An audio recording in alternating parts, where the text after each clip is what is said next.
Someone must have All secured it right, from the everyone. Hope inside. you're all doing good today. Hope you're all Gap's too doing small well. for me. It is Halloween here, and we have our 4th annual Halloween Spooktacular.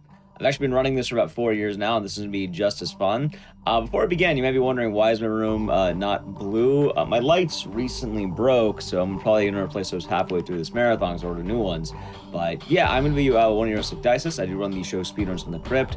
Joining later will be Smooth Operative, which will be seeing her roughly around the middle of this, around the Gylt area.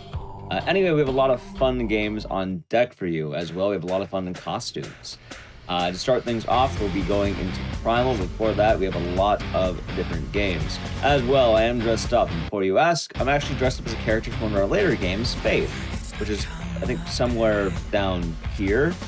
So, anyway, we have a lot of fun games to get to. I hope you'll enjoy it. I hope you'll all have a spooky Halloween. To kick things off, we're going to be going into Primal featuring Venata. Take it away. Thank you very much, Dices. It's a pleasure to be here again. Welcome to Primal. As said, this is a wonderful little game that I just do believe deserves a lot more recognition than it gets. Very beautiful in terms of its environments, its effects, its storytelling, very rich all in all, and even in the soundtrack, as you can currently hear. So what I'll do is I'll start by saying we are going to be going immediately into bonus materials because we get scene select. And from scene select, we'll be doing a little scene select from here, but we just we're going towards basically the last area of the entirety of the game, which is Volca. There's going to be a lot of, volcanoes, as you can imagine from that. So time starts as soon as I choose this little scene here, and it will end as soon as you get an unskippable cutscene, which I will explain. But there is also some material as well afterwards, which will be very fun to explore too. So what I'm going to say is on a countdown, just so we can start, and I'll get into it when I get into it. So 3, 2, 1, go. So obviously we do just start here because it makes the most amount of sense. This is going to be the entirety of Volca, but with glitches. Obviously, if you are not going to go around with glitches, with glitchless, it's probably going to be about an hour or so, actually. We've reduced the run to about, 10 to 20 minutes at best, which is a considerable feat, all things given. But when it comes to Primal is definitely something special. And the reason why I say it's special is because every time you boot it up, there's a new glitch you will get to explore. You'll get to find all sorts of new little errors, little glitches, even on the odd occasion a different crash or two.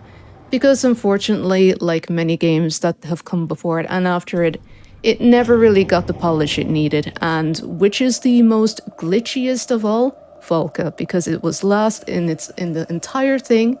And so naturally, if you're trying to do glitches, like glitchless runs, for example, it's very goofy.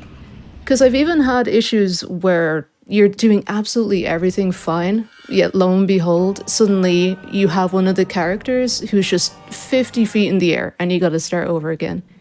But just to give a very short rundown, this is Jen and this is Scree.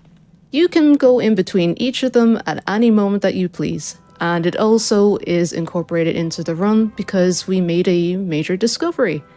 So it will involve switching to and fro at multiple occasions in the game, but also the further you are from a character, you'll notice that there can be loading screens. And these loading screens can get longer or shorter depending on how far you are from each other. So, thankfully, each character, they have different little abilities. Scree is able to walk on stony foundations and also climb them. He's also able to kind of just sneak in and do things where he won't get attacked by enemies, whereas Jen would. He's also the holder of the rope, I suppose. Meanwhile, Jen... No, get down. No, you've already climbed that. Meanwhile, Jen is also a hybrid. So she's got these abilities to go and shift into these demonic kind of forms, one for each kind of representation of the elements. The one that we use is the Ferri form, the one that she's in right now. And it is used because it is the quickest. And the reason why we use it being the quickest for one, but also because it is the quickest, we get extra momentum in a lot of areas in the game. And we use that momentum to kind of work with what have nicknamed it scree buffering. So we're just gonna have to go ahead. Jen, you love to climb things, and I do understand that. She is also very good at, like, very capable in this form for jumping high, really high altitudes. So there's kind of areas in the game where you just need these little abilities. And one of them is obviously in Solum. Solum, from which this ability comes from, is a really icy, coldy realm. And it's probably my second favorite. There's also the Undyne form. So some of these are based on actual mythology, by the way. And, you know, you got kind of tarot cards and whatnot involved. So you got kind of like Halloween-y themes, I suppose, where you got that supernatural aspect, not just because there's demons involved. The Undyne form is obviously a water world. You get that ability so you can swim. Jen is not able to naturally swim, so we have to go ahead and use that form. Then there's also the Wraith form, which is also pretty cool. And don't worry, we will be getting to those skips very, very soon, just to kind of lay down a foundation of what to kind of expect from your abilities, but also a little bit about Scree too. So you can skip certain cutscenes. This is a very narrative-heavy game, but also because it's so buggy and so broken, it's one of my favorite games. Because it's so easy, obviously, to break. Obviously, you got the two characters. You might be thinking as well of Forspoken, for example. This is what Forspoken kind of wishes it was. This has a wonderful duality going on, and each personality brings a lot to the table. And as you can see, Jen is a very kind of, you know, she's a free spirit, let's put it. And Scree is very, very serious, whereas Jen isn't. She's the complete opposite for the most part. But where matters actually are, you know, you have to be serious. She's fine. They have wonderful characters. And this was made by Cambridge Studios, actually, who, hilariously enough, the members on the team are from the same members who made Medieval. So this was one of their other creations before they went on to make bigger and also great things as well further from the studio. And so to kind of begin with some of the actual skips that we're doing right now, I'm going to bring Scree all the way back up here. Because remember those little, you know, those little things I mentioned with the loading? We're going to be making ample use of that very, very soon. Because the last ability here that we get is the Jinn form. The Jinn form is that strongest form. It's able to do, you know, a bunch of stuff. Obviously, it's with its immense strength. And it's about on par in terms of speed as Jen in her human form, because you can also use that. And then the Wraith form with the Undyne section. Or not the Undyne section, the Ether section, which is the best realm in my opinion. It's so gothic, it's so beautiful. It was clearly the most well-loved as well by the creators. This is the beginning of Scree buffering, though, where you'll be hearing that a lot. Don't worry about it, though. So, initially, you're not meant to go into areas without Scree. You're not meant to stray too far from one another because there are essential kind of plot points where you need one another. But thankfully, we found that you don't actually need one another to be around. So it'll say it's a bit dark in there. Obviously, Scree, being the one who has the torch in hand here, he's meant to illuminate all these areas, so you're able to go in and out, free will, and see absolutely everything. However, no need. I also just found this out as well. They're just kind of hanging out in oil. I don't know why. I just never noticed that before. But all the characters, they're meant to be alive and just kind of going for Jen's throat, essentially. Because they're immediately hostile. Because there's no light, you don't get that.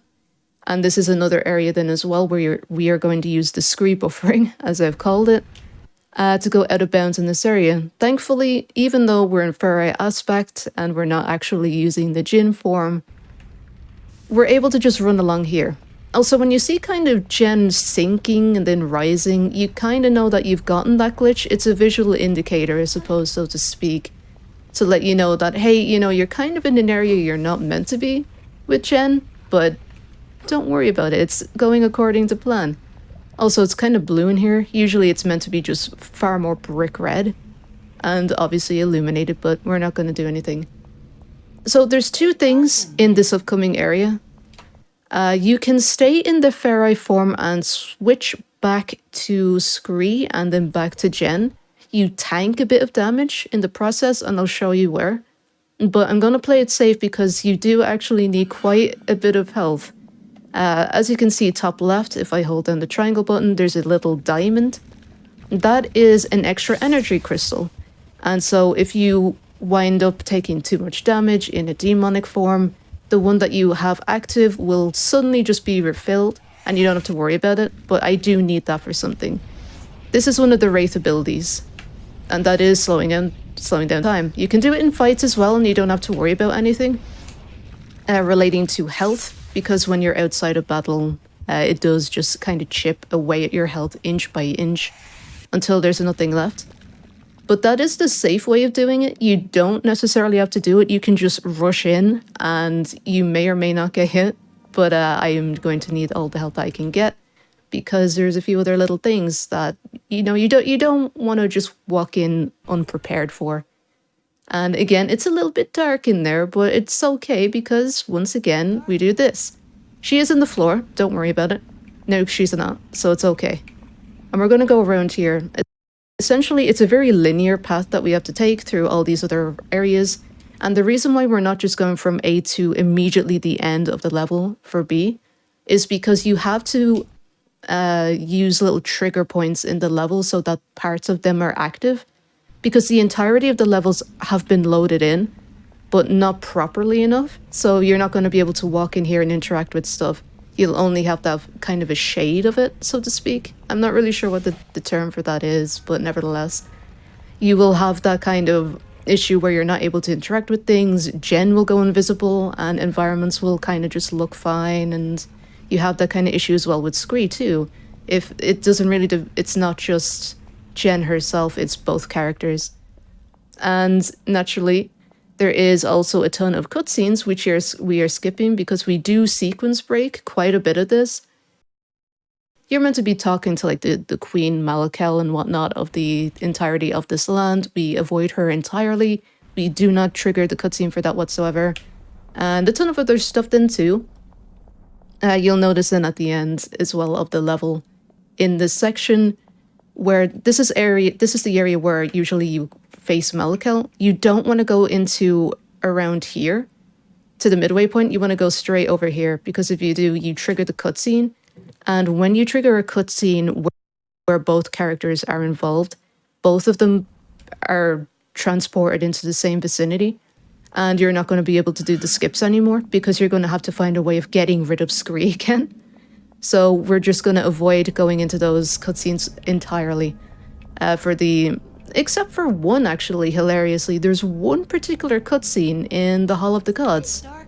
And we'll be seeing that not too soon, but soon enough, where he's just a disembodied voice, because it's not a proper cutscene, it's just, you know, a little like, hey, not FMV, I forget the word, but anyway, he doesn't need to be there. The game doesn't actually say that he has to be back in there, and you don't have to worry about that whatsoever. You can still use this little skip.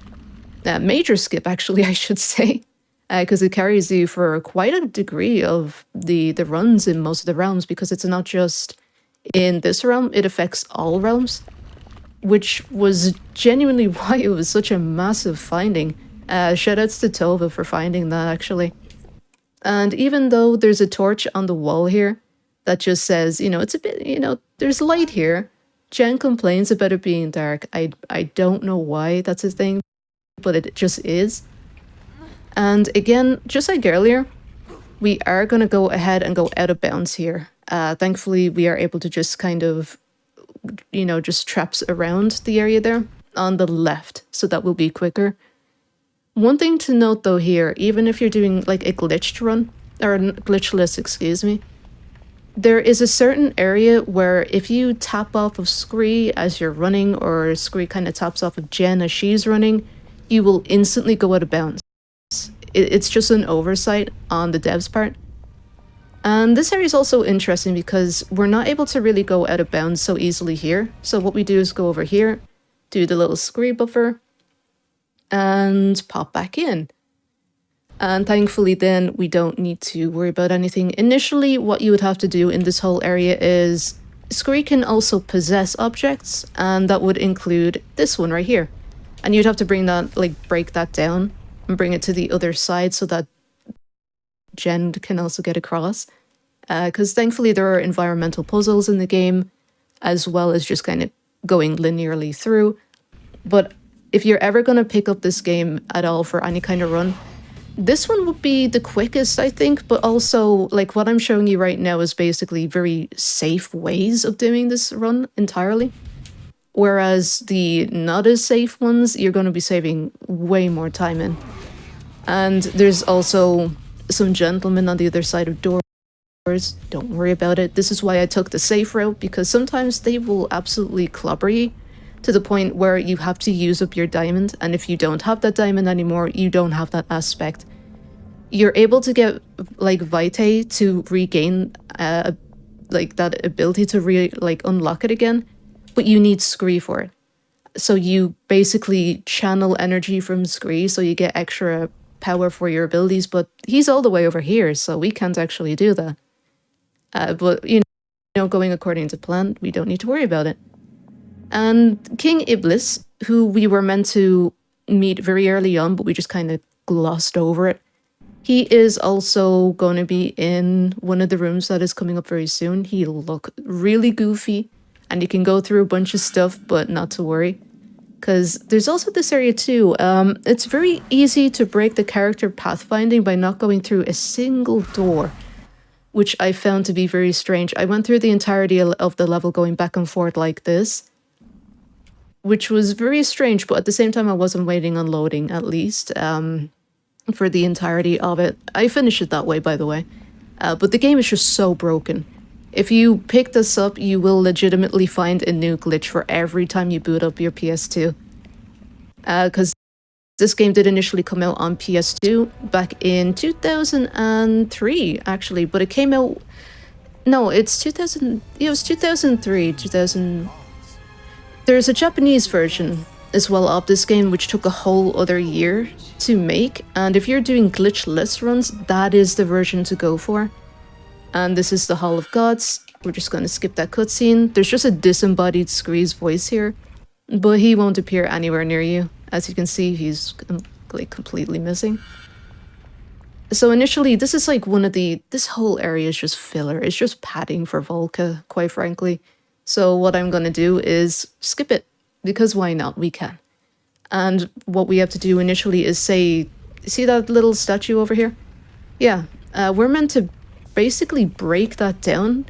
Scree is meant to use his torch to burn through all these ropes over here, so that Jen can also get across all the way as with Scree, naturally.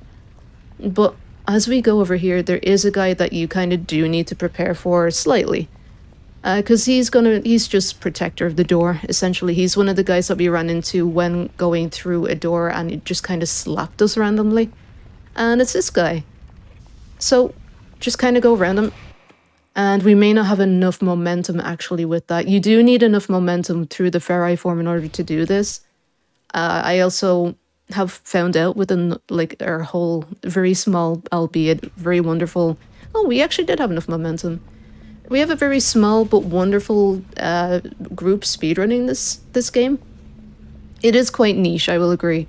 I will say that. But we did find a bunch of things that we were able to do as a result of just kind of hard work with it. And we even have an auto splitter as well, which was also made by Tova. He's also just been helping us break through a bunch of stuff, as well as Joker, who has also helped with a ton of stuff. And the same with Sapphiro Crescent. He's also been absolutely wonderful and just also helping to figure stuff out. He's helped me know a lot of stuff that I know today in this game. So again, huge shout outs to each of these individuals and the entirety of the Primal running community. But thankfully, this is the Goliath Sanctum, but when we go through this door here, with these doors as well, you kind of want to go head on through them, these are kind of bulkier doors. The bulkier the door is, the more time like necessary for loading in order to shift through. The thinner doors, you don't need as much time. It's just something to do with, I guess it's just the actual, I don't know actually, but I assume it's just because of the length that it takes to get through something. It's gonna take that harder time breaking through it, obviously, but still. When we go through here, there's gonna be some kind of stuff going on. It'll look a little bit goofy, and it's this guy right here. This is the final boss. We're not meant to be here. Well, we are, but we're not meant to be here as currently, because it's meant to have a little cutscene here. We're meant to be reintroduced to Iblis, who is just kind of floating in midair with his monster, his Goliath, you might even say. And there's one little area here that you're just meant to go through the screen buffer, but as well, we're not meant to really.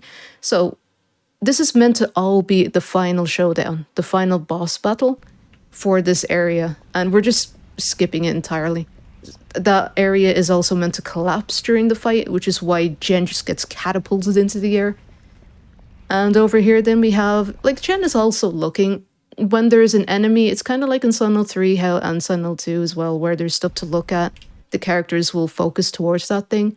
Jen also does the same thing. And I suppose also, like, a little bit of trivia. This got a lot of, like, remarks saying, like, it's kind of like Soul Reaver. Did you have any inspiration for that? Or for, like, Lara Croft, Tomb Raider? And generally, no. But they did go ahead and ask, or they didn't ask, excuse me. They put Lara Croft's name on a tombstone in one of the, in Aetha, actually. This is the unskippable cutscene, by the way, so that is time for Volca. But there is, hopefully, if we still have time, I'd like to show a couple things off, because I think they'd be kind of cool to show for people who might be interested in the run. Yeah, I believe you should. I think you went like about 10 minutes underestimate, so. Oh, okay. Yeah, go ahead, go for it. In that case, what I will do is show you a couple things, because that is the end of the run. We're safe to go back to the main menu and go back into a couple things. I really want to show a few things. One being in Aetha.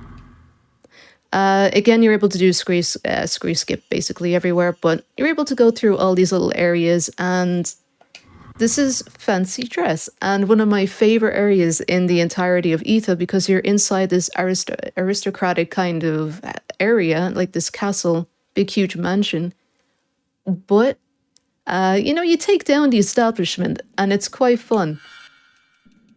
But you know, back in the day in some games where they did use as a method of creating reflections in the floor and whatnot, they went and built other sections beneath it. They basically mirrored levels to create a sheen on the floor.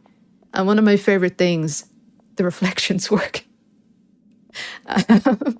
So I just wanted to show off mainly just the actual style of this area. And one nice little thing. When you're in this area in particular, it doesn't happen anywhere at all whatsoever. It's just a nice little touch by the developers. And that's that sheen I was mentioning, by the way. All of that is just a mirror of this room underneath again. And another little thing is the camera itself. This area is just filled with rain. It's basically Ireland. So when you go outside and you see all of this rain, it actually creates a little bit of like droplets are on the screen as you're going through it.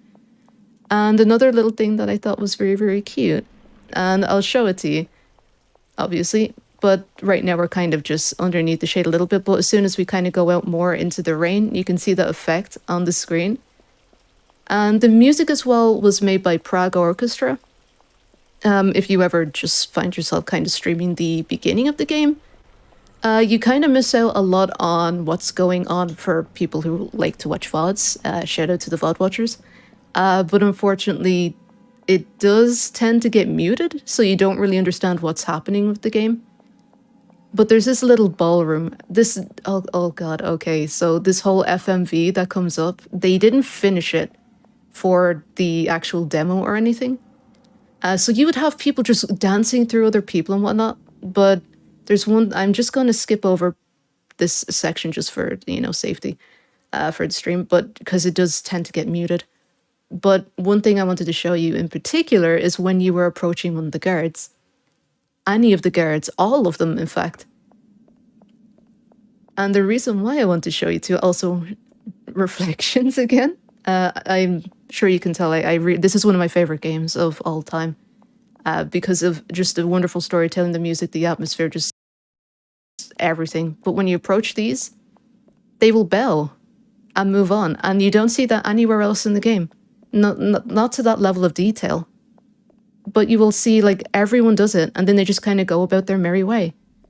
And the whole atmosphere is very oppressive, yet in its own little gloomy gothic kind of like style. It's very pretty.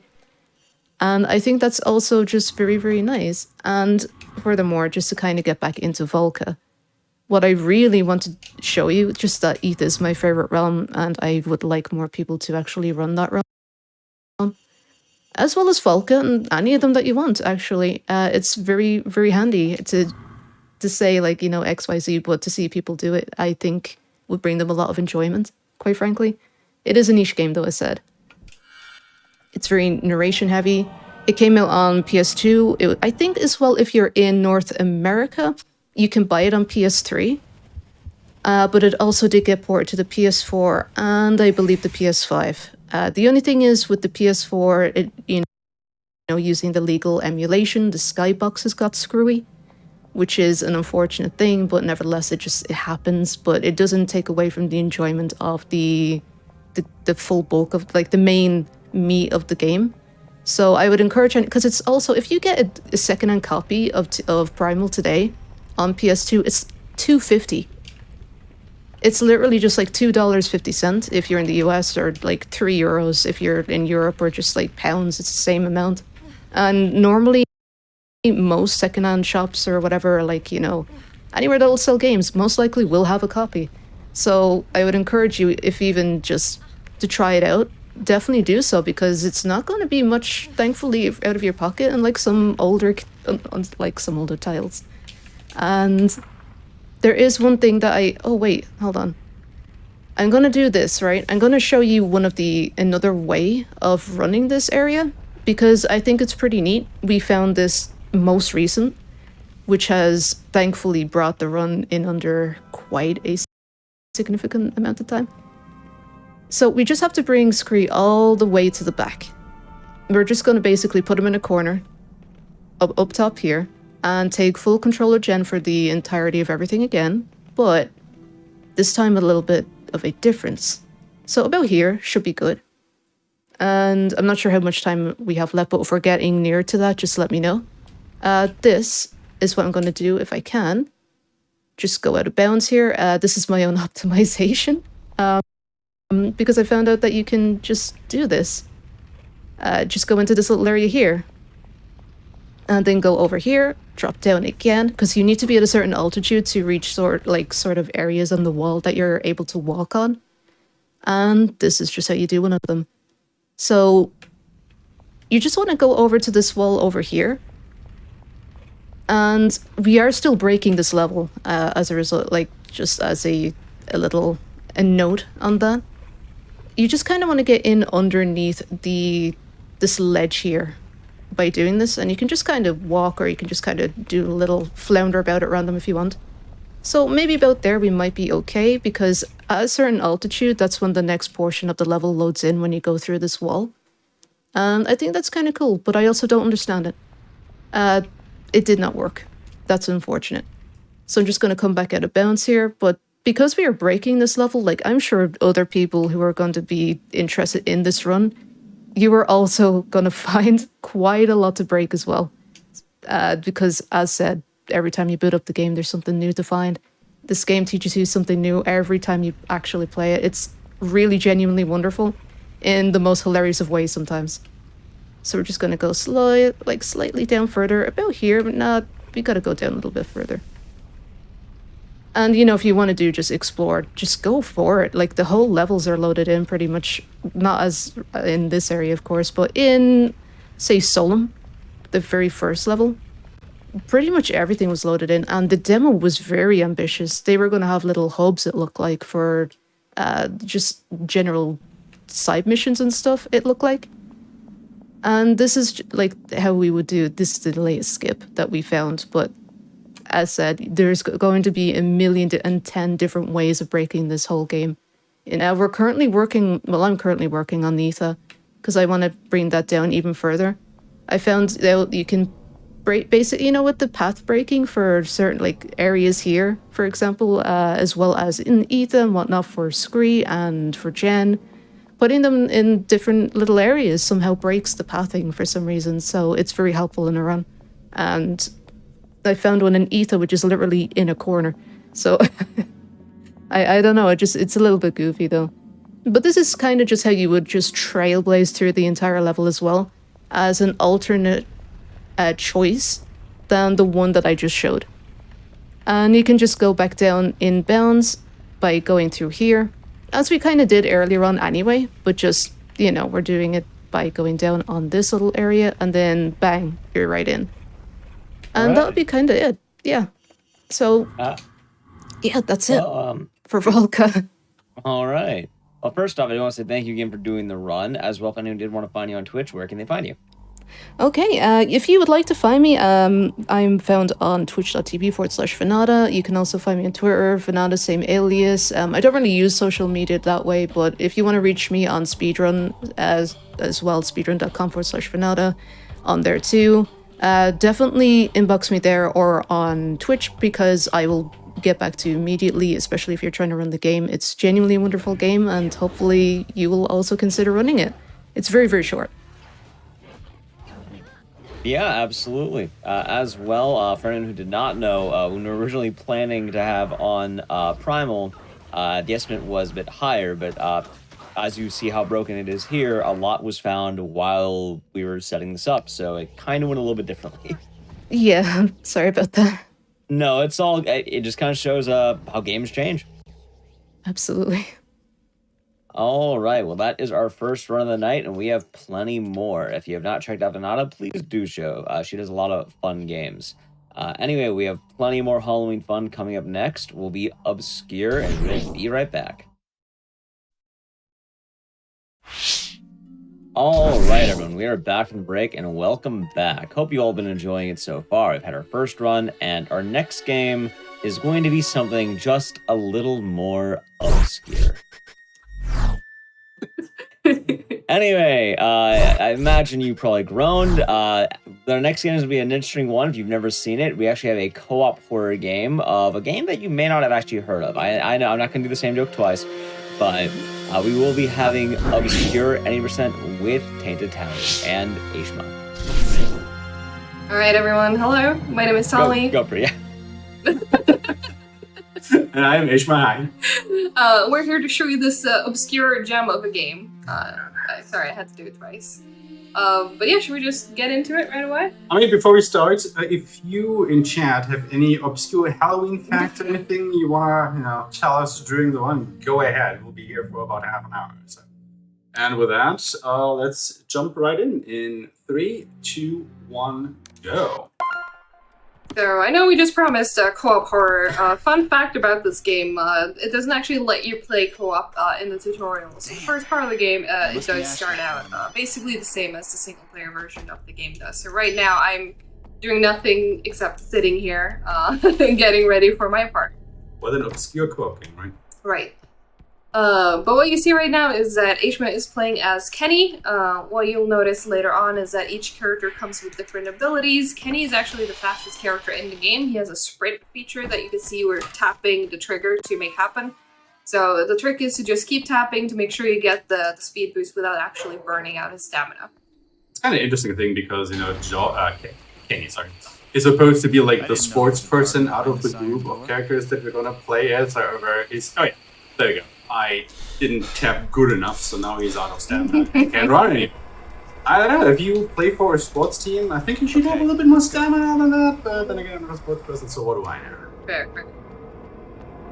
It's friggin' creepy down here. Yeah, right now it's just going through the tutorial. You're getting some tutorial stuff about how to menu. You can use your light to burn away darkness.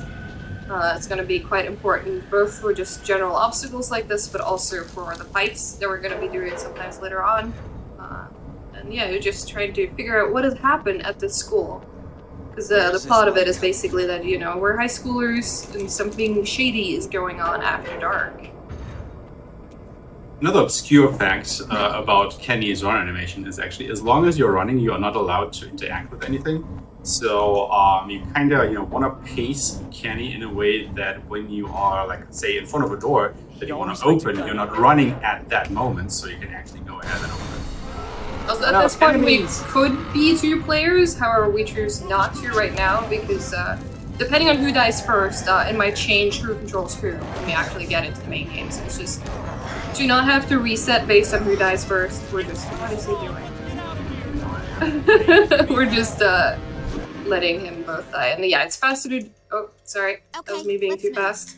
Yeah, it's faster for him to just die instead of trying to escape. But now we're actually both playing. So what we're gonna do a lot throughout this run is that what's gonna happen right now is that we go into the room, and then the second player will basically try to leave the room as fast as possible once we've grabbed the object that we need inside. Another thing that you will see is, or you might not even notice it actually, is you can start your movement before the room actually completely is loaded in. So while there is still the black screen from the loading, like a second before it clears, we are actually already in control of our characters. So you actually have to know the whole layout of the game so you can move optimally throughout it. And you will also notice that because there is co-op, local co-op, but it's not split screen co-op. So I will try to do a lot of off-screen maneuvering, which I just completely failed at there, unfortunately, but I'll hopefully do better later on in the run, because for player 2 there's a lot of just trying to move off-screen to be able to set things up, basically, without needing to wait for the other person to get something done. So here Tally actually got out of the game again, so I'm alone in the game right now. But I told Shannon to wait down there where Tally maneuvered her to. So that once I grab that screwdriver here underneath that bookshelf, she can hop back into the game, take control of Shannon, and then she can immediately go through that door and teleport us both there. Where is that draft coming from? It's not doing anything. Right. So there is actually a lot of tech and a lot of manipulation, I want to say.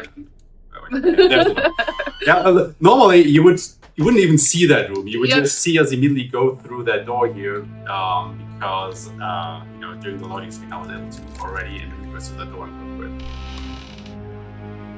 Yeah, this run is quite short, but it's incredibly intense and tech heavy, and it can die quite fast. So we have several backup saves set up on some of the run killers. That's about to happen.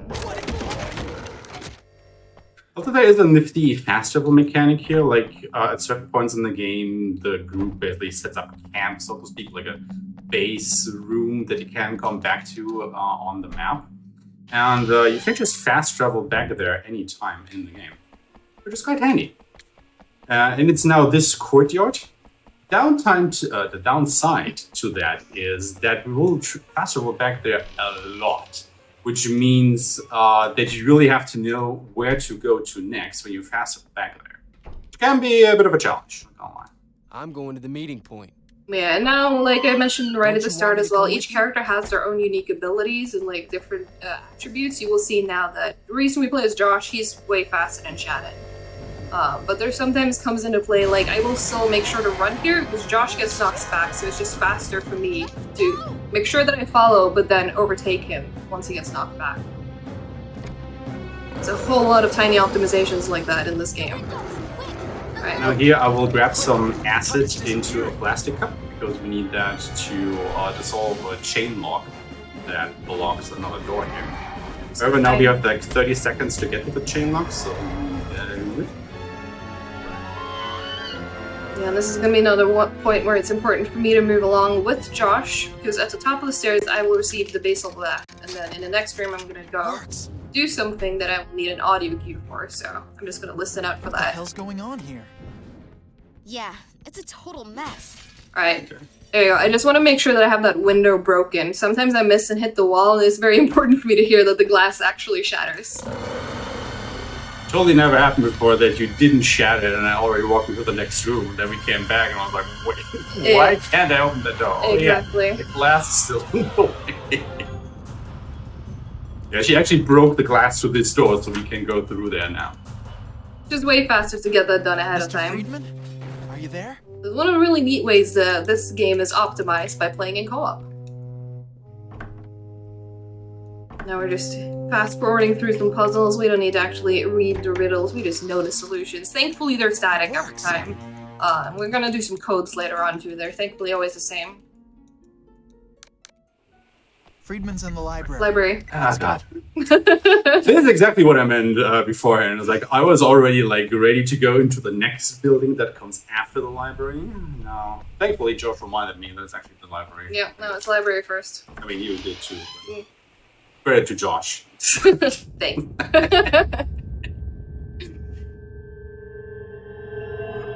Hey, this totally unsuspicious classmate's just sitting there.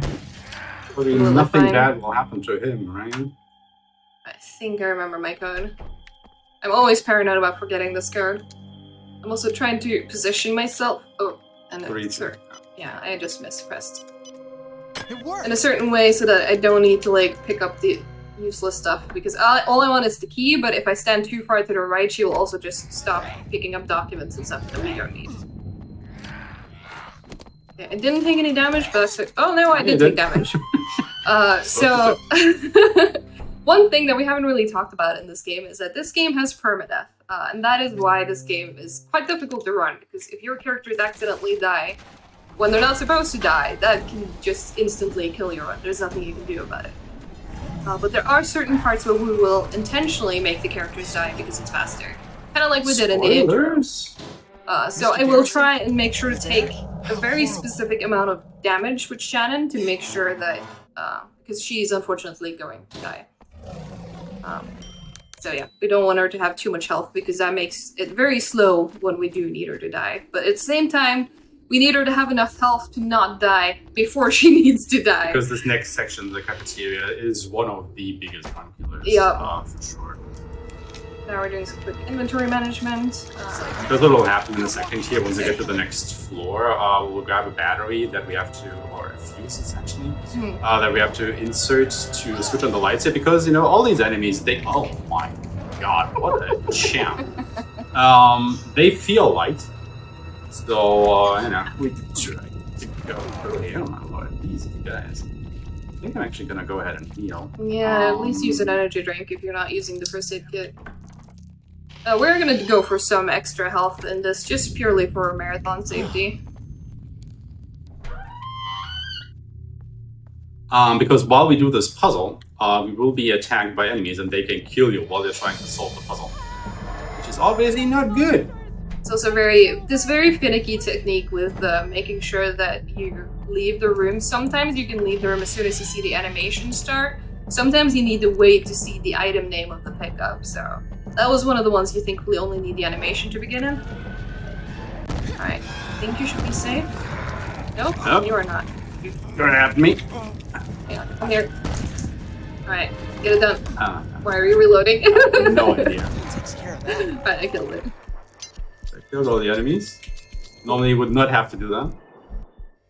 Puzzle itself is actually pretty easy to solve.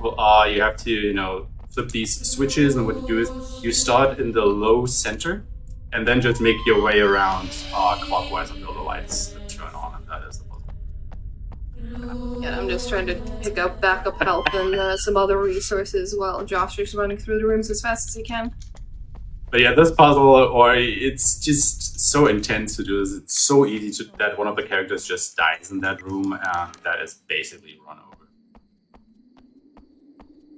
But hey, we made it. We did.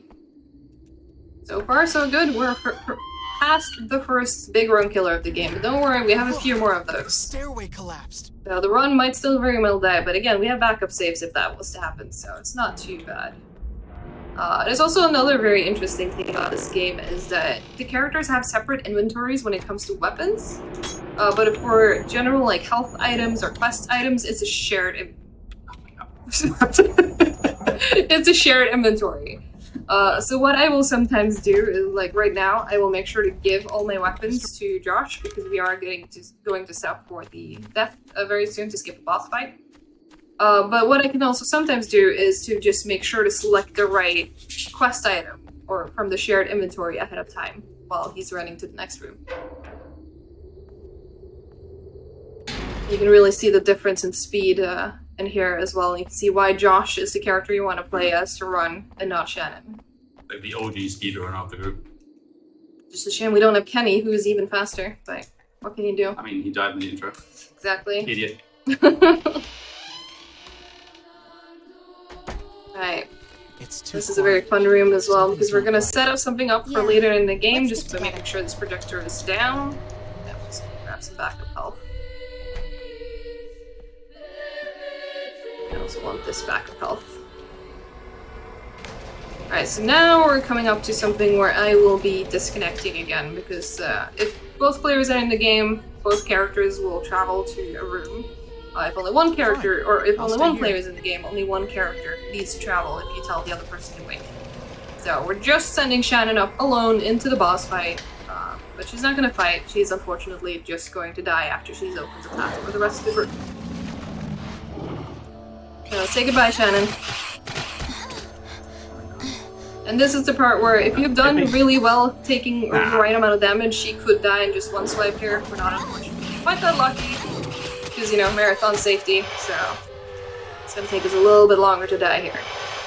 Yeah, optimally, you want to Sharon to die like in one of these swipes. Yep. Tell you a little bit more health on her than was necessary, so it took a little bit longer.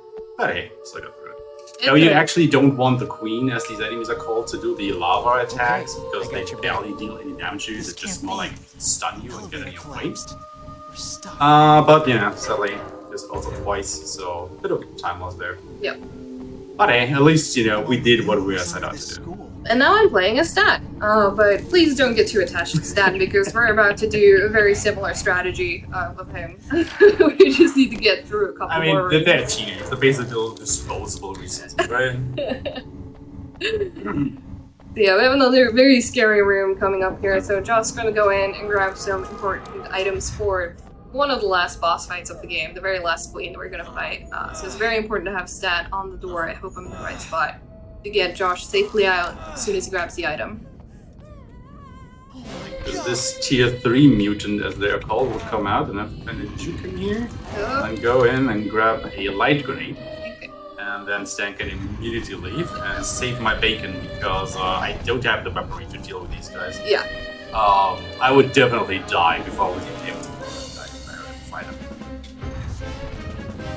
Alright, now we're just gonna hit this lever, and then it's time to say goodbye to Stan. Bye, Stan. Bye. That does it. There we go. We'll leave. Yeah, he's gone. No, it's dead. Willing sacrifice. But hey, Kenny's alive! Yay! He didn't die in the intro after all. What We got our is it? speedrunner back. Now I can see rejoin, some and now colors I'm gonna be coming in playing handy as once we Josh. find a way out I'll of be here. Kenny again. So now we have the two fastest characters in the game finally joined in arms. With these pliers, aka bolt cutters, you probably want to heal before we go into this Wow, part. I'm ready to rock. Alright, and now I have basically no items, so I need you to give me a shotgun and a flashlight, not the... That's what you. Right, There we go. now I run and pick up some ammo while and also trying to do some inventory management to set up for the next part. There you go. It works. So basically what the general setup is I will have more or less the routing brain cell of the two of us. I know where to go and how to do it. And in the meantime, Tally Out will at stay last. behind and manage our inventory, make sure that the proper next quest item is selected so I Not can just doing use the anything. pliers here as soon as I'm at the door and open them. Yep. But she also has to do like most of the office stuff, Yep. which is very hard. Or rather to learn. I think once you actually learn it, it's not that hard anymore, but it's still, you know, you never see what you're actually doing, so you just have to trust that you're doing the right inputs. It's very feeling based, yeah. Like you have to get a certain feeling for how the character moves to know where you Sure are. doesn't look too comfy. Because what you also keep in mind is this game has tank controls, and like the movement is always based on the camera. So if I were to move in a different manner than she is used to, it would totally throw off her movement Yep. because you know she's in a different speed now. Also, this is a very interesting section here. If There you you just go. run through this, over this floor here, it will actually crack and you will fall down and die. So what you can just do is you can just haul out your weapon and just move normally, because if you run, that will happen.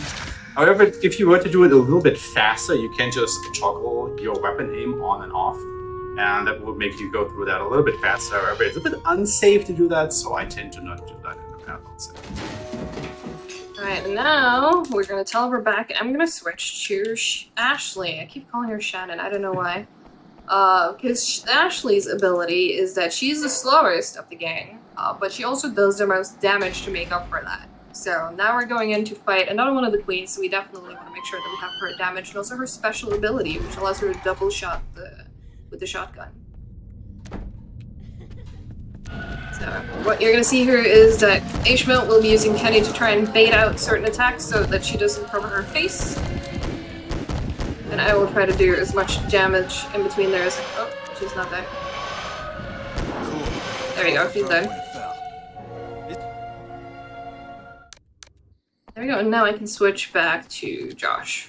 I didn't get the switch, hang on. There he is. Yeah, so it's a lot of off-screen maneuvering for me sometimes, and I have to use the text that I see in the bottom of the screen sometimes to actually see, did I get it or didn't I get it? Oh. Yes. I guess I was faster than you. Well, I mean, this guy just wanted to give me a high five to my face. He's just very excited about today being Halloween. So. Alright, you also gotta know as we pick up these statues, that actually is towards the final puzzle of the game. We're actually getting quite close to the end already. So this is like a very interesting section because you saw me go to the map to teleport back into the central plaza. However, since a cutscene is supposed to happen on the way out of a library, that would actually intercept your fast travel and make you go to where that cutscene happens, which is actually pretty nifty. Yeah, because basically what happens here is that we're trying to leave, but the game is just like, no, but you get interrupted by this person, so you can't leave. Fires, there we go. Nice. It's not working. You need to face the door. Sorry. But hey, now we can go back. And now we get to go watch a movie, because unfortunately, even though we know what the code is, this one is actually trigger-based for this next code pass. We need to go do all of this to get a movie reel and to go place it in the screen. To get the game to recognize that, okay, you do in fact know what the code is, and I will let you pass. So here you really see the speed difference between Kenny and Josh, and earlier you saw it between Josh and Shannon. Yeah. So there really is quite the speed difference between these characters. Yeah, it really does matter who you play as. Alright, let's get these enemies in the next room. That'll be good. Alright, now we're gonna play the movie. So, okay, now we know what the code is. Now we can proceed and go into the end game. Very funny. So if we sometimes mess up and just accidentally go too early and put in the code, the game just, no, it doesn't work. We actually had that happen a little bit earlier today when we were practicing Yeah. for tonight, where I just went here way earlier because we didn't have the code yet, and I just inputted it, and it just didn't work, and I was thoroughly confused why that door wouldn't open. Also, it's very funny that my character can still move during this code input screen, so I will usually just already be ready at the door to get through it as fast as possible. And this is a very fun part. This part I should wait, because again, there's a speed difference between the characters, so if I try to follow, I just put myself in danger instead of just waiting in designated safe areas. So with this screen I will wait, and then the next one I will follow, and then there's some other screens later on as well where I need to follow, but then wait in the middle of the room, and so on. A lot of tricky things to memorize. Like we said before, it's only like about 25-minute run or so, but it is so densely packed with stuff that you have to do. It's quite astounding, actually. It's also quite risky, especially in a marathon setting, but it's so incredibly fun. So I do recommend picking this up. I don't know why I keep forgetting about this room in particular. I don't know what it is. I always think we're all. I'm the one doing the off-screen maneuvering here. But yeah, as you can see, like Tally has a big like off-screen section. There we go, you got the statue. To grab the statue, and it's kind of important that I'm in this door when she grabs the statue, because as soon as she does grab the It's the statue, house from last night. enemies will start spawning in, Yeah. and they will just completely overpower her if I'm not at that door to really teleport us out of that room. Yep. There's a lot of that tech coming into play in this run. I'm gonna try But hey, you guys remember this part? I've been here a little bit earlier today. Whoa. Ooh, nice. He just wanted to try and get another high five, but he missed. We're basically back at the start of the run. But now we're going here to finish. Oh!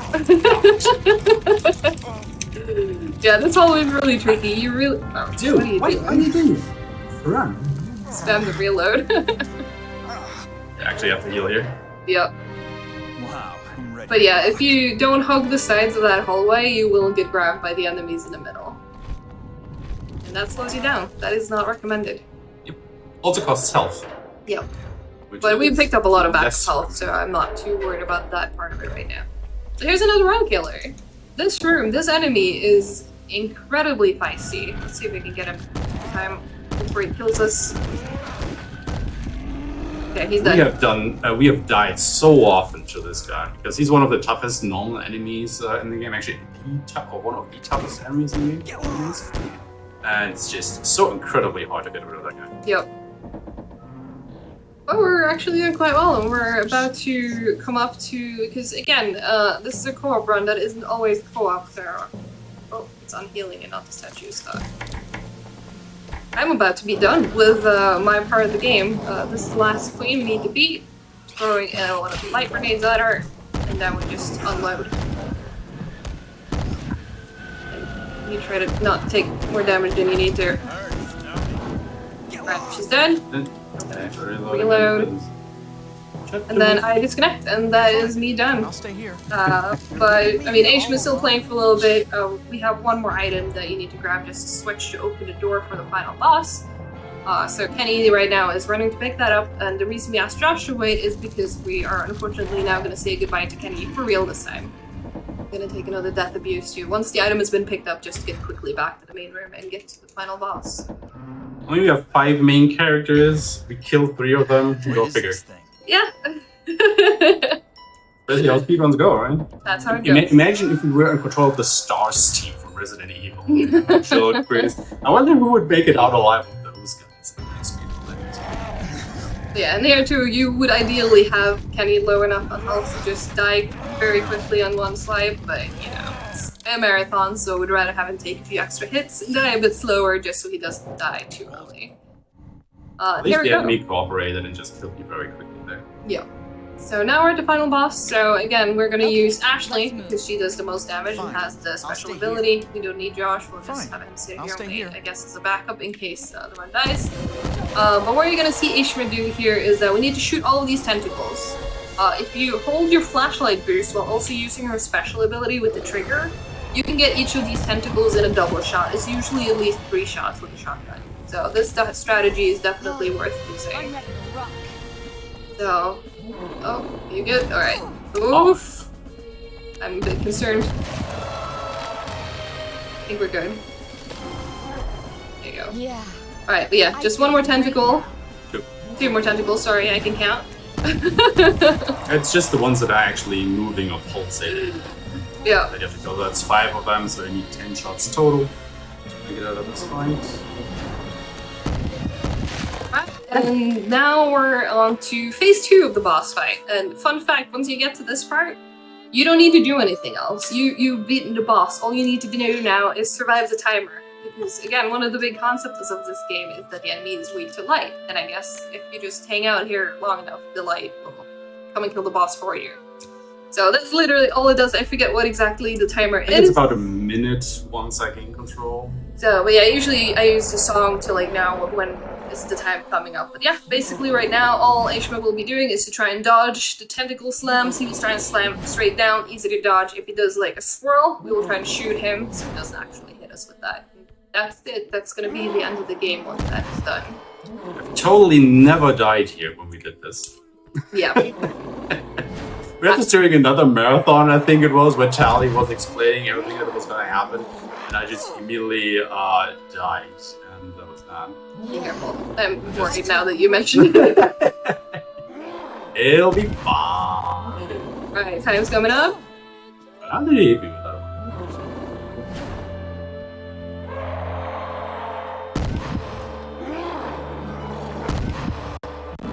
And time. And There that it was is. good. I hope you enjoyed Obscure. It's a very fun co-op game. I definitely do recommend picking this up, both casually to play with someone, or even alone, or even to do it as a speedrun. So yeah, I hope you enjoyed. Thanks for having us. Thank you. Yeah. Happy Halloween. And I guess we will now play Obscure 2 with the next one. But yeah, just quick plugs as well if you want to see more of us. My name's Saint Tatali, that's my username as well on Twitch. I do retro and horror games and speedruns. So if that is your jam and you want to see more of that, you can come follow me. And you can find me at Ashma with an underscore at the end. I mostly run samurai-like games like Ghost of Tsushima and Onimusha, but I also dabble in horror, mostly with Tally, but I also do stuff like the Callisto Protocol, where I recently got the world record in the religious category of that. So if any of that tickles your fancy, come give me a follow. Yeah. All right. Have a wonderful rest of your Halloween. Absolutely. Thank you both very much. As well, you want to watch more of either one of our runners here, maybe Obscure 2 in the future, you can check them out at Tainted Tally and Ashma. I believe we have the links in chat, so please go ahead and do so if you'd like to check out more. As well, for all of you, we have plenty more Halloween fun. We'll be getting ready for our next spooky game, so don't go anywhere. We will be right back.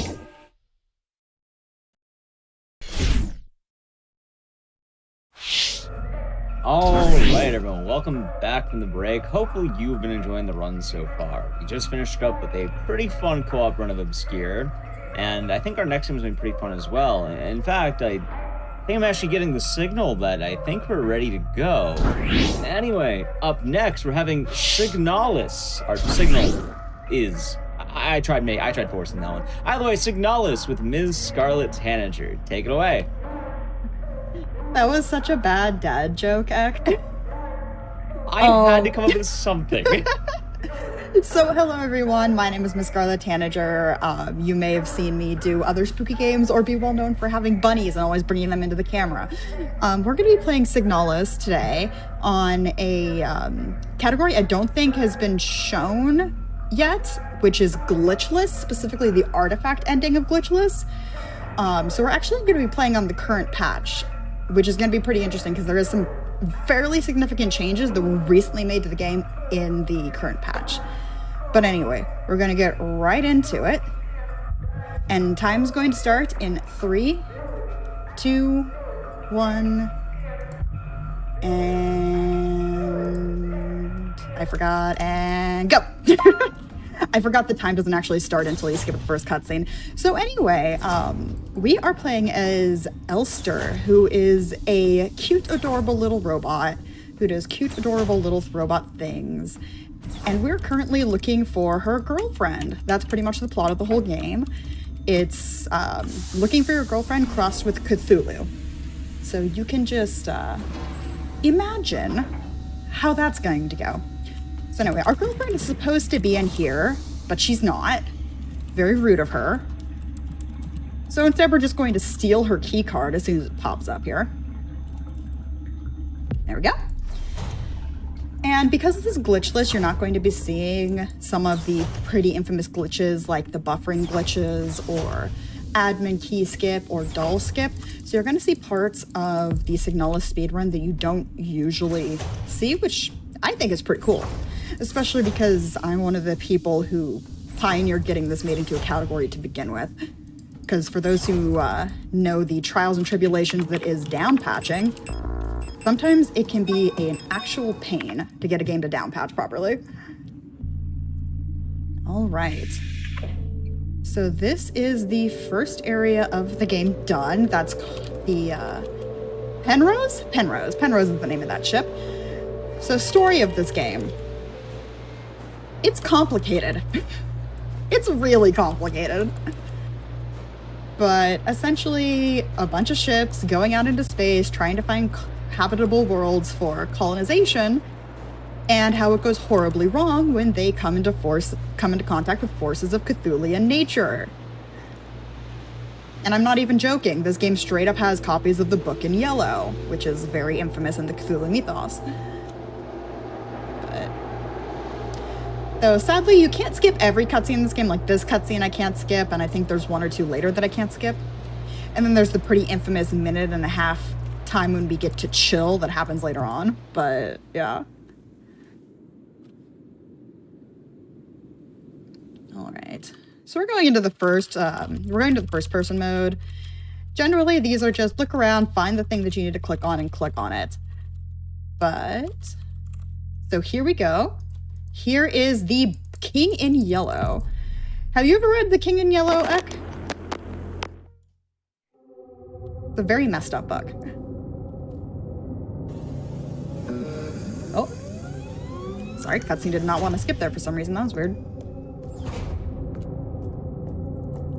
Alright, I'm going to take this key. Thank you.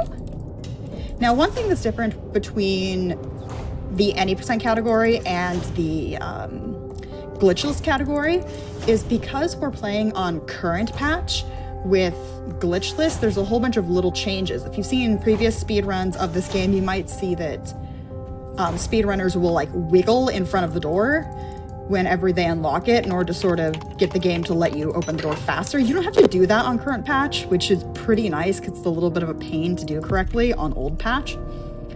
You just have to stand, you just get to stand in front of the door like a normal person and unlock it like a normal person. All right, so this is the first part of Sierpinski done, which is sort of like a classroom slash colony site. Again, this game is very complicated. And now we're going into the land of enemies. So we're gonna get our first enemies coming up here in a moment, which they shouldn't be too much of a problem during the speedrun because I am playing on the casual difficulty because it's faster. But yeah, go into the elevator, take this key down here. Thank you. Leave the elevator. We're going to be coming back to the elevator in a moment here. But essentially the point of this section is to get our hands on the radio. Sort of a staple of the horror genre. I think there's a lot of games that have radios or radio adjacent spooks. This game also has one, so we're going to have to try and see if we can find that. Alright. This puzzle is a pain, so 1, 2... 1, 2, 1. Oh, I was off by 1 number. Alright. So the code is randomized, so it changes every time you play the game. And you just have to get a feel for where the pins are and guesstimate what the quote-unquote code is, so how many times you have to press up or down on each pin. And since it's randomized every time, you just have to get good. Like, I don't know what else to say about that particular puzzle. It's just a case of get good. But... Alright, so we're gonna see our first little enemy here. Hello, friend. She's making us some dinner. But we don't want her dinner. Her dinner is probably a little questionable, you know. Probably should get food service people called on her because it doesn't look very sanitary. As somebody who's worked in a restaurant myself, it doesn't look very sanitary.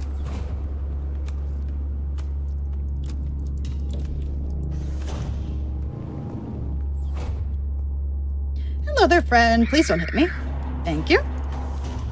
If this was Promise Ending that you saw me run at a... I think that might have been at Flame Fatales.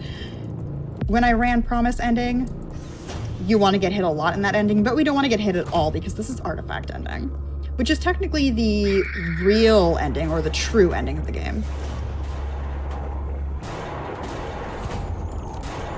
Take that. Thank you.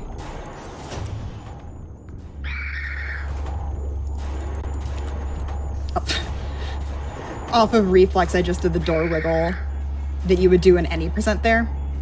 You don't have to. It's actually slower to do the door wiggle on glitchless.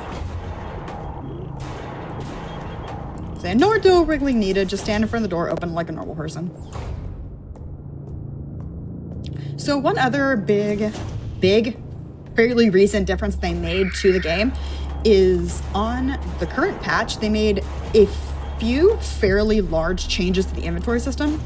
In previous versions of the game, the eye, or the photography item, and the flashlight took up inventory slots, so we had to plan around that.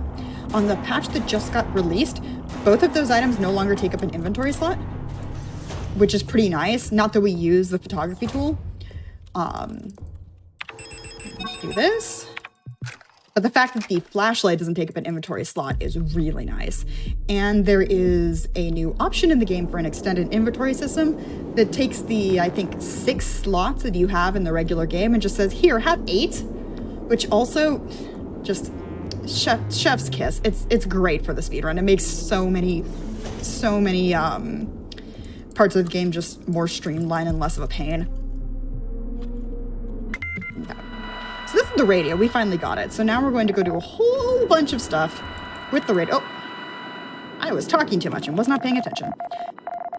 So the radio is probably the most important item in the speedrun because you use it so often.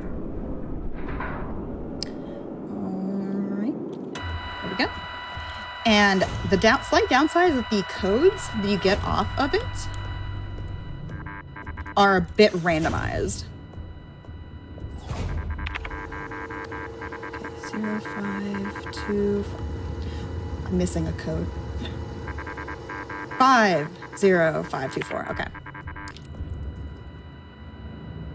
50524. Enter. Done. Now, this is where you're going to get the first part of artifact ending. We're going to go straight down to 96 frequency. Or 92 because I went too far.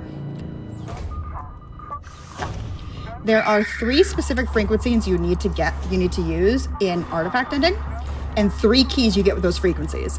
Now somewhere around here, oh, there it is. Now that particular key on old patch is actually a real pain to get.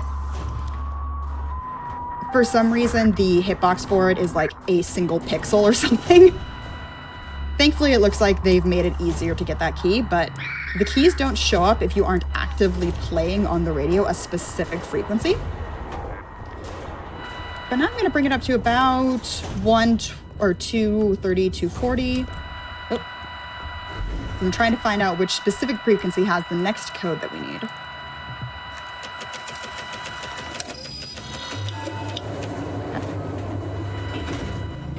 Oh. I think it's about there.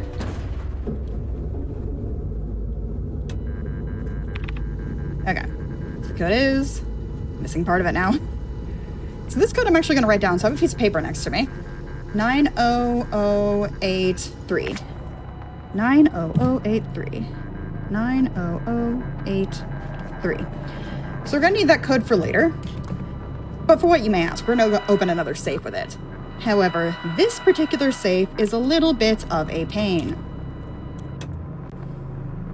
Because the number pad is not numbers, it's letters. Which does make it a little bit of an annoyance. Thankfully, I have a cheat sheet next to me that helps me figure out what the conversion of number to code is. So we're in an area now called Protectors. Protectors is just full of enemies, which is very rude. But thankfully for the... Oh, wrong way. Thankfully for the most part, this is pretty close to what you would see in the normal 90% run, except for really one big difference. We're not going to be doing the VHS run. If you guys have seen this game run before at previous events, you would do a glitch called the VHS blind run normally. We're not going to do that, so you're actually going to get to see that screen properly instead of having it be all glitched out. I did not actually mean to pick that up, but it's okay. I have extra inventory space. Normally you would pick that up later.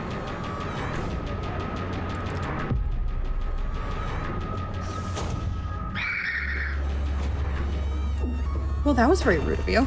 She decided not to be in the place I wanted her to be.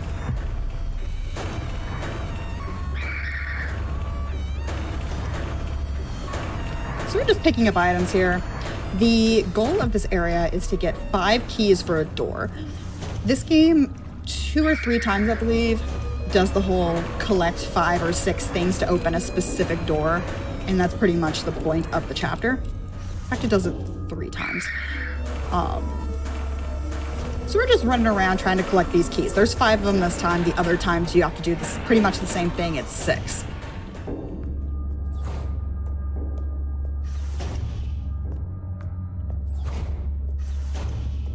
All right, so here is normally where we perform a buffer warp in order to glitch out the cassette a little bit. We're not going to do that because it's glitchless. No glitch here. No glitches. No glitches, only fast. All right, so that's our little friend Ariane there. She's looking sad, so we're going to go give her a hug. Except for not, because she decided she wanted to vanish. How rude. Take that gold key, thank you. And onwards. So that code I mentioned earlier, that 90083 was the code. I always write it down because you have a couple seconds to do it anyway. And I'm never going to remember it otherwise. Here is the pad I was talking about. Those aren't numbers. Whatever will I do? There we go. Yeah, I have the translation of what the number pad is next to me. Now, the reason why it's not just a regular number pad is they scramble the numbers around a little bit. And you're supposed to get some extra items and a node to figure out how to interpret. No, that's slow. We just use a cheat sheet because it's the same every time.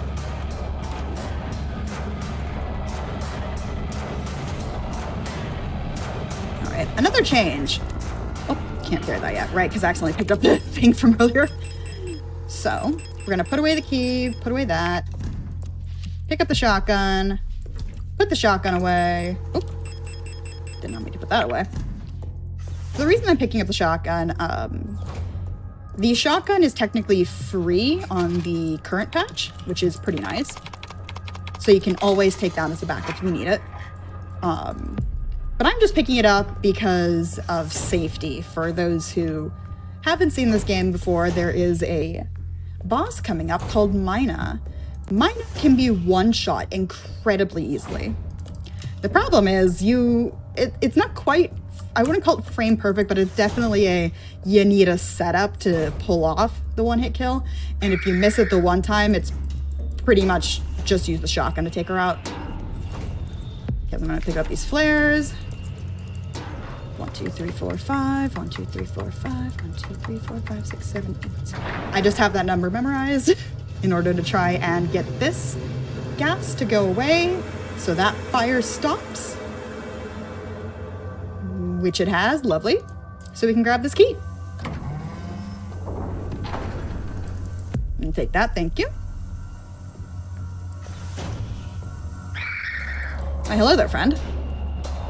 Please don't hurt me.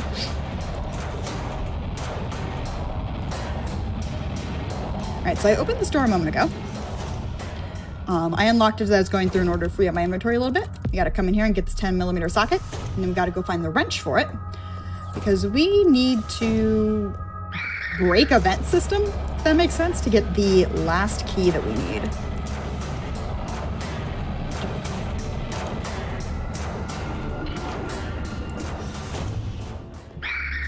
Oh good, she's in a good spot for once.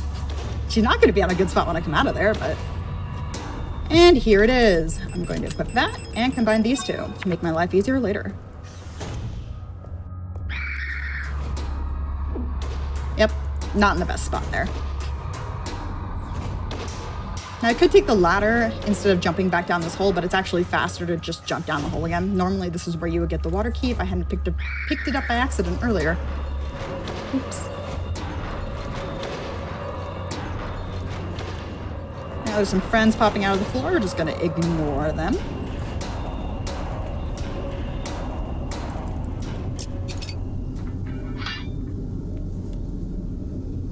Use the wrench. Come on. There we go, game. And that should be the last key that we need for this chapter. Unless I royally messed something up and we missed something, but... I tend to play this game on a little bit of autopilot, which sure is a little fast and loose, but sometimes it'd be like that.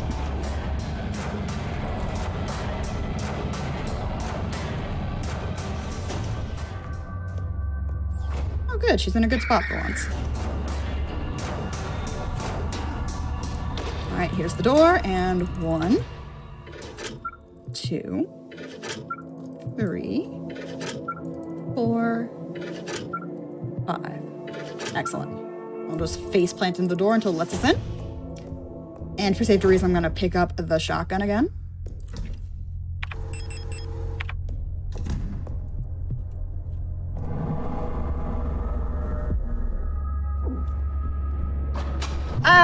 Didn't need the shotgun. First try, got the fast kill. So there's two versions of that kill. There's the slow kill and the fast kill. The fast kill is a lot harder to get. You essentially use the flare item when that boss is in the middle of a specific animation. If you get it right, you skip her most of her death animation, which ends up saving about 10 to 20 seconds, I think. If you get the slow kill, where she goes through the full death animation, it's still faster than trying to kill her with a shotgun, but it's obviously not as fast as the fast version. Actually, no, I needed to put away one more of those. Come here. All right. Take this, thank you. So one other change from glitchless, because of the fact that we get the flashlight a lot earlier, we're not actually going to be doing what you may have seen if you watched any percent runs of this game, where you would go into a couple of the dark rooms in the game and use a flare in order to get through a door, use the light from the flare. We're not going to do that. We're actually going to go get the flashlight properly as soon as we turn the power back on, obviously. Just gonna move through here. For some reason, there is a shower there. That's the showers. Doesn't look like showers to me, but...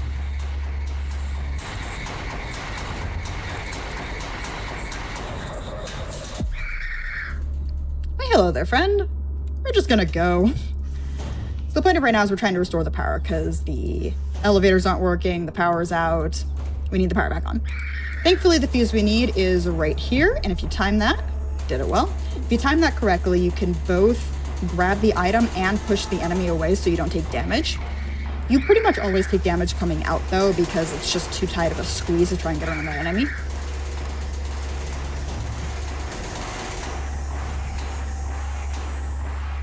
And then we're going to go all the way back to the top where we started this chapter in order to turn the power back on.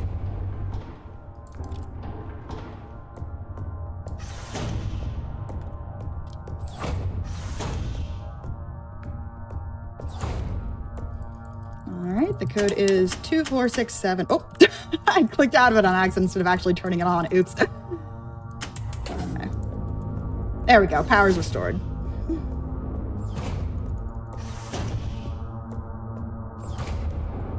We're gonna go back down twice to get back to where we were. Can't go down all the way to the bottom yet because that door is still locked. Now, if this was any percent, you would never lock that door at the very bottom of that set of ladders. You do in this game, or you do in the glitchless run, which is another difference between the two. So we're gonna try and get around her. Thank you. And gonna go down once. And go get ourselves the flashlight, which is probably the second most important item in the game after the radio. Well, that was not very nice. Getting smacked around by enemies. They'll be ashamed of themselves. Okay. Hello there, friend.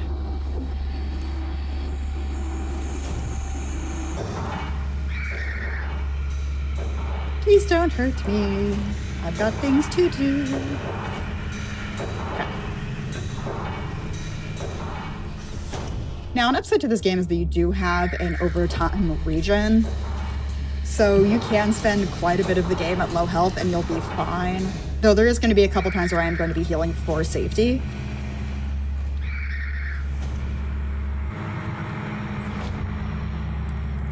In case the items I didn't pick up earlier.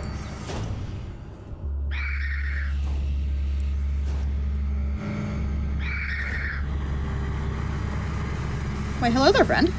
Ha, you missed. All right, I'm going to use that shutter gate handle that I got earlier to get through here and grab another key. Essentially, this game is very Resident Evil-like, where you're just going to get a whole bunch of weirdly shaped keys for a bunch of weirdly shaped doors.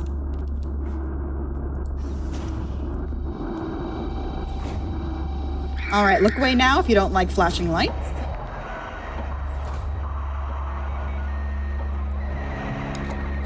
These, I can't remember what the name of these enemies are off the top of my head. I used to know it, but they're very annoying. They're going to show up a few times in the game. I'll try and bring it up when I remember to, when they show up. But they essentially make the entire screen go wibbly wobbly, and it's even worse the closer you are to them. So if you get up right in their faces, it's almost impossible to see anything, as you will see in a moment here when I have to do that again in another room.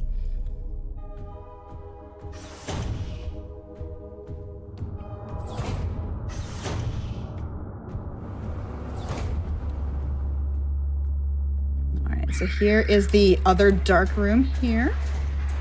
This is not the room I was talking about a minute ago, by the way.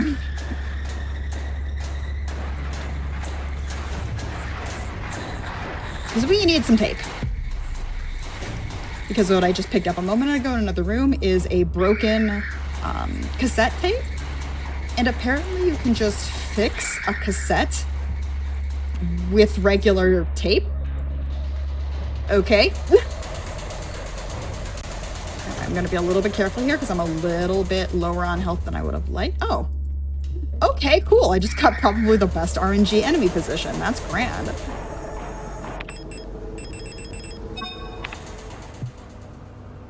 Okay. And now you guys get to get serenaded by pretty classical music.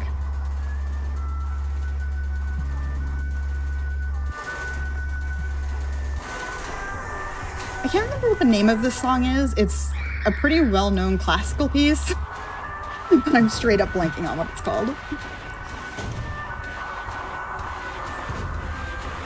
But anyway, this is Falk, the final boss of the game. She's having a nap. And by final boss of the game, I mean the final boss of every ending except for the one we're currently playing, Artifact. We, in fact, will be skipping the final boss.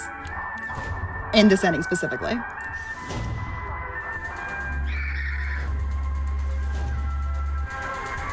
Right, I'm going to bring this down to 65. Because we're going to need it to be at 65 for the next part of the artifact part of this run. Okay, you may have noticed that I picked up healing items a moment ago. I'm going to go ahead and use one of them now, because we're going to be going into an extremely dangerous room. Yep. So I would look away if you have a hard time with...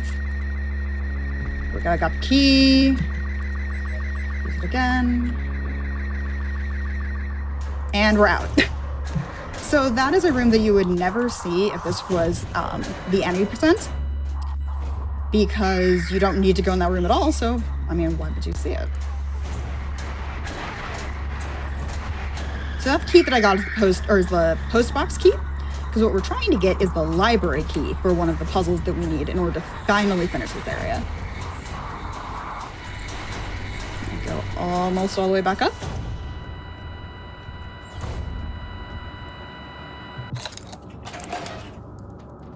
There we go, library key.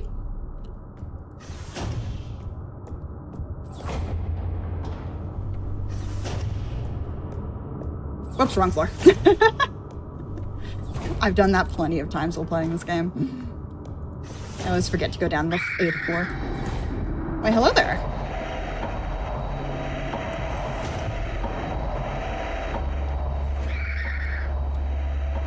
Okay, so now we're going to be going into another room you may not have seen before if you've watched the speedruns of this game, the library.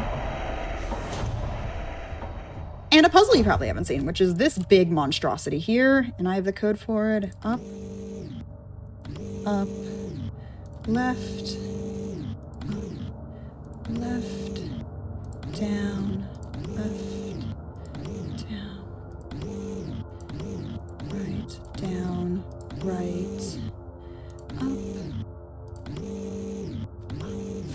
Because we need to get the king in yellow again, which for some reason has an astrolabe inside of it. That's all we needed in this room. We're just going to leave that person in there to chill. And now we're going to go in here to get the item that we are missing for Artifact. Hello, friend. That's not very nice. And the key is right here. Cool. So that is the second of 3 keys we need to get the prerequisites for the Artifact ending.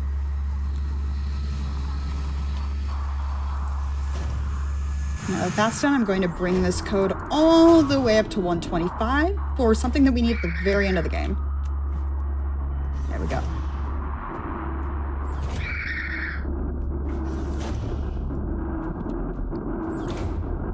So if you see 90%, you know admin key skip, you just run in here as soon as possible and just grab the admin key. You can't do that on current patch, sadly. Okay, I did it right. For a second, I thought I did it wrong.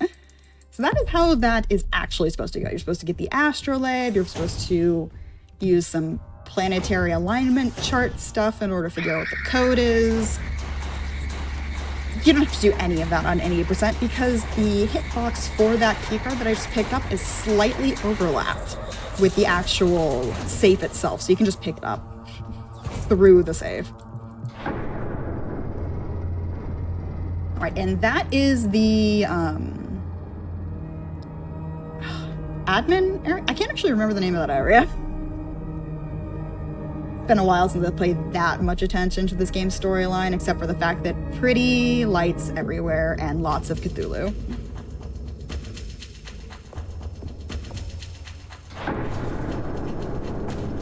Okay. So now we're in the mine. We're just going to be going straight to the bottom of them. There's not much to talk about here specifically. It's just run straight to the bottom. Except for one little bit at the end when I am going to be picking up a healing item in order for a functionally free heal since you're kind of stuck in the room and it's timed, but you'll see that in a moment.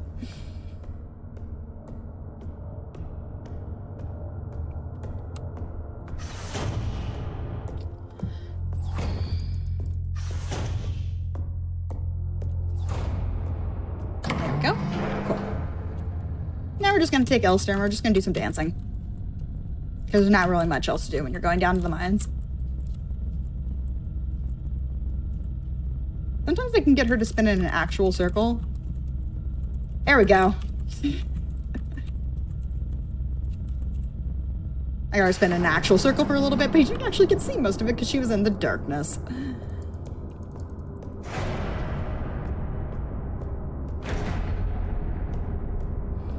Alright, there's going to be some friends up here. We're going to see if I can get around them without getting hit. Ah, success. It's usually a 50-50 shot if I get hit when I'm going through there or not. Alright, so this is the room that I was talking about earlier. We're just going to go up here, hit this light. The timer's going to start, and we're going to hide up right about here. No particular reason, this is where I just like to hide. And by hide, I mean just sit here for a minute. Because we're trying to drag the enemies further down here in order to make it easier on us to come up here and grab the healing item.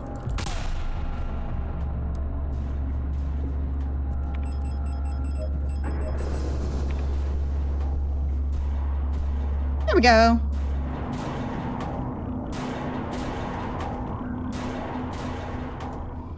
All right. We're gonna jump in this hole because apparently we're James Sunderland.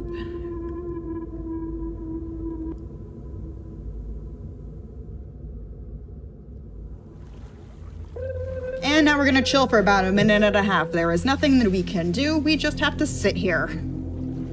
You can explore, but there's not really that much to see. We just get to chill. Eat some Halloween candy if you've got it. Talk about spooky things. Look at pretty lights. Sadly, you can't even glitch out of bounds for some fun times on current patch. That is another thing that got taken out.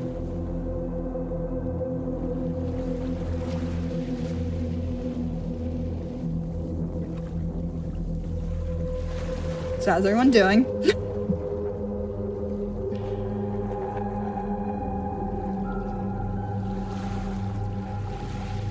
I forgot to bring up the chat, so I can't even see everyone answering. I can update you on a few things then. One, earlier the song playing was Swan Lake. Thank you. Yeah, I realized it about 2 minutes after the run started that I completely forgot to actually have the chat up. And I was just going. Another thing you asked that came up was apparently you can fix tapes with cassettes with tape. Oh, well then. Yep. Apparently someone mentioned depending on where you patch it, it might have some issues on the splice, but you can do it. You know, now that I think about it, I can probably bring up the chat on my phone since I can't really tab out of the game. And then on my side, I got lights working again. I was wondering why you didn't have your lights up on your stream. There we go. Now I can see the chat. I didn't know that they broke. I wasn't paying that much attention. Yeah. Now I can see the chat. Cool. So yeah, that part of the game would be great if we could find some way to get around it. We can't, as far as I know. Is this the K one? No. Which one? Oh, it's this one. So normally we would just glitch straight through that door. Again, glitchless. We don't do glitches here. Because glitches are silly.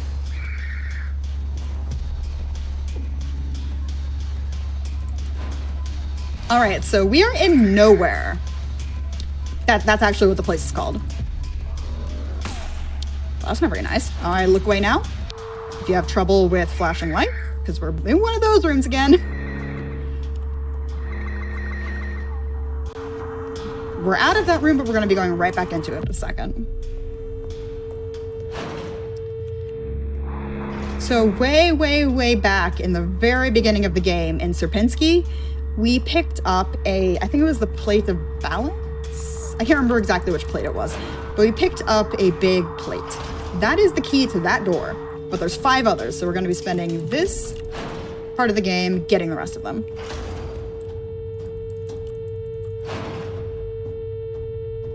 I'm going to make that go away.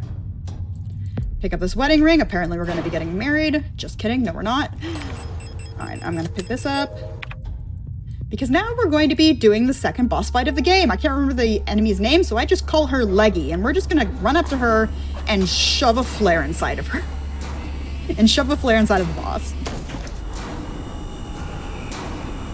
Yeah, if you've played this game before, and you spent all of your ammunition on the bosses, that, you know, you ran around, you dodged them, not even realizing the entire time you could absolutely one-shot them. That was me the first time I played this game. Alright, we're gonna clear the inventory a little bit. Actually, I need that. Alright, that's it. Putting away the key that we got earlier, just to free up some inventory.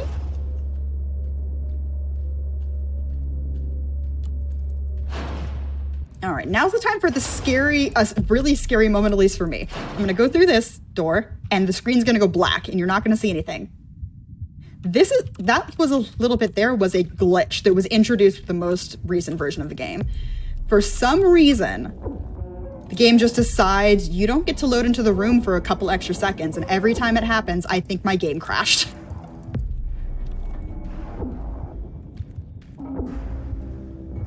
Okay. For safety, I'm gonna heal there. Now, for 2 important reasons, you need to keep your health fairly topped up for specific reasons in this game.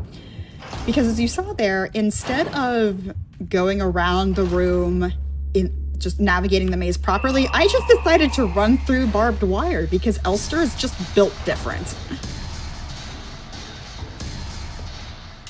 And no, that's not considered a glitch.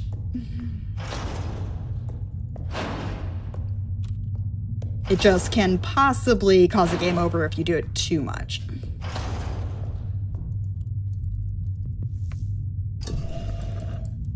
Taking this, thank you.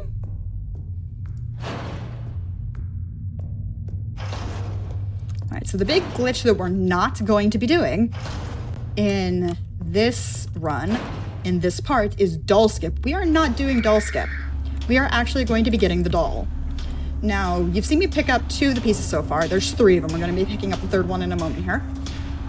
But that is the big difference between any percent and glitchless, is the fact that there is 2 glitches missing.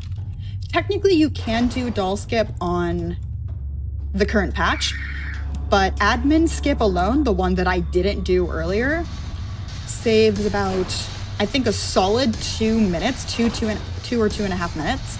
And because of that, that's the reason why to this day, the game is still, or any percent is still done on the original launch patch of the game. Okay, I'm gonna be putting all of these rings on this hand and taking this plate key, thank you.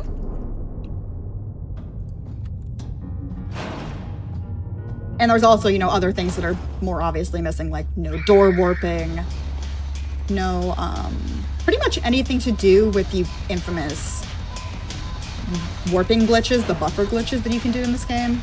All of those are going to be missing. Okay, that's good.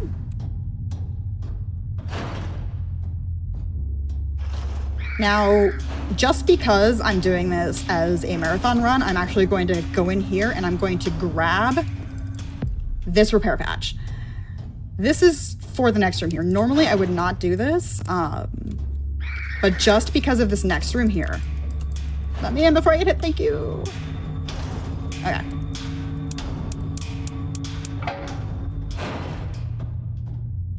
Okay, I'm gonna hang to the right and hope that I only get hit a few times.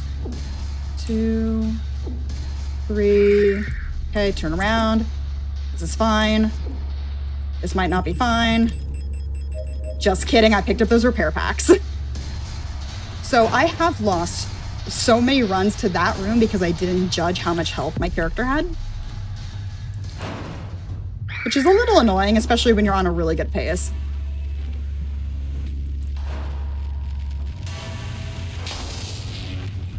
All right, now we're going to go where we need to use the doll, which is where you would perform doll skip if this was any percent.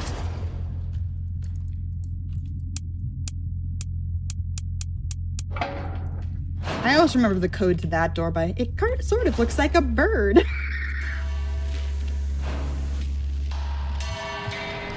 Can you avoid the enemies?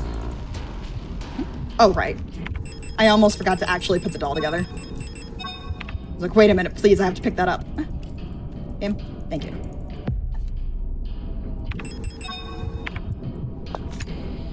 There we go. So if I didn't put the doll down there, that contraption would have closed and I wouldn't have been able to leave. That's why you have to get the doll when you're playing on glitchless. Alright, just for safety reasons, I'm gonna pick this up. Because you can see I'm quite low on health. Mostly because I got hit a couple more times more than I meant to, but...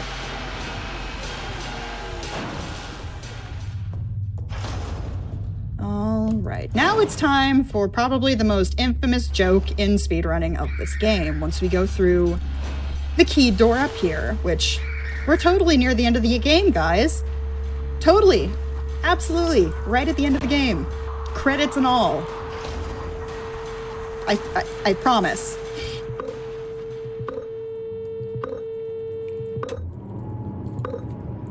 Okay, let me in.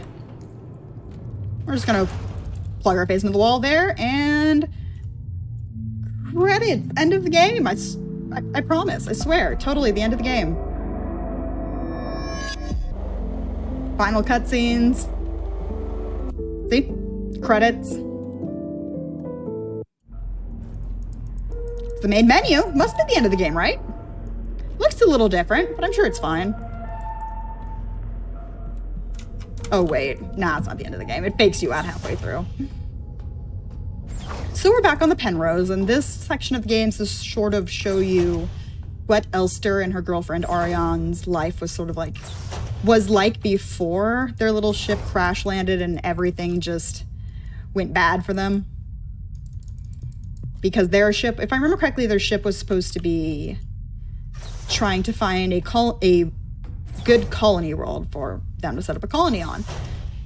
But most of the people who got sent out for that little mission, they only had so much food and they would never be able to come back, so if they didn't end up finding a habitable world, well, they were just slowly going to starve to death, which is part of the plot of this game, because in fact, Ariane and Elster were one of those unfortunate ships that did not find a proper world. So that's part of the story of the game, among a lot of Cthulhian nonsense. So we're just checking the ship out before the game will allow us to go say hi to our girlfriend. And now we're back to the present, and Elster is lacking an arm. She has seen better days, but don't worry, she's gonna find a new arm. By tearing it off of a former version of herself. See, she's fine. I'm sure she's fine. Because yes, Elster being a robot based off of a specific person, there's multiple of her.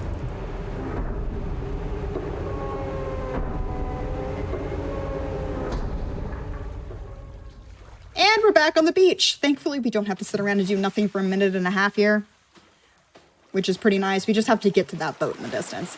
Downside is Elster, or whoever the beach person is supposed to be, the first person view character is supposed to be, walks really slowly. And there's nothing that annoys me more in speedruns than when characters walk really, really slowly.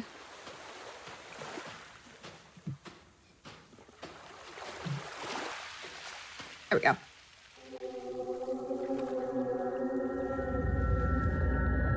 And somebody forgot to clean up Sierpinski, so now there is rotten flesh and flies everywhere. Kind of gross, so we're going to try and get through here as quickly as possible. This is pretty much an exact rehash of the very beginning of the game, complete with the fact that you need to go get the same code. Excuse game, thank you. You need to use the same code on the same lockbox to get the same key to get to the end of the little mini area here.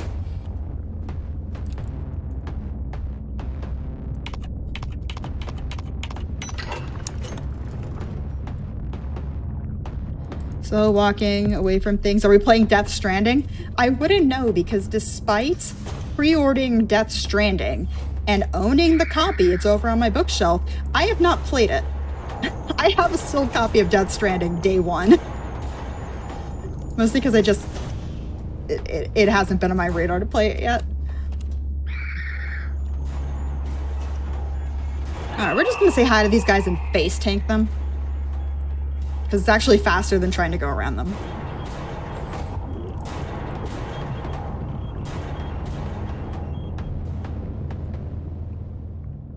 Come on, skip the cutscene game. There we go. So this is Rotfront. Rotfront is the final level of the game.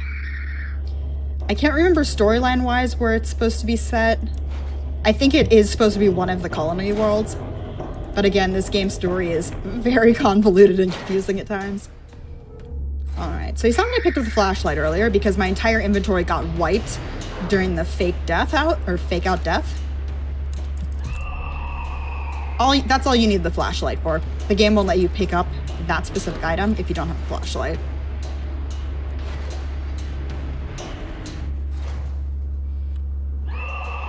This guy's not gonna, yeah, he's not gonna behave, see? Nope, didn't behave. Sometimes I can get out of that room without getting hit, but usually you get hit in that room. Alright, so just like earlier, the entire point of this level, collect 6 things to open a door. Except in this case, it's a little bit different. It's collect 6 things in order to spawn the actual key you need. If we could find out some way to cause that key to spawn earlier, it would blow this game wide open as a speedrun, but as of yet, we haven't figured out a way to make that specific item spawn, except for getting all 6 of the tarot card items.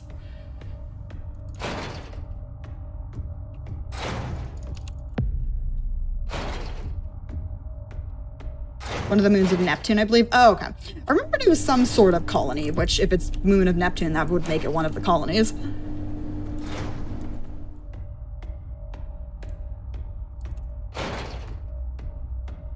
Which, yeah, timey-wimey, Cthulhian nonsense.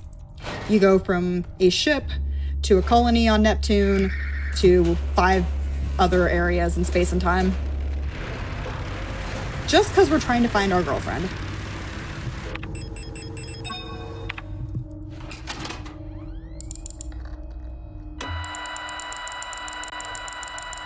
And we're just trying to set the frequency for the radio for a puzzle that we're going to be doing in a moment here.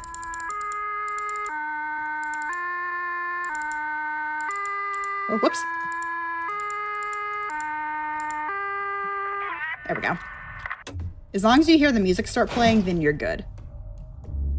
Because we need that, well, not music, but like person yelling random codes in German into a radio signal. Then you'll be able to get the key item that you need to get later. Here's another tarot card. The Lover's card. Now, if this was any percent, we would be using that in order to perform a buffer warp. We're not doing that, so we're just gonna have to run through here and hope we only get hit. Hope we only get hit once, but I got hit twice there because I am bad at video games.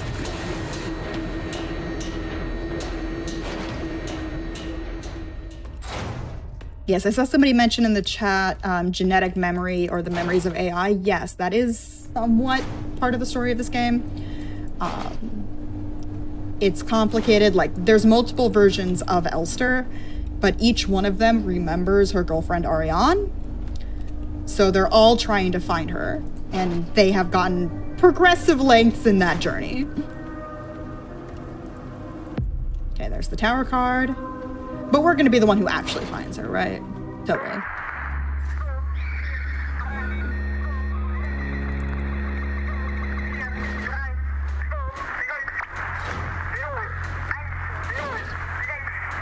So if this is any percent, you would usually do a box. There, we do it on the way back, because it's just a little bit faster for what you need to do.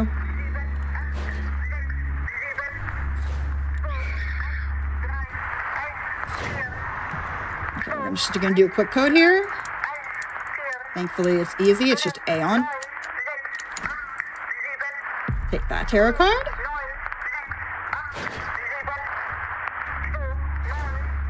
Just maneuver our way behind all these guys. Goodbye. Now it's this room up here, which is the room that we actually need this code on the radio for. We're just gonna let it play out until it opens on us. Thank you. And now we're gonna take the radio and we're gonna go straight all the way to 240.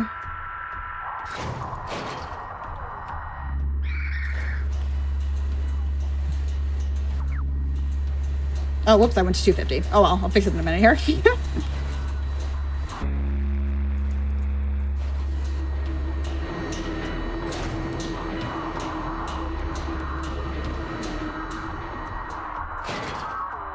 Okay, now here's the box we're gonna do early.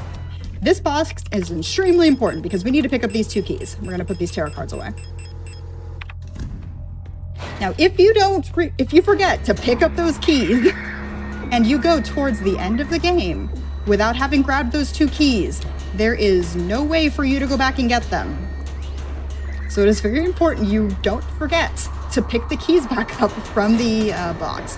I have forgotten that before, gotten to the very last screen of the game, and nope.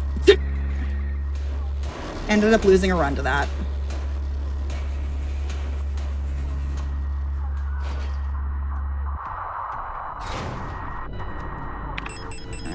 Combined these two and they made a photograph somehow, magically.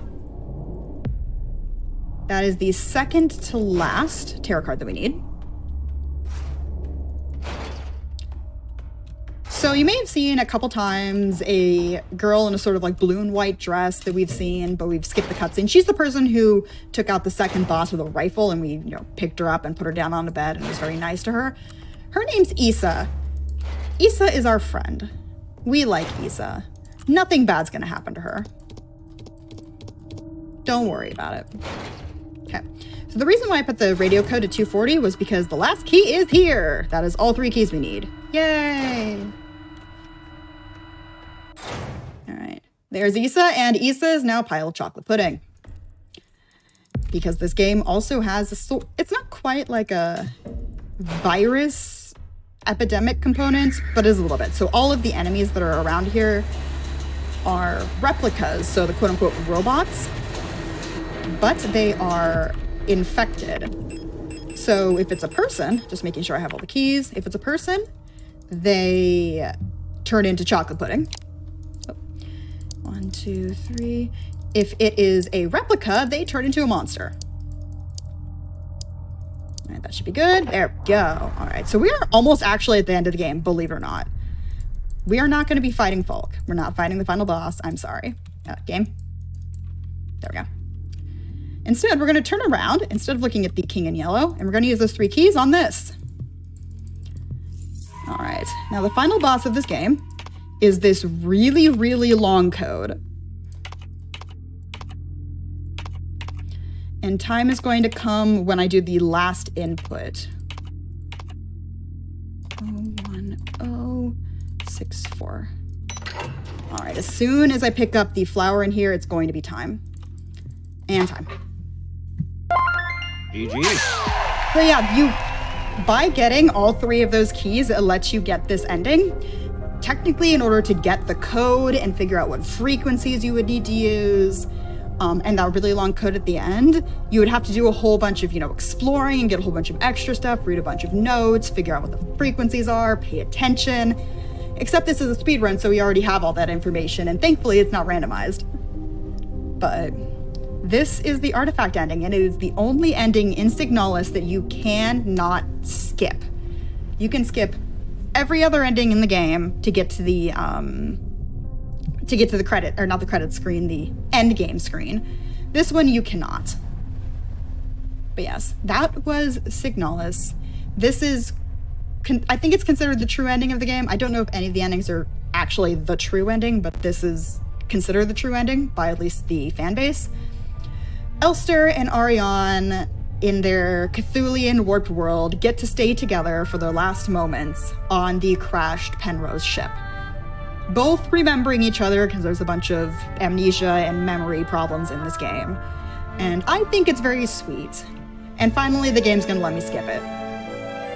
So, total playtime, 53. That actually makes me giggle a little bit. So, something that I didn't bring up is this is technically, by default, a world record because I'm the only one who's run this category and my last run hasn't been verified yet. So, technically, this is the world record. But, Congratulations. Yeah. By default. I just wanted to show off Glitchless because Glitchless as a category is sort of my baby because I'm the one who helped route it, come up with it, figure out the rules for it, and sort of browbeat some of the mods maybe a couple times in order to get it made a thing early on. And yeah, I hope you guys enjoyed it. If you want to come find more about me, you can follow me over at twitch.tv/Miss Scarlet Tanager. I play lots of spooky games and the odd RPG. And I have bunnies, obviously, Garrus and Tally, and my chinchillas, Edward and Alphonse, and they have their own dedicated webcam. So if you like fluffy animals and speedruns, come follow me. All right, congratulations once again. Thank you for doing the run of Signalis. Hopefully you all enjoyed that. Really quick, we will be back with more spooky games for Halloween, so don't go anywhere. We shall be right back.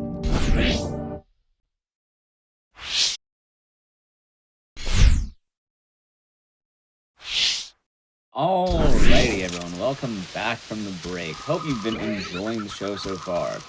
Good news, I guess unrelated to everything. I got my lights working again, so we're back to normal there. Yep, hopefully you all have been enjoying the Halloween show so far. We still have plenty of games coming up for you. And weirdly enough, I learned recently that apparently the song It Always Feels Like Someone's Watching Me is considered a Halloween song. I'm not sure why, because it's just about some random stalker. Anyway, with that being said, here's Dino Stalker with Punchy. Take it away. Hello everyone, I'm Punchy. I'm waiting for the game to come back in. It was on the demo screen. Anyway, this is Dino Stalker, or Gun Survivor 3 Dino Crisis. I'm playing the Japanese version, that's what it's called in Japan. For Gun Survivor games cross both Resident Evil and Dino Crisis. Managed to confuse whoever was handling the layout earlier with that. Right, so we will get started. New game. Easy. 3, 2, 1, play ball. So we play as the fantastically named Mike Wired, who is transported out of the 1940s. He is an ace pilot transported out of the 1940s to shoot dinosaurs. This takes place for no obvious reason. This is just a thing.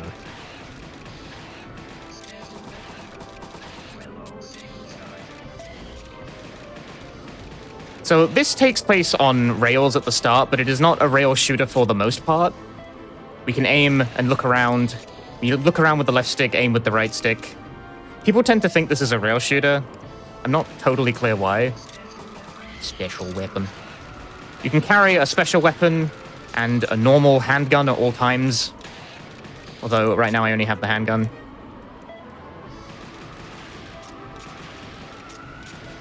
And currently our goal is to kill the pterodactyls as fast as possible, because that advances the game faster. It has distinctly arcade energy, but is not in fact an arcade game.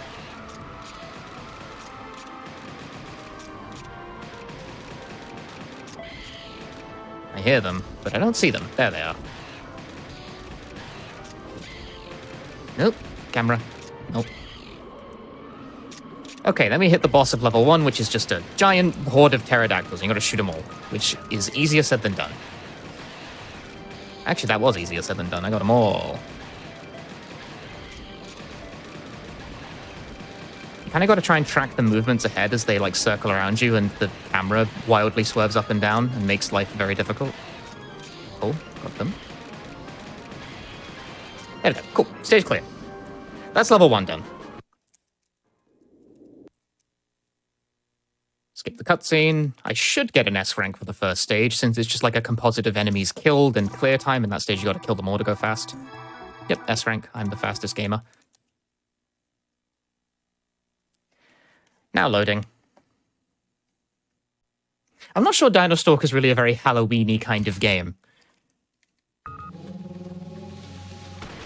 Shoot the tree. Okay, so now I actually have control over my movement. I can run in any sort of direction, so I will take the most direct path through the foliage, which involves destroying the trees by shooting it with pistol. I've picked up a magnum. I'm not sure. I'm being pushed. That is a constant across every game in the Gun Survivor series, is getting pushed by dinosaurs or zombies from off-screen. Once we barge our way through the trees for the first time, for whatever reason, you can't get through the same way. Like, now there's an invisible wall preventing me from going through the trees. So I will have to follow the path the normal way.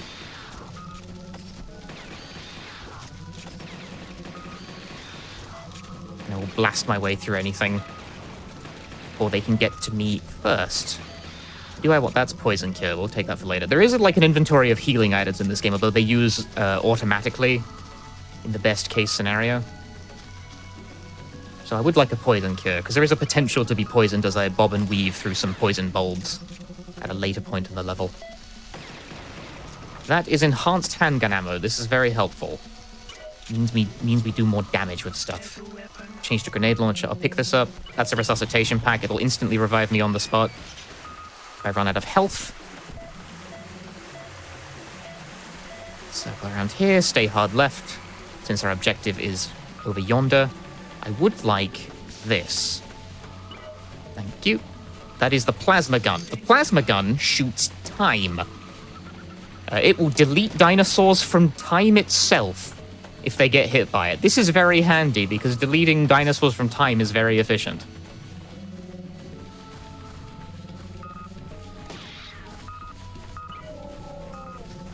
Cool, that extends combo time, not really important. Get out of my way. I'm moving towards these rocks.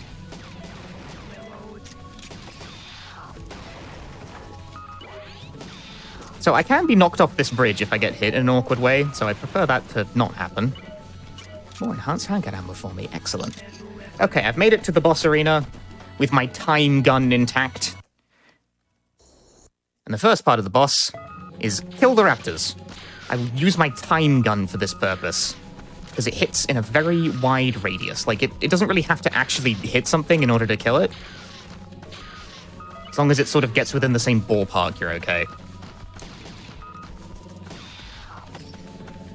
Now we'll use the rocket launcher. There is no self-damage in this game, so we are free to just fire at will. Pressing L1 locks onto an enemy as best it can, and God knows it tries its best. Okay, there is also a timer in the top right. Breaking crystals expands your timer.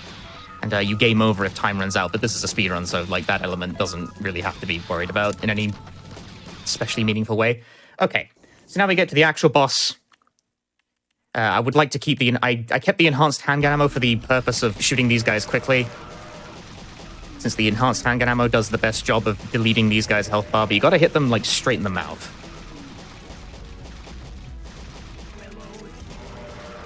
I ran out. No! Do not run away! There we go, okay. Got them before they ran away. Good, good, good. Good fight, good fight. Yeah. Those two are... They share a life bar, those two dinosaurs, and they are a recurring enemy. No bonus! Not enough dino bonus. C rank. Here's where the goal of going fast starts to conflict with getting a high score. But that is okay, as we are all about the speed around here.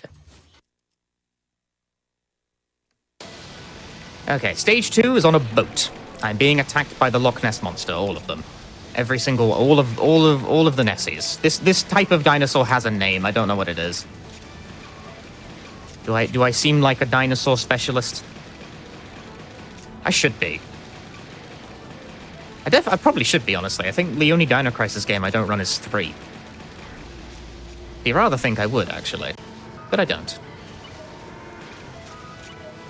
These dudes can be hit when they're under the water, which is handy. Can stop them from getting a cheap shot off from you.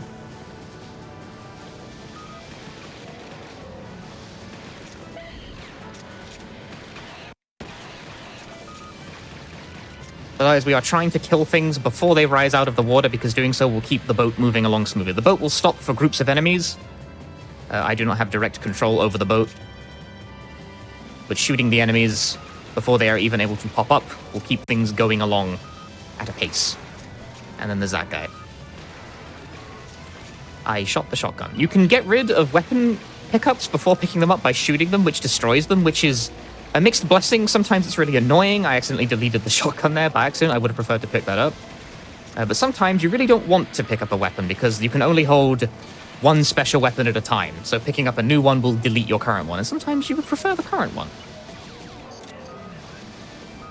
For instance, I would like to hold on to my enhanced handgun ammo right now, so I'm actually going to swap to the machine gun. Plesiosaurus, according to chat, is what the name of that dinosaur. I will take your word for it. Machine gun is not very accurate, but it will do the trick. Now we have to shoot rocks before they fall onto the boat and cause damage. I don't have to worry about my health too much. This game is, like, pretty lenient, fortunately. It's not a big deal. But no need to be completely reckless about it.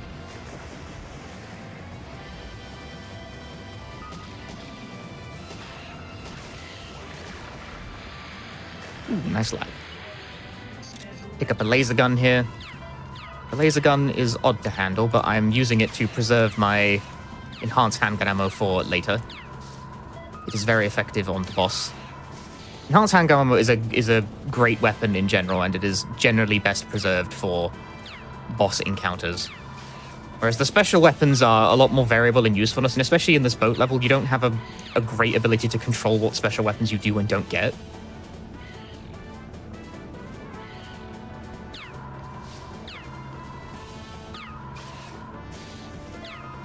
So you'd rather make do with this. That hit but did not kill. That is unusual.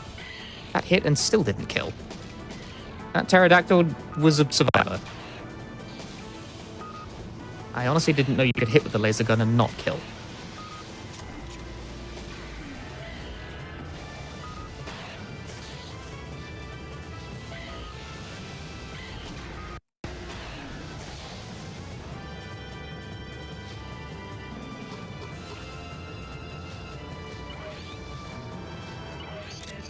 Once again, swapping over to the machine gun that I've now picked up to conserve whatever I have left of my enhanced handgun bullets.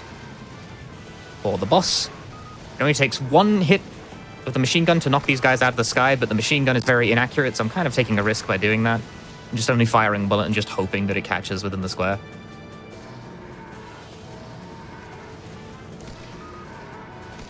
Donk. Donk. I like how these, when you shoot these dinosaurs, it makes like a metallic thunking noise, which I find very satisfying, if a bit silly.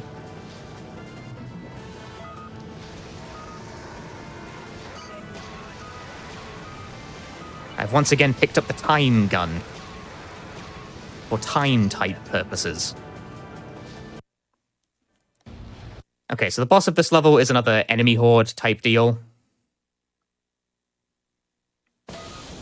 These enemies are very, it's easier to hit if you aim under the water at their undersides.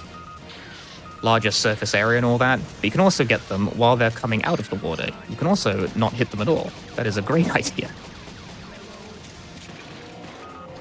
I did not have very much in-house hand ammo left over there. That's okay.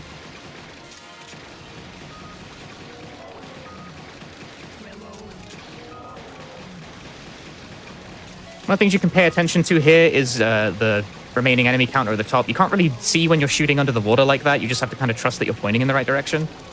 But you'll know you got a kill. And you see the account decrease by 1. There, it decreased by 1. Very fast. Cool.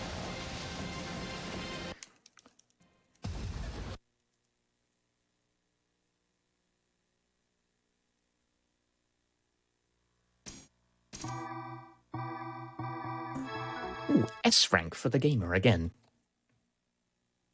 Bonus. Okay, now Mike wakes up in a desert. The plot of this game is that Mike Wired, 1940s ace fighter pilot, is like transported to hyperspace, a semi-digital realm where the dinosaurs were transported due to a quote accident in the future. It's just the kind of thing that happens in the future, you know? I get it. So we need to proceed smoothly through the dunes. We have the spark gun right now, which causes chain lightning to bounce between targets, which is actually very helpful because it will delete enemies behind us. Like that one dude I clipped in the air actually killed 4 enemies behind me. And that as well. It's very convenient. They steal items off you too, which is annoying, but usually it's just like a health pack or something. So now I'm heading towards that like one Simpsons episode where Homer gets stuck in the wall. That's where we're going next. That's not a very topical joke anymore. Damn, that's like really old. Dating myself with that one.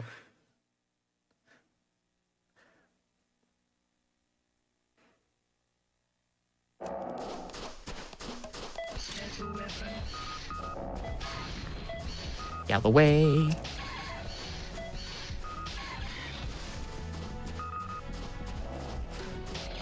That didn't hit at all. Ow, my face.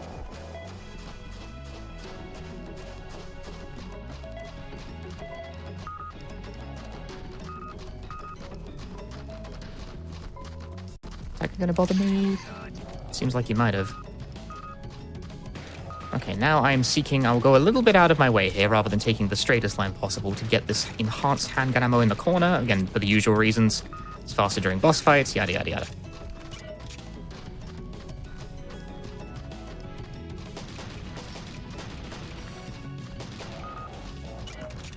There's a spare inside that rock too. Get out of the way. That dinosaur's corpse is blocking my way forward. Which is the worst.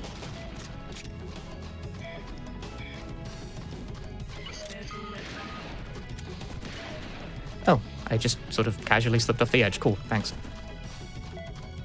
I was taking aim with the shotgun at those pterodactyls in the sky because you can just get knocked off this bridge by them from places where you can't see, but now my current issue is getting pushed off by that guy. Go away.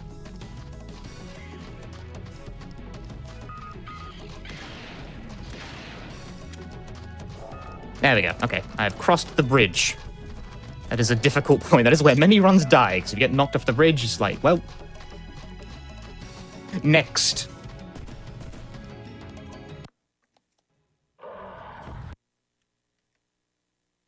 Once again, we will take on the 2 Carnotaurus.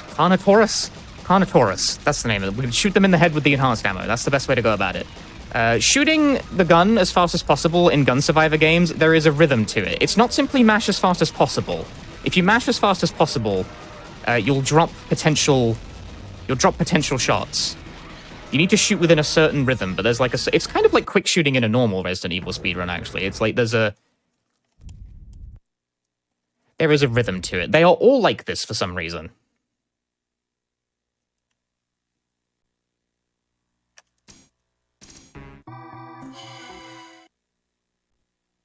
every Gun Survivor game has that quirk where it is faster to shoot with rhythm than just mash the button as fast as possible. But it is a relatively fast rhythm.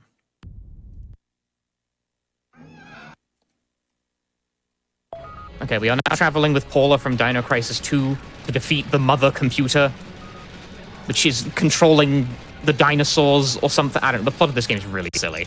I have a Gatling gun now. It is not infinite ammo, but it is close to it, as you get like 3 in this level.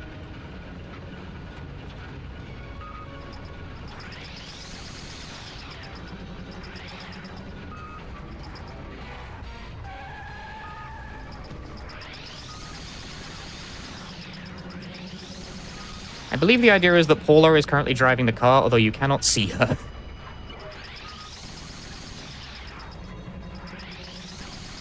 This character omitted for gameplay reasons.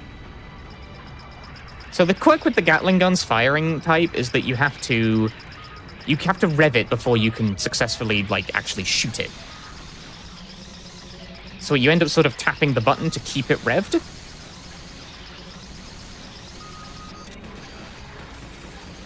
Although I will actually conserve its ammunition for the set piece.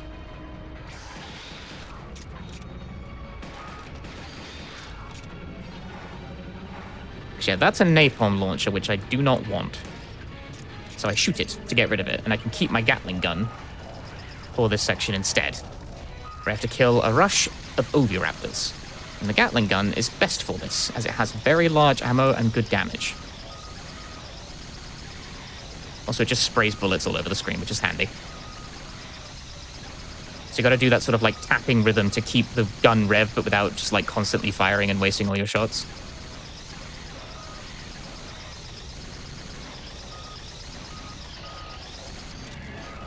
I ran out there at the end. There we go, good enough. Is a mother computer a dinosaur? Kind of. It creates a dinosaur to defend itself. So the computer has like a dinosaur avatar, as it were. They have a persona, basically. Is that what it's... I mean, it's more... I don't know. There's probably a specific word for that. But that's the joke I'm going with today. I am getting hit by everything. Machine gun accuracy letting me down with these.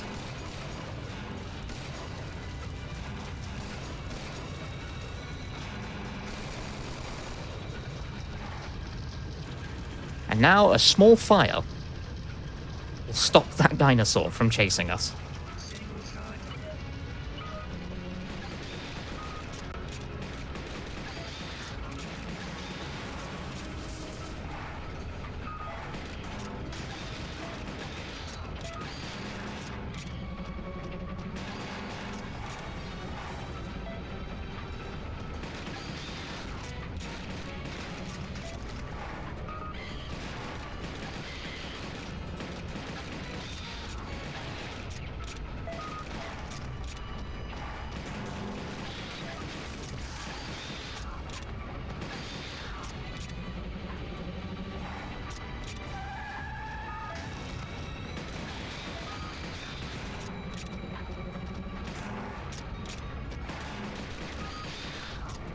Don't shoot that. I would like to have that. Thank you very much.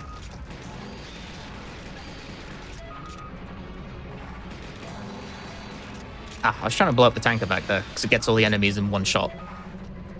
Which is a little quicker. But it swerved around.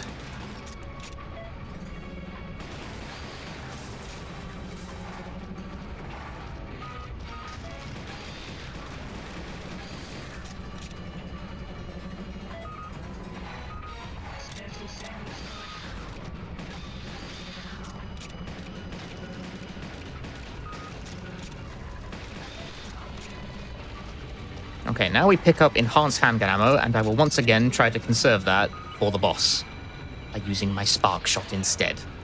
That's why I held onto the spark shot for as long as I did without actually using it. Enhanced handgun ammo is just better against most boss fights. Good shot. Quality.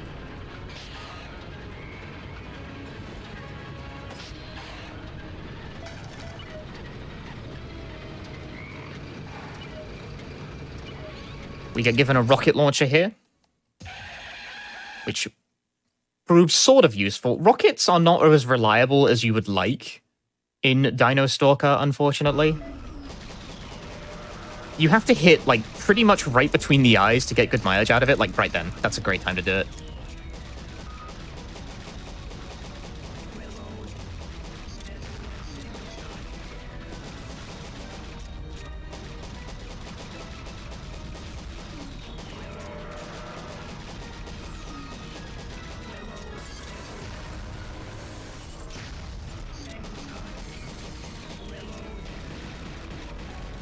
Bro is jumping at me. When they turn around and don't face shoot, it's difficult to deal damage to them. Okay, that's phase 1 down.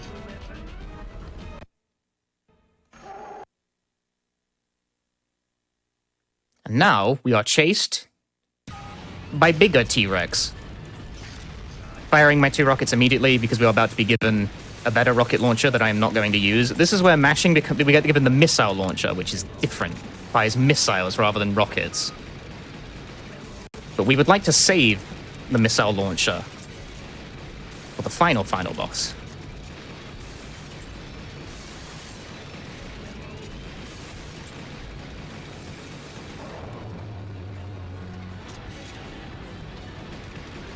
This damage is almost completely unavoidable without using the missile launcher, so we just kind of eat it, while instead dealing damage with rapid-fire pistol shots instead.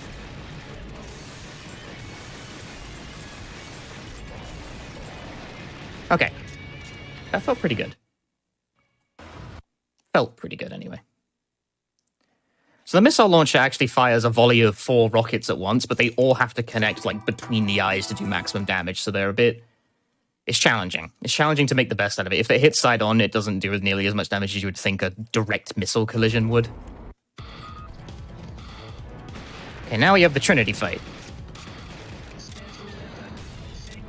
That hit properly. This is not the final boss.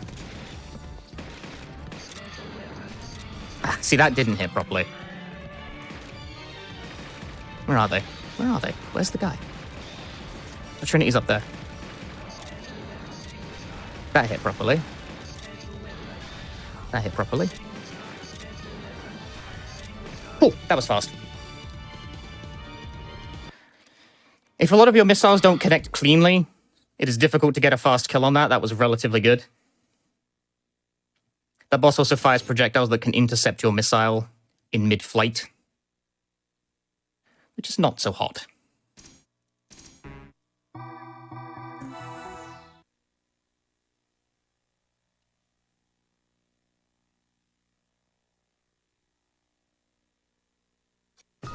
Okay, now final boss. This guy. He roars, it's very scary. I still have a shot of my rocket launcher. That's nice.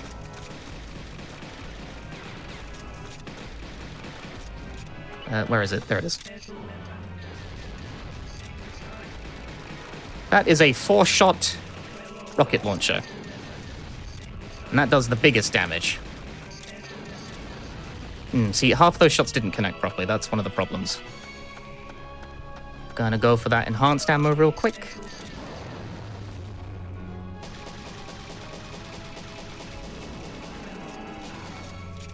Okay. That's phase 1. Then they become even angrier. And now everything is on fire.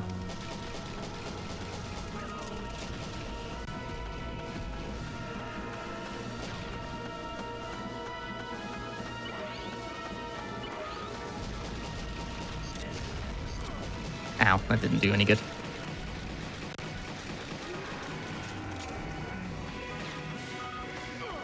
Ow. There we go. Get quadruple rocket launcher. Fire it once. Which the handgun continues to do extra damage. He's going to run away real quick. He has decreased past a damage threshold. What is this? Where are you going? We really ran the 9 yards there. He ran all the way back. I have no idea where I was. I'm not sure what that tracked, honestly.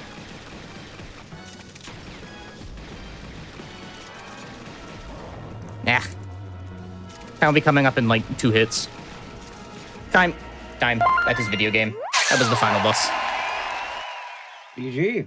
GG. It's a short one. Alright, what is my total time? This one is tracked by the in-game timer. So I'd like to see what that ended up being. My PB is like a 20-something. You get the credit sequence, which shows the staff roll, while Scottish pipes play for some reason. I'm as confused by this choice as anyone. But never mind those credits. It's the music dinosaurs listen to. Sure. You can't prove otherwise. 2057, that's quite good. That's not PB, but my PB is a 20-minute time. So it's close. That was a pretty good run. Nice. All right, good stuff. Real quick, while we're wrapping up here, if anyone wants to find you, where can they check you out? You can find me at Twitch TV/Punchy. I run lots of silly games like this. There was a time where I held the dubious and questionable to brag about distinction of being the person who had the world record in every single gun survivor game. There's 4, you see. 3 of them are Resident Evil games.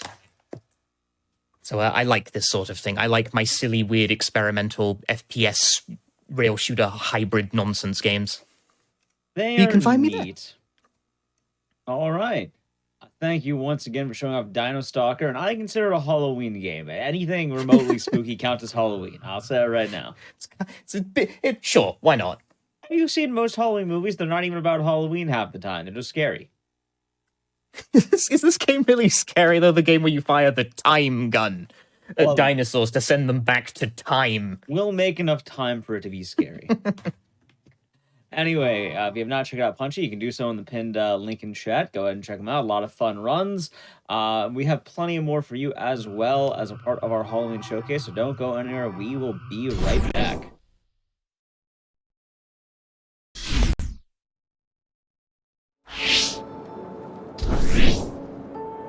Hello everyone and welcome back to the GDQ Hotfix Halloween Spooktacular. I'm your host, Smooth Operative, taking over for Ecdysis over the next couple of runs. But before we continue with our spooky show, I want to mention that registration is live for Awesome Games Done Quick 2024.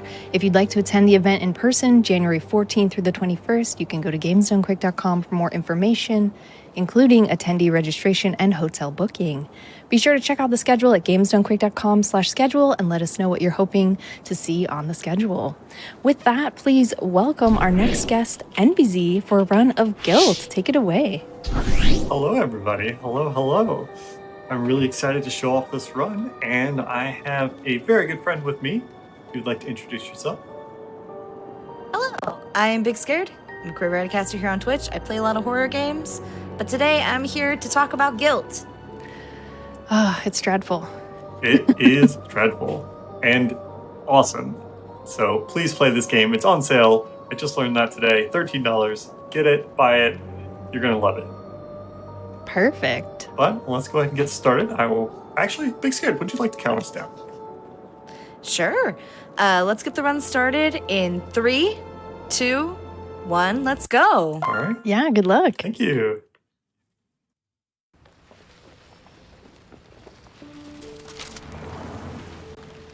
I can't believe it's been over a month now.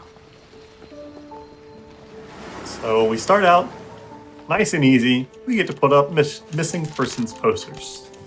The missing person is our cousin, Emily. So the whole game, we are going to be searching for Emily. Now, the glorious thing about this Emily is that just vanished. there is a choice No one knows why. for what happens at the end.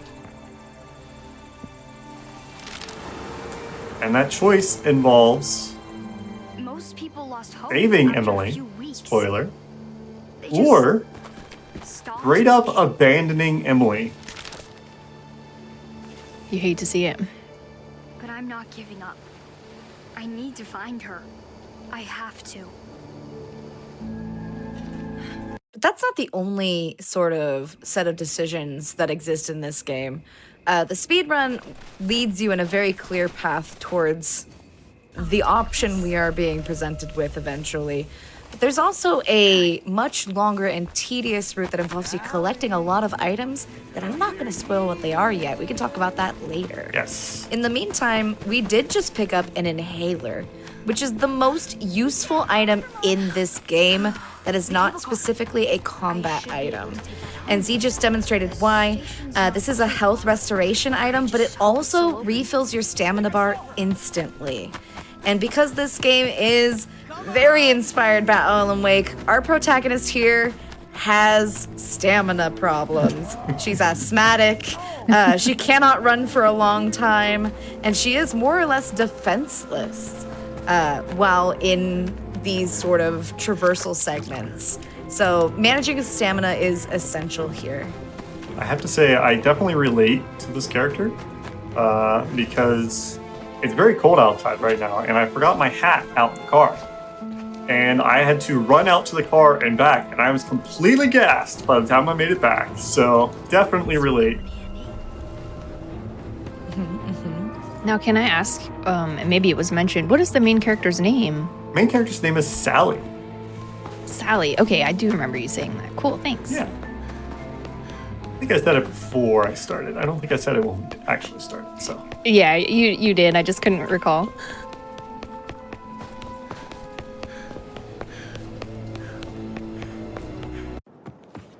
We're just on our way home from school. We need to get a tram ticket. Come over here and grab the tram ticket. That's weird. There was a ticket just sitting there. Whatever. I guess it's free. And weird creepy guy that was there and that told us we needed a ticket is now gone. And we're gonna do a little trick here, which is nice and easy. Quit out to the main menu, load back in. And as soon as it loads back in, we're gonna do the same thing again. And that skips 2 cutscenes.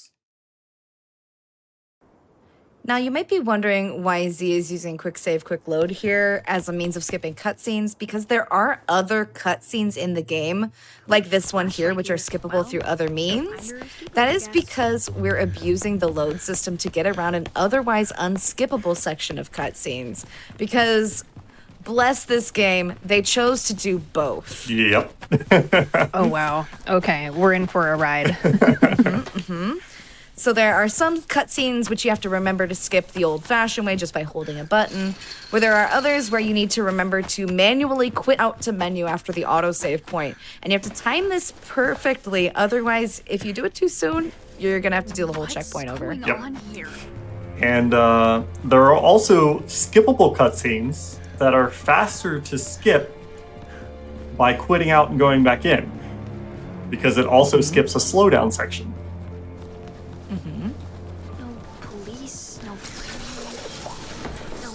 So you're skipping a skippable cutscene, I guess. Was there an earthquake? Yeah, but the way that the skippable cutscenes sometimes interact with the environment is different than the quick save, quick load, because it will also impact the way the enemy AI reacts to you, and we will, of course, be explaining this as we encounter enemies. Which is very soon. Very soon. We're also going to be getting our first defensive item here soon, which is a flashlight. Very Alan Wake. I'm liking the intro so far. It's like very cinematic and spooky so far. What is that thing? Yeah, the style of this game is really cool. It's very whimsical, is the way I like to describe it. But that doesn't necessarily mean that it's not distressing or unsettling or scary in any way. The way they really tread this line of being Tim Burton-esque without being too cartoony is phenomenal. Yes, absolutely agree. I want to point out real quick, you might have noticed that there were some ghosting / shadow figures that appeared behind Sally as Z was being noticed by that enemy. That is a stealth mechanic. The ghosts refer to the last position that you were spotted at. And so if you are stealthy enough and careful enough, if they spot you in a particular location, you could potentially just scoot out of the way and they would go patrol where they saw you and leave you alone. But since this is a speedrun, Z here is being very forthcoming with their movements. She's not going out of her way to be stealthy, and as such, they're in much more pursuit than they would be in a casual setting. Yes. We've also got a survival horror trope here, a valve puzzle, which we'll see several of throughout the run. This is the most simple one, but it does require you to move around a ladder and turn off the steam.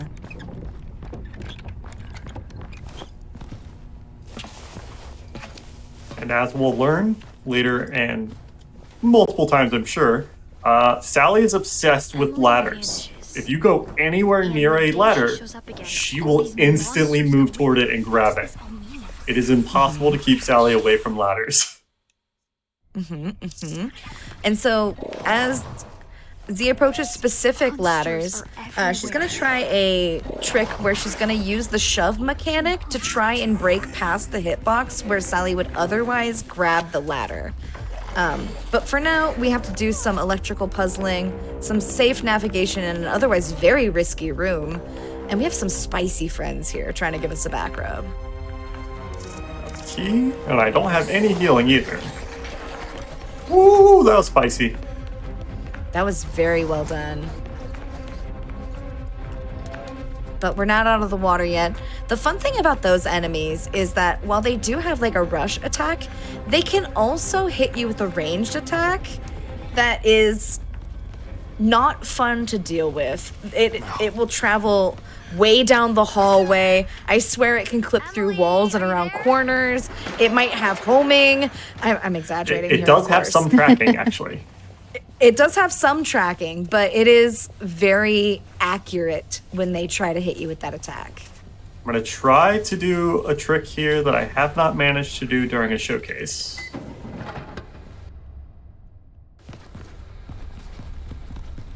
So normally there's a puzzle in this next room where we need to turn a valve, turn off the water, or turn on the water rather, so that we can get over to this button. We're going to try to just hit this button with this can here. Very well done. No, it didn't take it. No! No, wait, it did take it. It did. I was going to say, I saw it hit the button. Not bad. So yeah, I that's the first time I've gotten that. Impressive. And as you can see, the throwable objects have a pretty robust arc, and you have to aim specifically. If the can were to hit any obstacles along the way, it would of course be disrupted. It would burst early. It could aggro enemies if it were too noisy along this process. So that was a very risky stunt. If only for the fact that if she missed, Z would have to go back to the vending machine and get another can. Well, the good news is I wouldn't actually have to go back. In that case, Really? in that room there at least, all I would have to do is use another quick stamina there.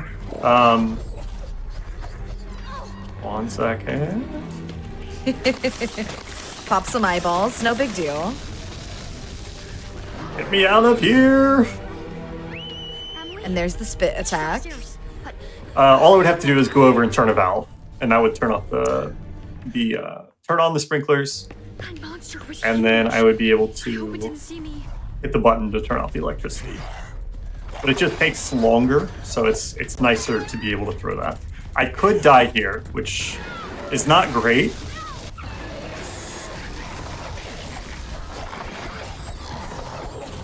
Ooh! That's about as spicy as it gets. Okay. That was so spicy. Ooh.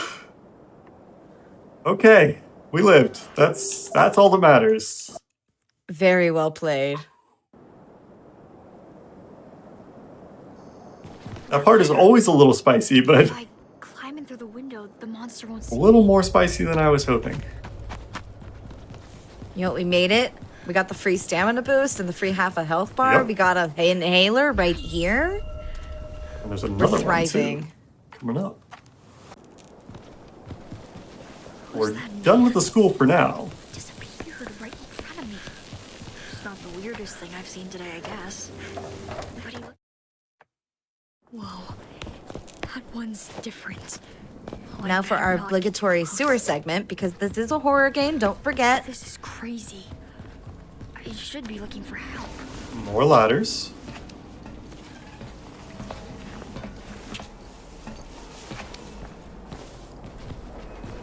And that's it. That's the sewers. That's the sewers. Oh my gosh. So exciting. I was really buckling up. I didn't even click it into the seatbelt, y'all. All right, this next part is also extra spicy, so we'll see how it goes. I'm gonna take it nice and slow so that I don't aggro these enemies, because these birds can teleport in front of you. And then they can slow you down, they can charge you, they can do all kinds of really bad stuff. So we're gonna try to save our stamina. Dodge that, get away from that, use our heal, get stamina back. Nice. Past that, get past that. All right, hitless through there, barely. We Very almost got well sniped played. there at the end. Oh, we got spit in the face there, nice. This is gonna teleport, yep. And we're out. Now, you might be wondering why the teleport is so bad. And the obvious answer is because they'll get in front of you. The less obvious answer is because the teleport is the best of the 3 potential moves that enemy has to offer.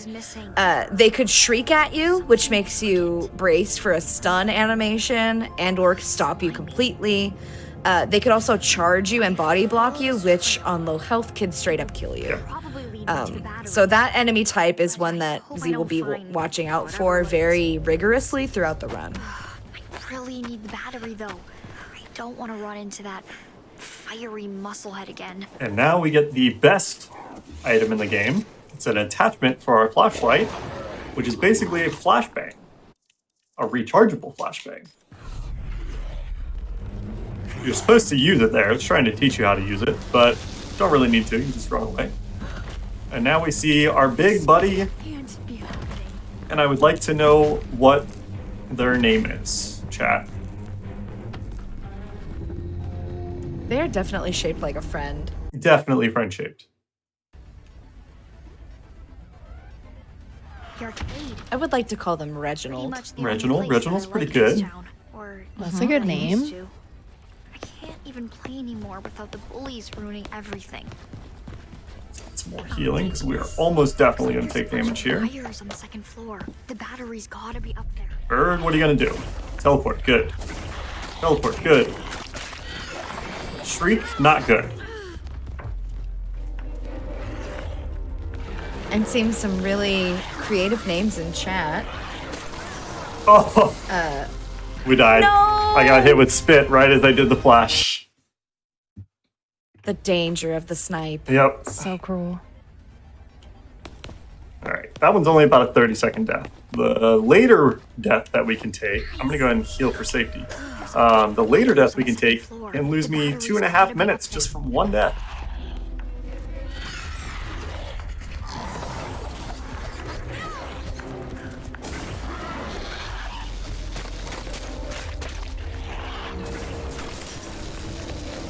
Okay. Think we're good now. Heal just in case, because we've got one chasing after us. But we need to be able to make it up this ladder. Got one hit on us, but we made it through.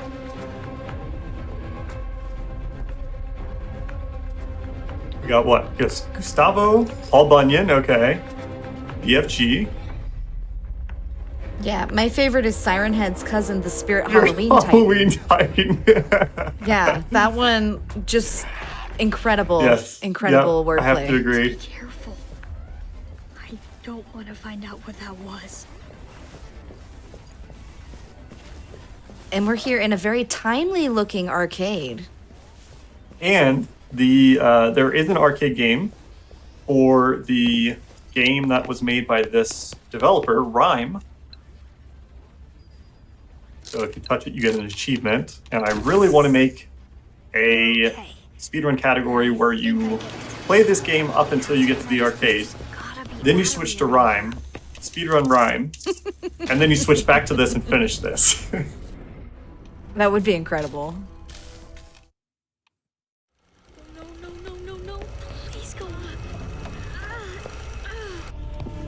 Yes.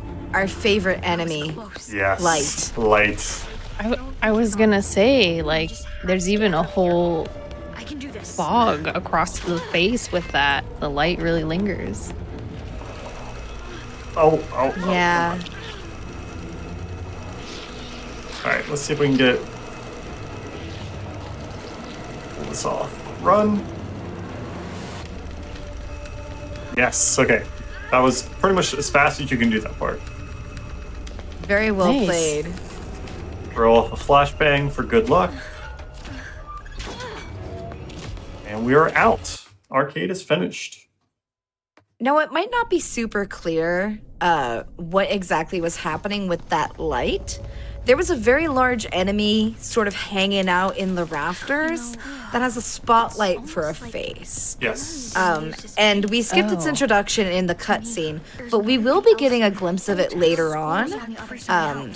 We're not done with it, but that particular encounter with it didn't do it justice. We did get the got skip on the it. ladder, though. Very good job. Thank you. Proud of you. Finally. That is not an easy trick. It looks simple, but it is not. No, you have to get close to it. Like, you have to get close enough to it that you can just, you know, do your little pushes to get knocked off. But you also have to be lined up perfectly. And if you get too close, like I said, Sally loves her ladders, so she will just grab the ladder. There is a backup strat where once you grab the ladder, if you climb back up and then just walk directly over the hole, you just fall down. So there is a backup strat. It's just a little bit slow.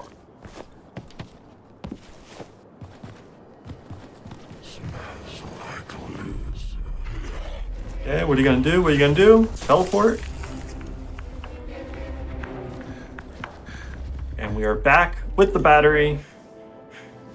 So now we can go back to school. But we can go on the second floor.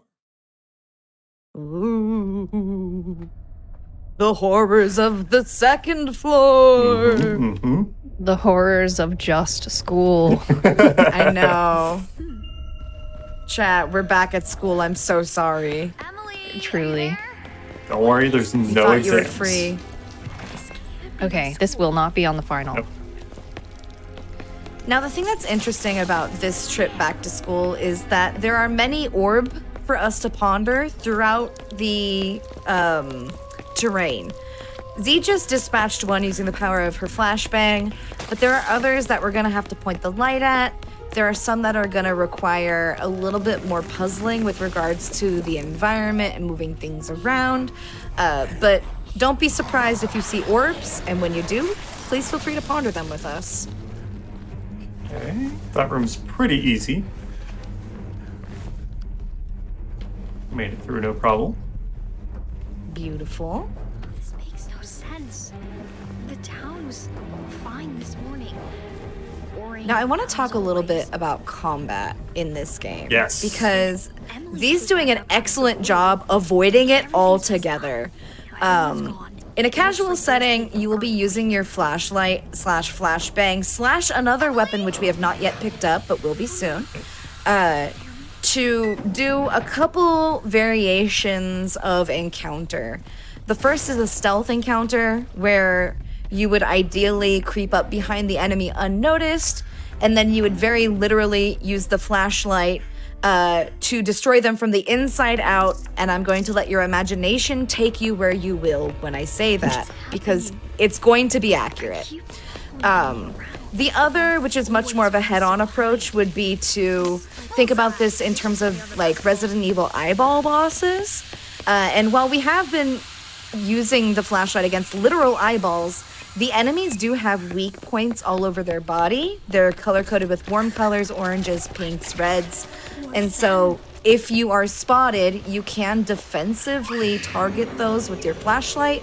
And if you pop enough of those, the enemy simply dies. So there's that.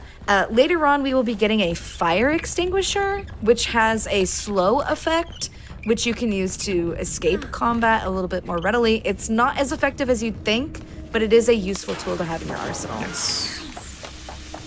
And of course, Z will be using it completely for platforming. Pretty much.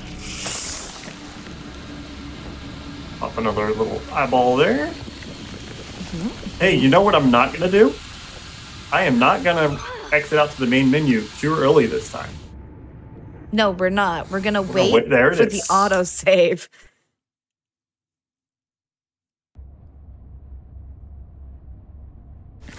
All right. I was still worried, even though I knew I did it at the right time.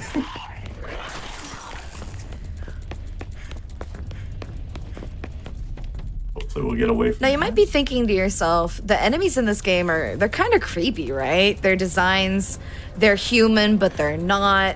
They look like a friend, but they're definitely not. I want to warn you now, because we will meet them very soon, that there is an even more friend-shaped and even scarier enemy, and they are the same enemy. And I don't like them. She's very intimidating when we meet her. Yes, I have to agree, honestly. Absolutely terrifying. I also want to warn folks, if you have a fear of mannequins, things are about to get real bad for you. Because we're entering the art department, and throughout the environment, there's going to be a large number and large variety of mannequins. But again, we gotta ponder some orb here. We gotta do an electrical puzzle, and the goal is to drop down the birdcage with the key in it. Yeah, I picked up a battery as well to make sure that my flashlight doesn't die on me.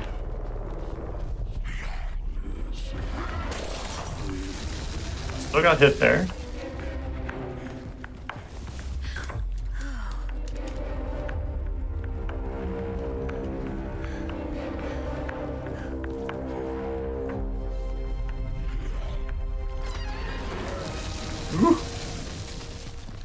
Look at those jukes! Impressive. Still right on my tail, though. And she could still get hit. Teleport. Flash. Beautiful.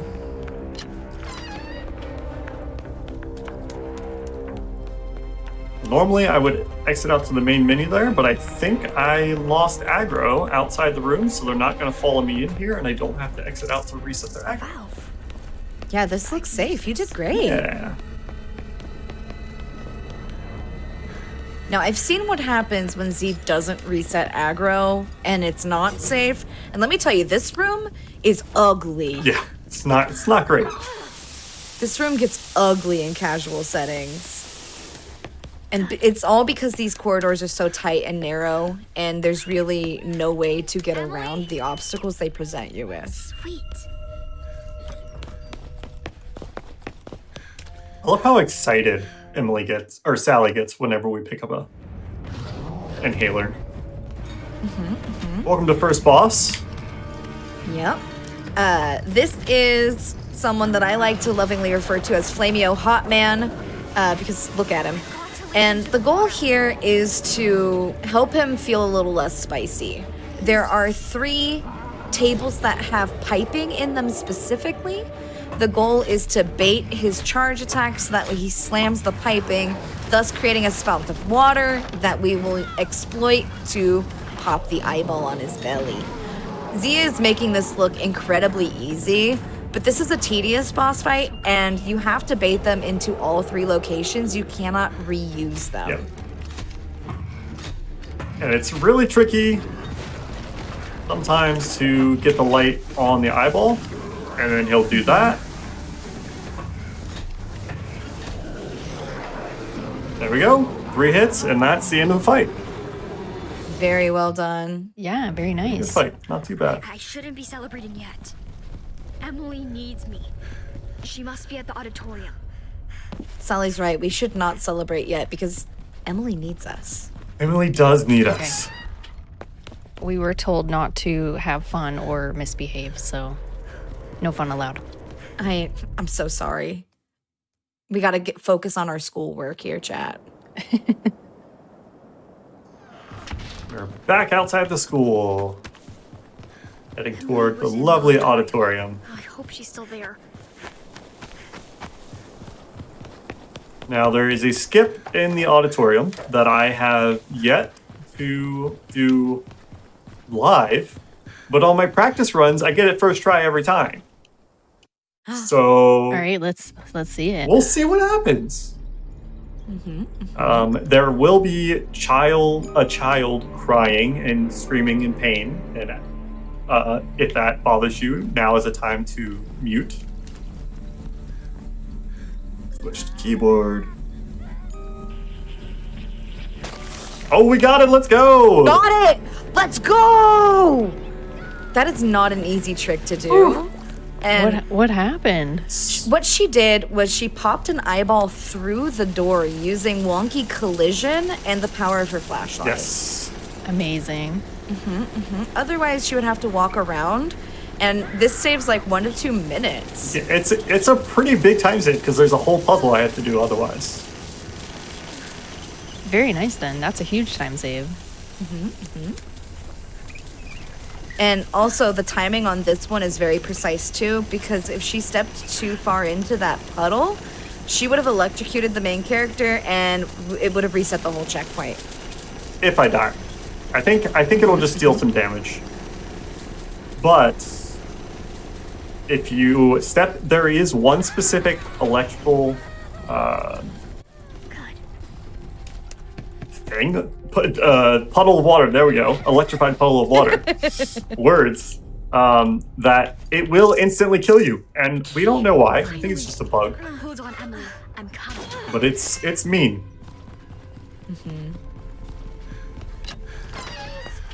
Emily! Welcome to the Now, I second mentioned boss fight. the spotlight boss. They're back, and we're gonna be able to see them in a little bit more detail here.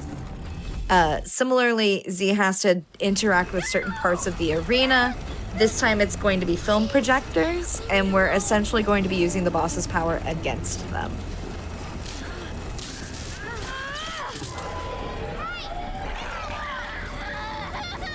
I must ask, if not friend, why shaped like a friend? Right?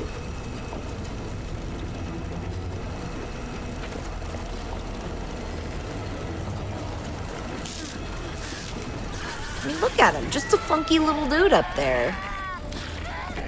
Just have them over. Have a good movie night. I'm sure they have all the horror movies you could ever want. Got nice long arms to hold your hands from way down the aisle.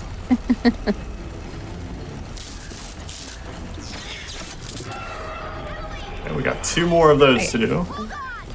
I think this is arguably going to be the scariest boss we'll see all night long. Gonna have to heal That's after true. this.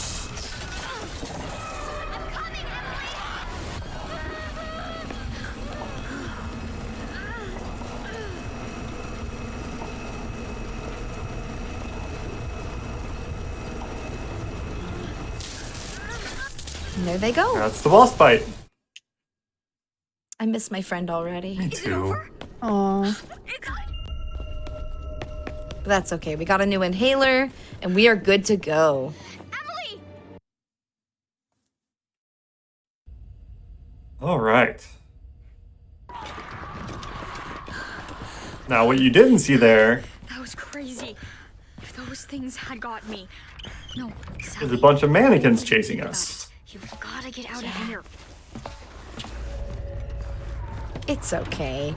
I'm sure we won't see any mannequins chasing us at any point Nah. soon. Definitely not. Definitely not. Definitely no mannequin horror in this No. game at all. None.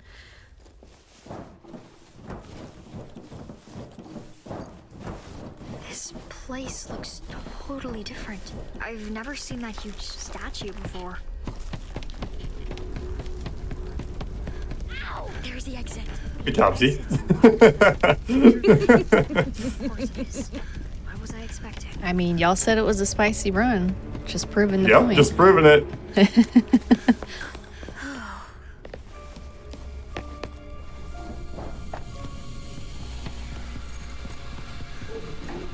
Okay, we'll pick up a mask here.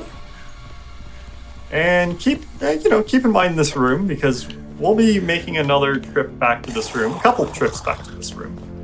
One will be a little Yeah. bit unconventional, we'll say.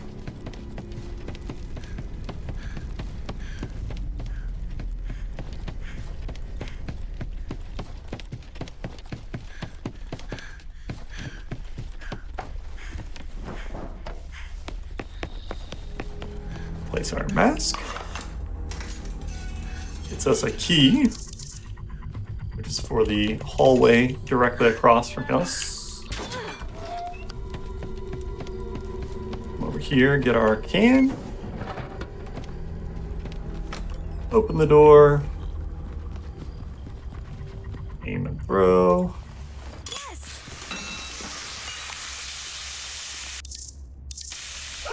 Oh, what's that noise? Oh, it's nothing. Oh, it's just a mannequin. Oh. Yeah. Definitely shaped like a friend. Yeah.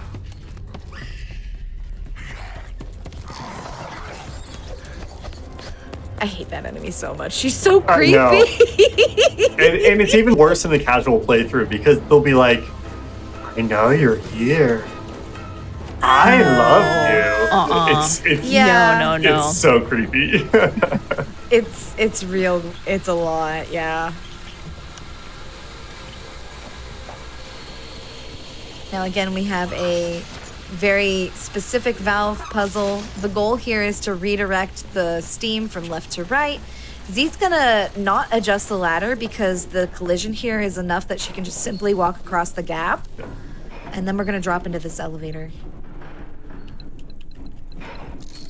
Well, after we do the power stuff.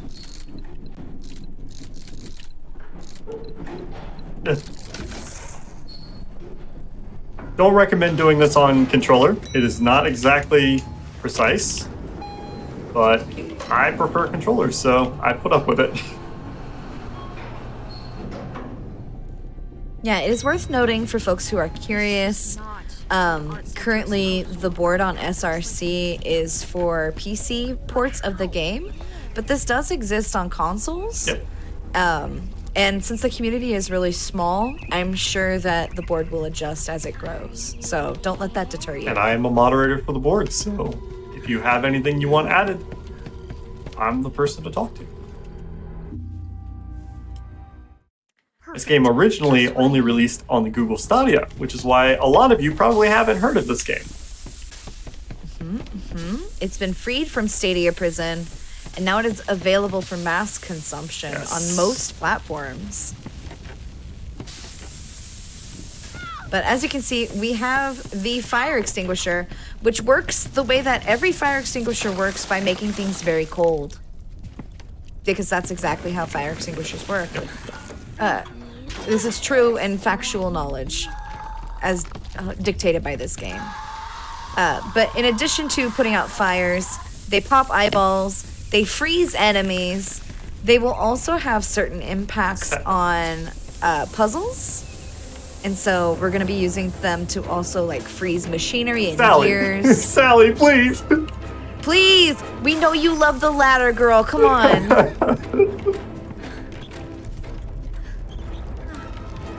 All right, this could be a bit problematic.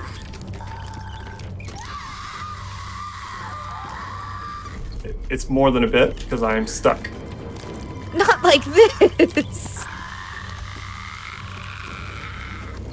Okay, we're good. That was only mildly concerning. Yes. Good job. Very well played. Yeah. I mentioned freezing machinery. This is one of the moments where this happens because we need this gear. Yeah, and that turns off the electricity so we can grab this little buddy. Well, it's not the weirdest thing I've seen today. Definitely not the weirdest.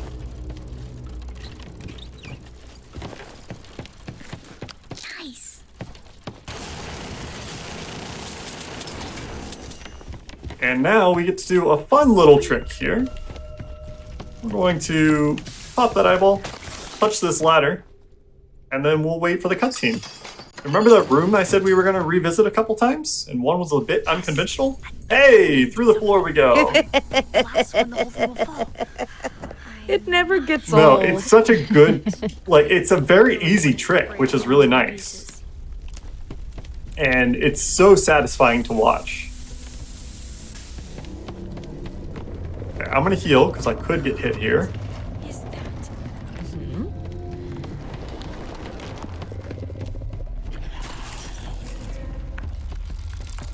Okay, we made it. Now, aside from aesthetic value, dropping through the floor does have some utilitarian purpose.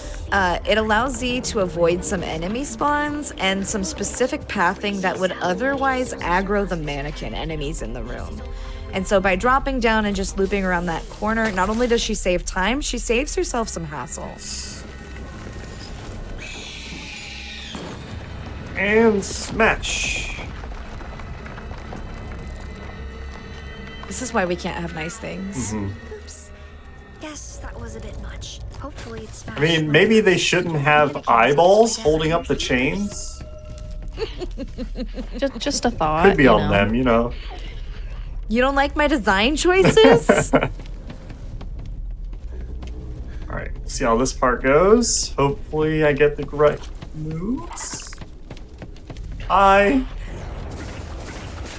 we go, 2 teleports. All right. Get our... Pick it up, there you go.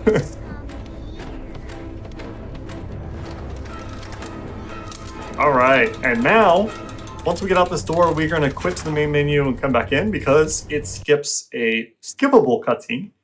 But also, on top of that, it skips a very long section where you are forced to walk as, well, let me make sure I hit the button, as Sally narrates her way over to this eyeball. But because we exited out, we skip that. We can come over here quickly, do that, and go into the worst section of the game. It's gym time. Okay. Time for gym class. Emily's waiting for me on the roof. PE, my nemesis. No. Not like this. This is by far the hardest section. This is the section that if I die, I lose 2.5 It's all minutes. twisted too. So, All right, good luck, MBZ. what we're gonna do is we're gonna take it a bit safe. We're gonna kill some enemies. Instead of losing 2.5 minutes, we'll lose maybe a minute. But to start, we will not kill any enemies. We'll do the risky strat first.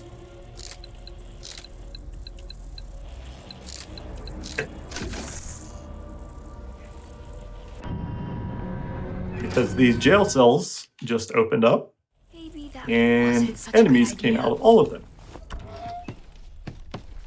So first we're going to book it.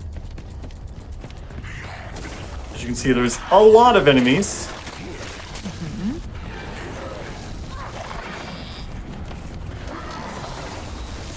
Woo. I was almost to death. Nice save. That. Probably get shot here. Nope. Okay.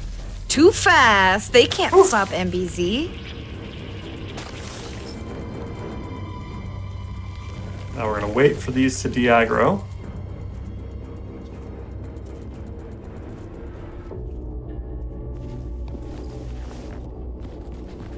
I just want to bring attention to the folks who may be watching this live that the poll to determine which ending Z's going to go for is open in chat. So if you have an opinion, please feel free to voice it. Are we gonna save our cousin or are we gonna abandon her and save ourselves? We shall see.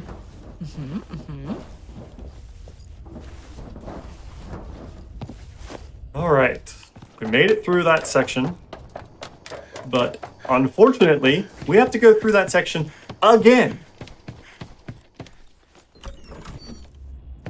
I'm gonna grab the extra heal just in I'll case. take this.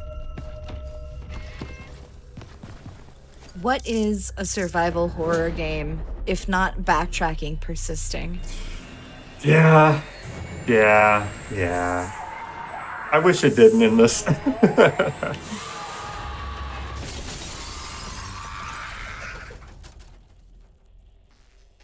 Very scary part for our dear Sally.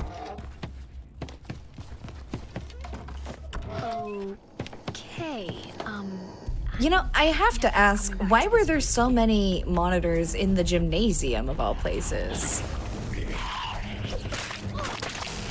That's a really good question. I mean, maybe they had it on for like the replay TV of sports or something in school. I mean, it must be a fancy school at that point, but you never know. It's true. Children's basketball championships are a very popular sport this time of year.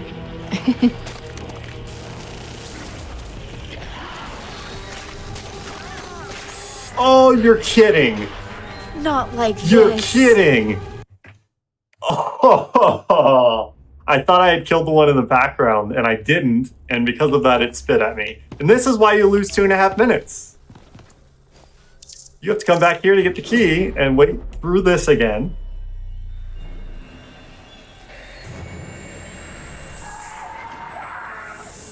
It's unfortunate that you can't use the QSQL to get out here. Right?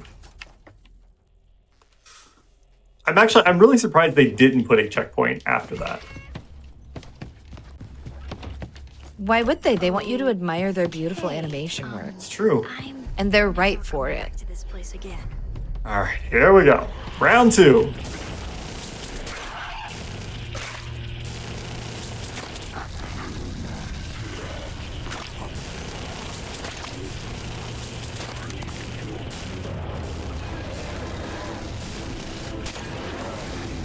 Please.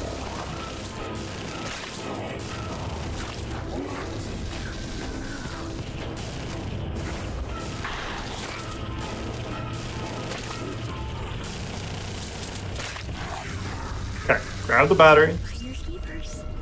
Beautiful. Now we can probably just run. Because there's few enough enemies. Woohoo!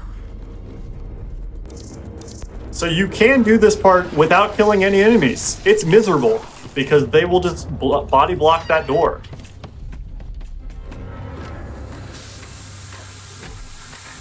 Now we're gonna freeze the steam on the pipe because that's how fire extinguishers work. Yep. And then we're gonna run into the steam because why not? Because that's how pipes work.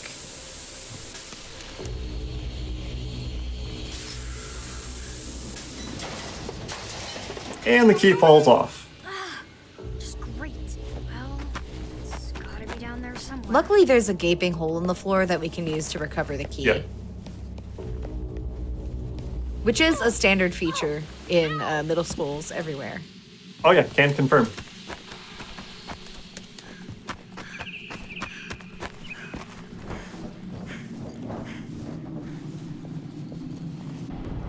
I see somebody asking where I got my glasses from, and I got them from Zenny. They were super cheap, and I love them so much. It's that fire monster They are again. very cute. Thank you. You know what else is cute? This Indiana Jones cosplay. Thank you. Happy Right? Halloween, everybody. Happy Halloween. Happy Halloween. This is the only costume I own, so anytime I'm supposed to dress up for something, I'm like, okay, Indiana Jones it is. I was actually going to ask about your Discord avatar if you were dressed in costume as well. Yeah, same costume. Okay, perfect, Yep. perfect. Because I also run Indiana Jones and the Fate of Atlantis, which is an MS-DOS Okay. Indiana Jones game. Very cool. Okay. Normally, we need to pull that TV over here, but I think... Yes, I got it.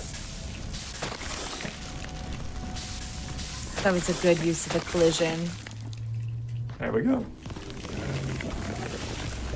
Now we should have all 3 keys. Okay. Yes! I can't believe we had the death, but here we are. Listen, what is a beautiful run with not a little bit of cursed content too? That's true. That's true. Guess there's no going back now. Grab this heal. I might need this. And it's time for round 2. There's no other way. I have Yeah, to do you this. see, we gave him a little time to cool off, but he's still pretty heated up about how we disrespected him earlier. And so we've got to do this again using, instead of classroom equipment and our flashlight, we have to use factory plumbing and the fire extinguisher. So similar principle, but different execution. And of course, the timing is going to be different on where the aggro is actually going to be landing. So as we can see, we want to flush him from the top with water and then freeze the fire in his belly. That looks like a mouth to me. That was a perfect fight.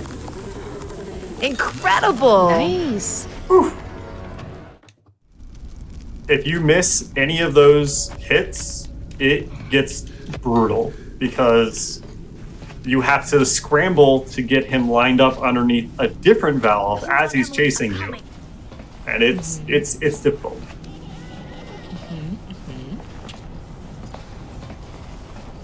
Now we have a very long ladder. Very long ladder, as you need in every horror game. What a thrill.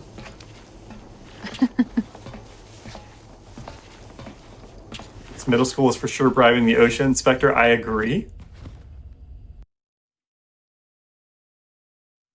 So I should say, 2 of the cutscenes that I skipped when I rode the tram in the very beginning, what one of them shows is that you pass through some sort of weird barrier. It's an invisible barrier, but you can still kind of see like a ripple. And that's supposed to show that you have gone to an alternate, like, nightmare version of your home. So the school isn't actually like this. But in the nightmare realm it is. Also, that man there, I don't really know his story all that much, other than he wants us to save Sally. Save Emily. Man. So he knew Emily all Now we climbed up a long one, so now we have to go down another long one. Why does he keep hiding stuff from me? I really want to trust him, but anyway, it's not like I have a choice. I also want to point out that our mysterious figure of guidance here had a swarm of the mannequin children just sort of vibing under him. Yeah, so... To me, it looked more of like a reverential thing. Well, so Emily was there, and they were there trying to get Emily. And what the game is trying to show you there is that these mannequins and enemies are supposed to be bullies, essentially, and they'll go after anybody, sure. But when Emily is around, she is their favorite target.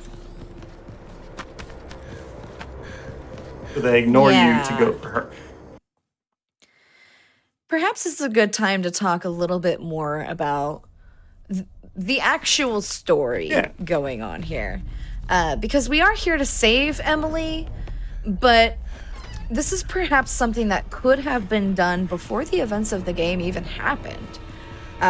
This is a story about bullying, family, and what it means to stick up for each other. And so the reason why Emily is missing is because she was being tormented at school and ran away. Yeah. And the reason why she isn't cooperating with us while we're trying to help her is because we didn't stand up for her when we had the chance to. We were not a We good... weren't there for her. Not a good cousin. Yeah. And so we are taking it upon ourselves to try and undo some of the harm that we did. But, of course, that will be a journey we unpack as we reach its conclusion.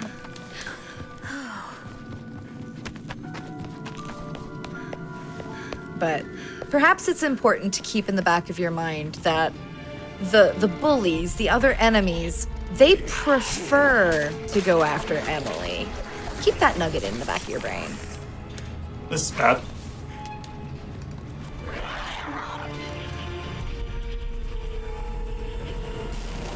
Yeah, this is really spicy. We're okay. Okay. Ow. Whoa. It was slow. I love how they forget that you're up here. Yeah. Let's hope I don't miss this timing. Did not? Good. Let's go. And then, who needs collision, right? Not us. Not us. Not tonight. This is an OSHA certified environment. It is perfectly safe. Yep.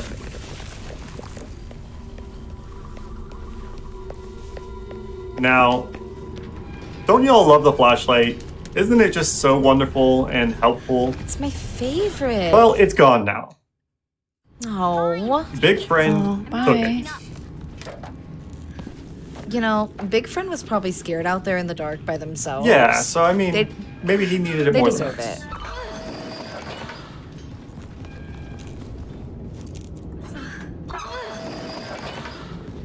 I mean, I trust them. They're shaped like a friend, right? Hey. Oh, you little poop. That was stinky. A good freezing animation there. Yeah, you I got love. a really good look. Yeah. Yeah, I love that the icicles formed on the eyeballs too.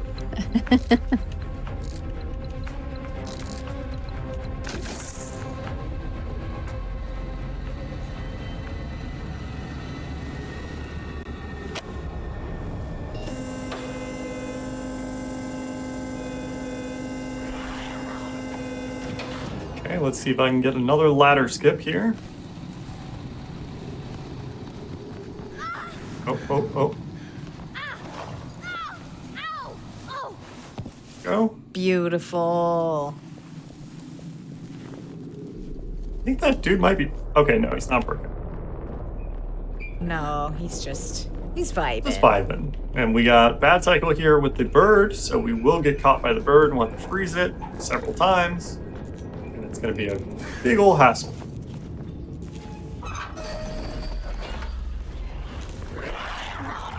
And,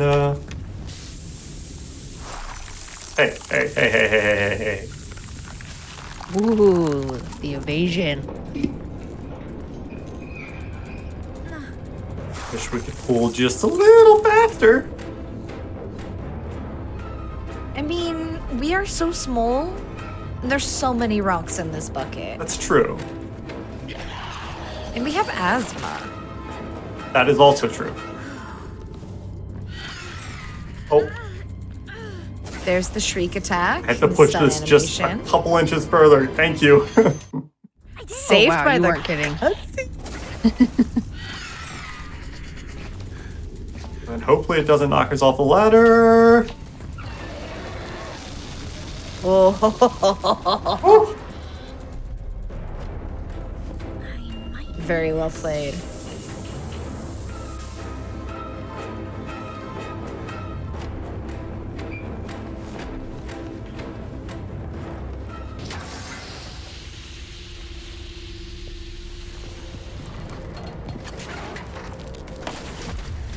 And I believe I saw the result of the poll is that we are going to save Emily. That is correct. Emily, How exciting. All right. I thought you were sad because you missed your old friends. I don't often get to save Emily, so Emily, we'll see how it are you goes. really suffering that much? Is that the reason you ended up here?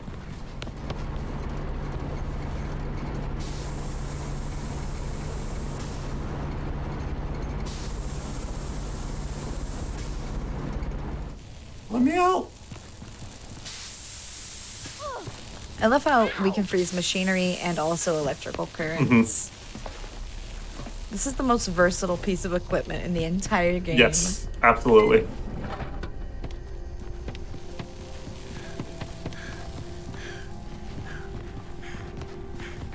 Grab another heal just in case.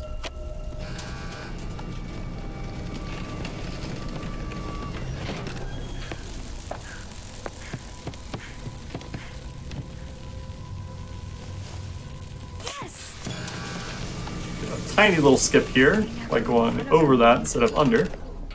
But I didn't do anything to stop it. I looked for her every day after she disappeared. I should have told her before that. I need to find her. Tell her.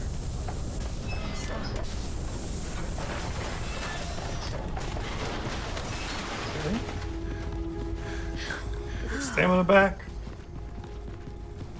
And we get to do our last electrical puzzle. Yay! It was so rude of those fires to be hanging out in the no smoking section of the middle school. Right?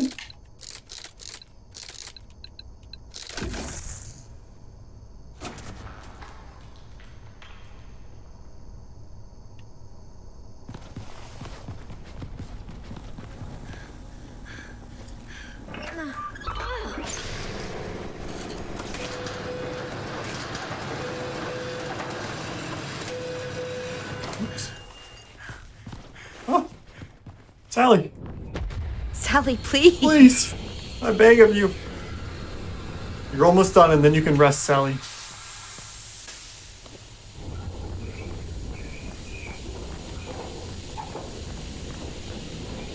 It's very ominous phrasing, Z.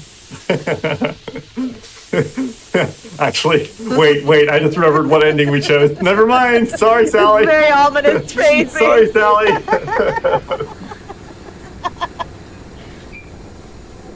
Sally, I've got bad news. Yeah.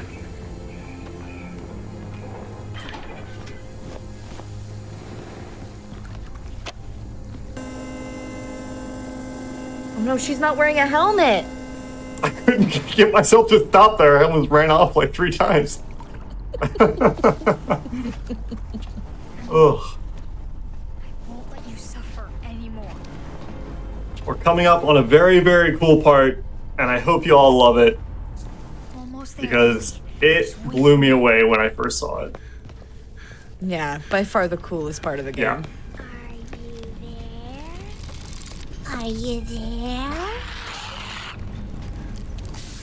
I hate them so much. I know. We Hear you. oh, So close. that was really good. You're way too good at that, Big That Scare. was really good. Thank you. So we no longer have our fire extinguisher because Big Friend needed that too, apparently. I'm starting to think they're not our friend. Yeah, unfortunately. But it's okay because we're on the last little gauntlet here.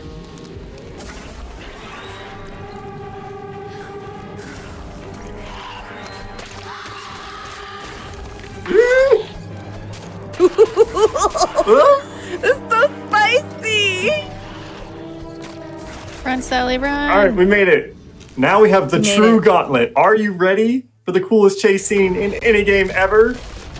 Yeah, that's right. The camera's inside the enemy's mouth. Whoa. Now, I'm really starting to think that this is not a friend. But I want to point out that the little figures you see running around amongst all of the rubble is Sally and Emily. Z is controlling Sally right now am. through the midst of all this chaos. And the goal here is to not get got. I love this scene so much.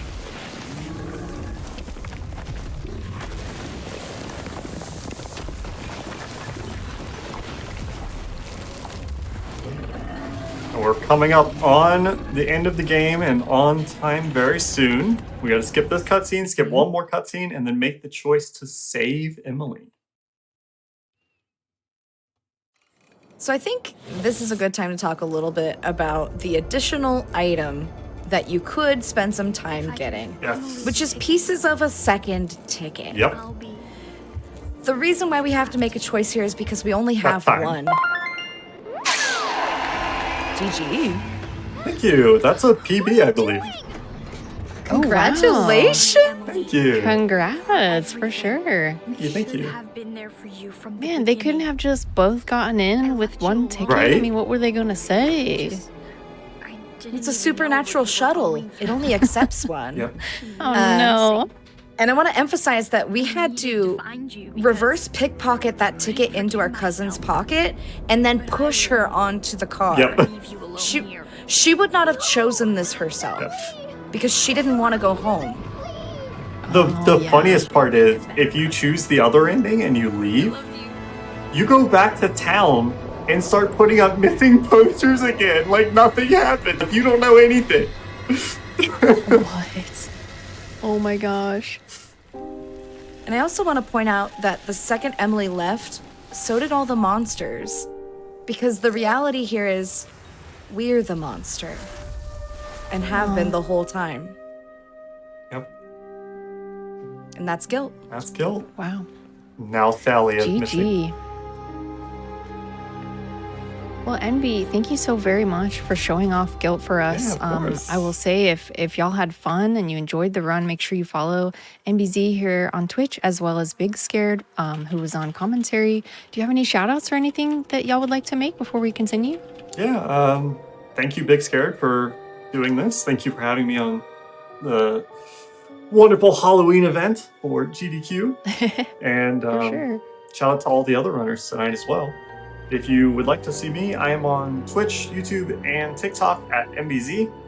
I will be moving my PC over to my new apartment tomorrow, so Woo. I'll actually be back to streaming. But That's awesome news. yeah, thank you so much. And Big, you want to do your shout outs as well? Yeah, thank you for having me, Z. I've been Big Scared. You can find me here on Twitch as Big Scared or in other places as a similar name.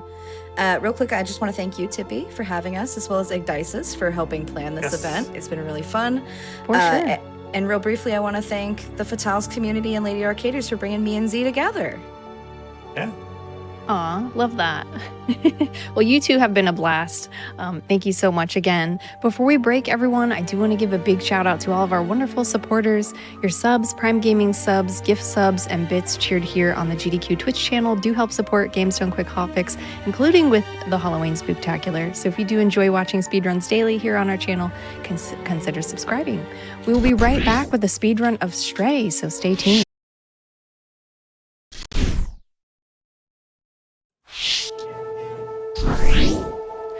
All right, everybody, welcome back to the GDQ Hotfix Halloween Spooktacular. I am your host, Smooth Operative, and we are all set up for Stray. So please welcome Satori Earth. Hello. Hello. Yes, we have a Stray, and what better horror game than a cute kitty? I honestly think of cats every Halloween. I think it's appropriate. I mean, it's her. I got my spooky Halloween shirt on. Oh, you got the eyeball, and you might be like, Satori, why do you got an eyeball? You'll see. You'll see. We don't question. You'll see. It's Halloween. All right. But we're just gonna. Well, whenever you're ready. Yeah, we're just gonna jump into it. We've got a decent run, and it's a little quiet to start this run, so yeah, we've got a bit to catch up once we get going. So I'm just gonna clear out this save file, and as soon as I hit start game here, we'll be going in 3, 2, 1, go. Good luck, Satori. Thank you. All right, so we start on. You know, we got some mood-setting weather here. Got a nice little thunderstorm. I will be spamming meow incessantly, just because it's a habit, and you know, speedrunner fingers, they need to be busy at all times, especially like right now when I'm just waiting on the camera pan. Gotta do something.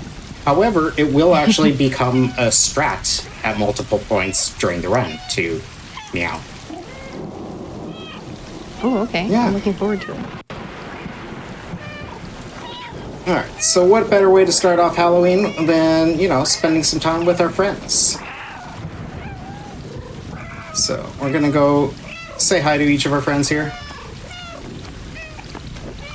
Gotta say happy Halloween to the other kitty cats. Most definitely. And it may not be a black cat, but I'm sure all the people out there that are really familiar with cats can tell you what the horrors can be with an orange cat. They definitely are known for quite the erratic personalities. I actually agree with you. I think the orange cats are the ones to watch out for. But we have a black kitty, you know, because you can't have Halloween without a black kitty. So. Certainly not. I do have one of my black cats here and just chilling, sleeping, relaxing. Right on. Yeah, we're not going to get any kitty crashing. The door's closed, so they can't get in here right now, but there are two kicking around here.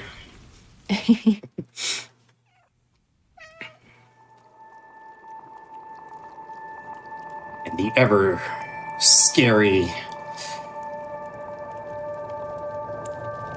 monarch butterfly. Dun, dun. I mean, they are poisonous to a degree. One of the main flowers that monarchs feed on actually makes them quite toxic to a number of birds and other predators.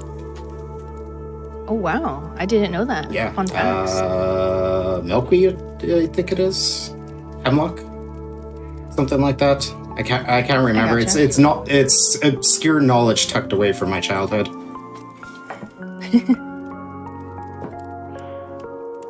And you can faintly hear a meow. The cat model is actually already loaded in on the pipe there. So the cat we see at the trail end of the cinematic there is not actually the in-game cat. So it's already loaded in on the pipe, and we can start meowing while the cutscene's still finishing up.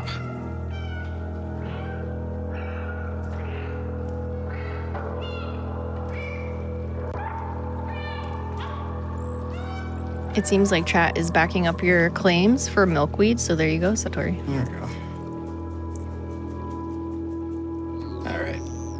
The horrors of RNG are right off the start. The white cat here can cut us off, but a little meow usually slows it down. I guess it like stops up a bit to meow back. So, like I said, the meows are going to be strats every now and then. But yeah, those of you that remember back to AGDQ may remember seeing Stray at AGDQ, and I was there for commentary for Aram's run. He ran the full glitched category for the run, which had some crazy out-of-bounds skips and stuff like that. We're doing glitchless today, but that doesn't mean we don't have some interesting routing and tech to speed things along.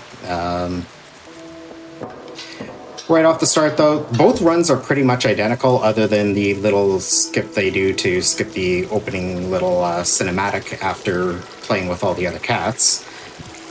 But the rest of this is just like a nice little quiet run. You know, nothing too assuming. It's like it's a peaceful game, right? It's just a cozy game. There's definitely no horrors or tragedies that will happen whatsoever. Right? Right? That pipe totally looks secure.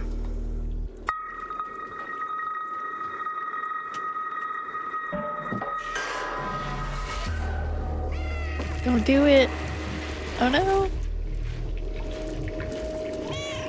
Look away, chat. Look away.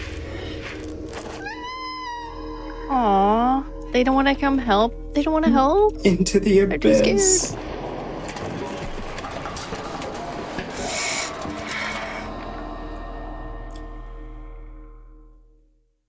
So now we are alone, isolated from our friends, from our family.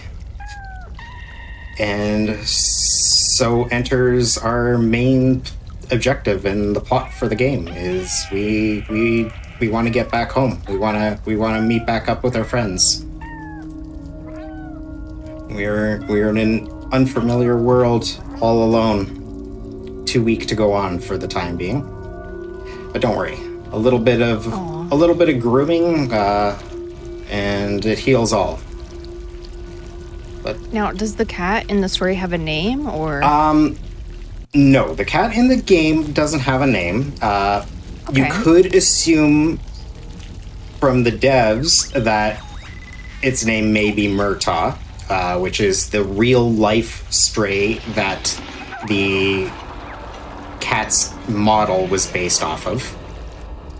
Oh, interesting. Yeah, they actually had a real life stray, and that was the cat that they ran with for their that hung around the studio that they took in. That Very cool. was the inspiration for the character model. Lala is the beautiful voice actress for the cat. For my streams and my runs, it is May after the game Night in the Woods. The main protagonist is a cat, an anthropomorphic cat. those of you that may be unfamiliar with it, yeah, we ended up going with May.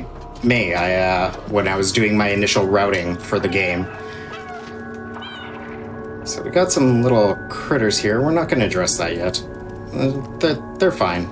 They're just some sentient pizza pockets. They're totally not threatening. When I was doing my initial routing, we held a little contest on my stream. People could put in suggestions and then vote on them with gift subs and bits, and we ended up going with May, the second place contender that one of the members of my community is still a little salty that it lost out, was Cleocatra. Oh, that would have been good as well. Yes. But yeah, May end up winning. Another one, I do run Horizon Zero Dawn and Forbidden West and that. Another one that was in the mix because it's an orange cat was Aloy. And Aloy, of course, has her orange hair. Orange hair, yeah. Strong character. Yeah. And we had a few other ones that were in the mix, but those were the big three that were really pushing for it.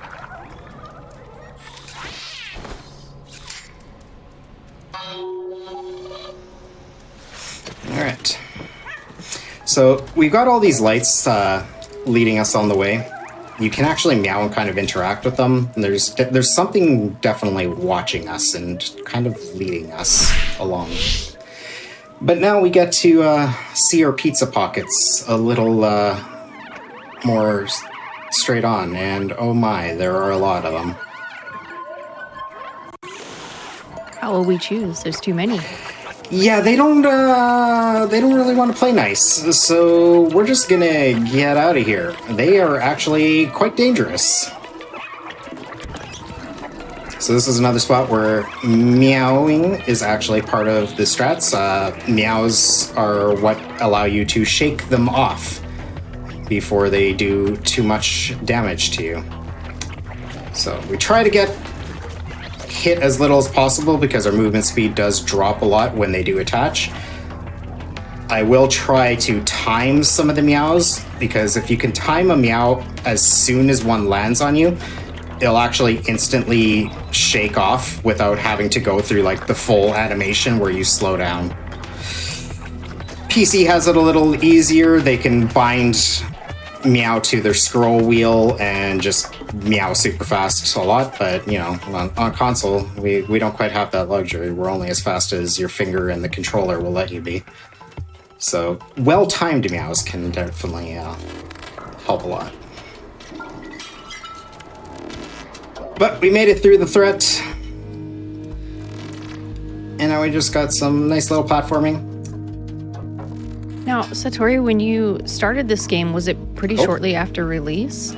Yeah, I was waiting on this game for a long time, actually. I happened to I can't even remember what site, where it was, but I caught wind of this very, very early in development, like before Blue 12 is the developer, before they even had a studio name. It was just like two guys basically, and they're just like, "Hey, yeah, here's some concept art and stuff. We're gonna make a game where you play as a cat going through this like post-apocalyptic cyberpunk city," and like that was it. And it's just like you're like sold. Yeah, I gotta play that, and I just tucked it away in my memory. Like this is a thing that hopefully will exist and not get like lost in development limbo. And then that one PlayStation showcase came out, and there was just this game with a cat. I'm like, no, it came up stray. I'm like, no, it's gotta be like, unless someone stole their idea, it's gotta be the game. And yeah, definitely was. Nice. And here we are with it. Here we are. So yeah, I was ready for it, played it on release, went through, did a bunch of trophy cleanup, because, you know, games I absolutely love, unless there's trophies that are just absolutely painful, I will try to clean up all the completionist stuff. We have any completionists in the chat here? But yeah, I went through that right after my first playthrough was done, and then immediately went to work starting to do routing. And are there a lot of runners for PS5, or would you say it's mostly like PC runners? It's actually quite a bit. Like it was for the first about a month after the boards opened up. Stray was in the top 5 runs on an SRC for activity. Oh, whoa. Yeah, it exploded. One of the reasons why is it actually does have a speedrun achievement / trophy. So it brought in a lot of first-time speedrunners. Just like they did it anyway for their trophy, and they recorded their attempt and submitted a run. Awesome. I like it when devs throw challenges like that in. Very cool. Yeah, so I think PS5 glitchless is up to 90 runners now. Well, current gen glitchless, because it did get to its Xbox release at a little while ago, actually. I think it was like, I can't remember what the date was. I can't remember what the date was, but it did get its Xbox release. It was right on. Only PC and PS5 at launch, but... So yeah, we did a bunch of things there. We met who's been guiding us along. It was some AI in a computer, and it guided us to get this drone and put it on this platform so that it could load itself up into the drone. So now we have a little AI companion stuck inside a drone. Well, hello. Yeah, it's gonna tell us a bunch of stuff. It says it's been stuck in a computer for quite a long time. So long that it doesn't really remember, like, why it was there and exactly everything that happened. It kind of has a vague idea on some stuff. But it's not sure quite why, but it saw a cat, it recognized what we were on the security cameras about, and it's just like, you know what? I need to make contact. Like, I need to get out of here, and that's special. Spin! Now, does the companion talk to you, or they have kind of just an understanding? It does talk to us. I am not... Okay. It's not really explained how that works. I'm assuming it's just a smart enough AI that it knows, like, how to communicate with anything. And though it makes, like, these weird noises, it's somehow something that is decipherable by the cat. And it will translate. We will meet some other allies. Try not to spoil it too much. Some other allies along the way, and the AI in the drone will translate for us. So. Oh, okay, very cool. So that we can understand what they're saying to us.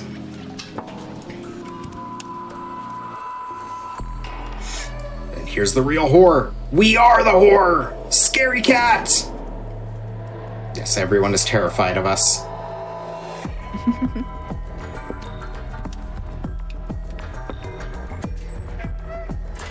That's your scary cat.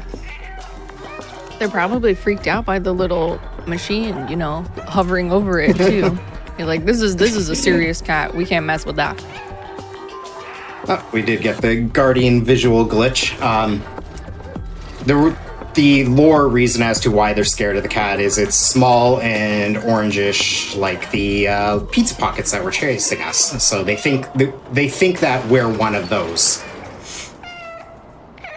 But we got a little visual glitch. When you take a certain path, the Guardian will actually go through the animation of closing the door behind before all the other robots run in there. So he'll actually crouch down early here, and the door will close itself instead. Doesn't speed anything up, but it does mean that the Guardian's already crouched there, and we can get some nice little smiles out of the Guardian to bless the run before we have to talk to him there.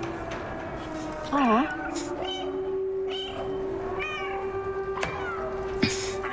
So we talk to him. He tells us, like, you seem harmless and that. It's like, I'm gonna trust you. Just don't eat anyone.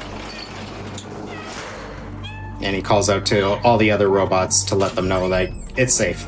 I told them not to eat us. We're good. So everyone comes out of their hiding spots and back about their days. And we're gonna show the Guardian a picture showing him like, hey, this is like outside. We want to get here. And he's like, well, I know nothing about that, but you want to go talk to this guy, Momo. And then we got the real horror of video games, a fetch quest. But unlike most games, we don't actually have to initiate the fetch quest. We can just go about and collect all the items on our way to who we have to fetch them for. Oh, that's handy. So on our way to that apartment that the Guardian pointed out, we're just going to go about, and we have to collect 3 notebooks of all of his friends. So we just collected the first one. That one is Zabaltasar's. I'm remembering whose apartment's whose, right? Yes, because this one's Clem. Now we get Clem's.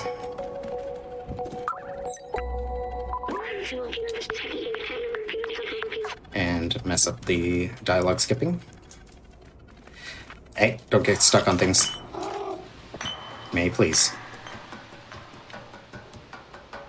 And last we go get Docs, who's got a nice little cozy library here. Oh, this is cozy. Isn't it? It kind of reminds me of like making a fort. Did you ever do that, Satori, when you were a kid? A little, yeah. A little bit.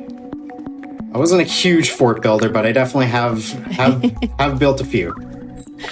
I mean, Canadian. I did more like building Quincy's, like a snow fort. Snow fort, fair. Yeah. All right, now that we have all 3 of those journals, we can actually just go here and... Oh, yeah, that's where I wanted you to jump me. So Momo's here. He's kind of depressed. All of his other friends kind of left the town. He's behind.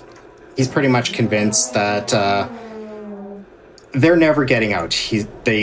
The 4 of them were a group called the Outsiders, and their goal was actually to get out of here because they knew that there was something outside of the walls of this walled-off city.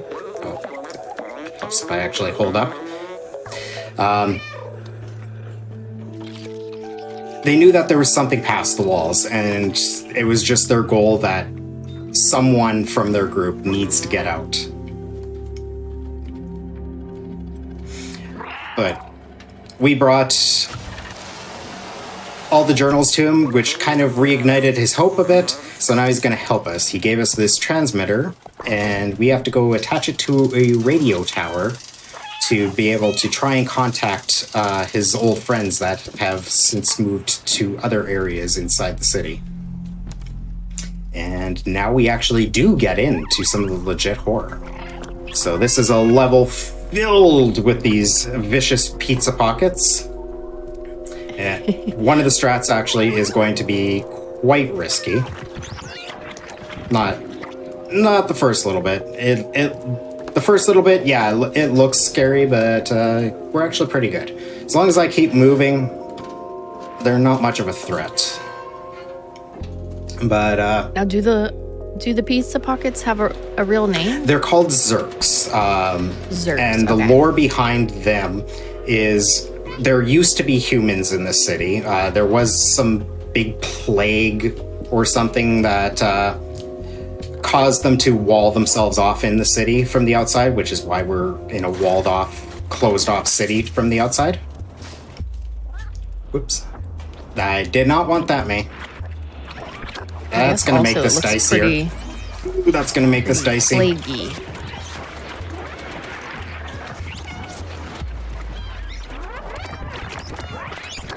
Get off! Nate, up. Okay, we're good. Whew. Ooh, that scared me. Yeah, that jump on the barrel slowed me down. But there's a sign that says pizza, by the way. Any Silent Hill 2 fans? This is the area of Silent Hill that Eddie got his pizza from. If you ever wondered how Eddie got his pizza in Silent Hill 2, it came from here. That sign. I actually was wondering that, like, recently. That sign legitimately does say pizza. Like, it's not. It's pretty obvious it is a picture of pizza, but you can translate the script in the game and it does say pizza. But yes, the Zerks. When humans were still alive here, obviously being walled off in the city, you would imagine waste management would eventually become a problem. Because they're stuck in a walled off city. Like, where are you going to put the waste? It's eventually going to, be a little too much. So they did some experiments to get a bacteria that can eat their garbage. And the bacteria kind of evolved, being unchecked for so many years. Yeah, that's one of the riskiest strats in the run. Ooh. I didn't expect that kind of a backstory, but I think that's really cool, actually. Yeah. So that's why they go after... Now they just pretty much go after anything that moves, and they don't even eat garbage. As you notice, like, there's so much trash laying around in that they're not touching. Oh my goodness, Zerks, please. Alright. Their diet has certainly changed. It certainly has. And they're really liking me right now. So let's just get through this.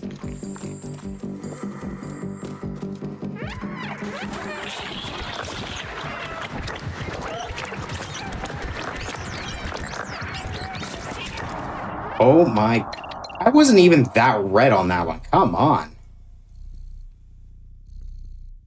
This seems kind of tricky. Like, it's almost difficult to even prevent them from getting into the little... Yeah, it's a combination of I want to get in the barrel as fast as possible before they really close in.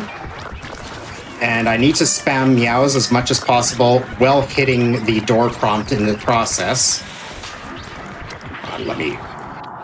Alright, I'm just going to go back to a backup. I don't know why haven't gotten through yet.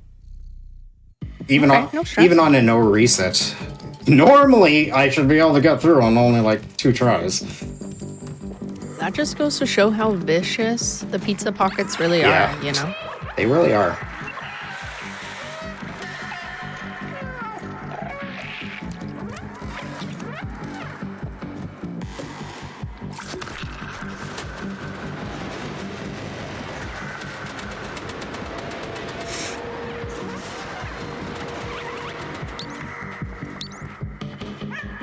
Alright, we're through. So you kind of distracted them somewhere else, I guess, before? Yeah, that's more what the intended solve to that puzzle is you just have them loop around after you, and then it takes them way too long to get back. Now this is another area that looks dicey, but it really isn't. So we triggered this elevator to come down, and a whole bunch of them are going to come down at us. And we're just going to go for a casual little walk. As long as they're behind us, their little leaps never are going to make it to you. They're only really a threat if they're in front of you or to the side of you. So we can just go for a nice casual walk, and they're just going to kind of like pile behind us.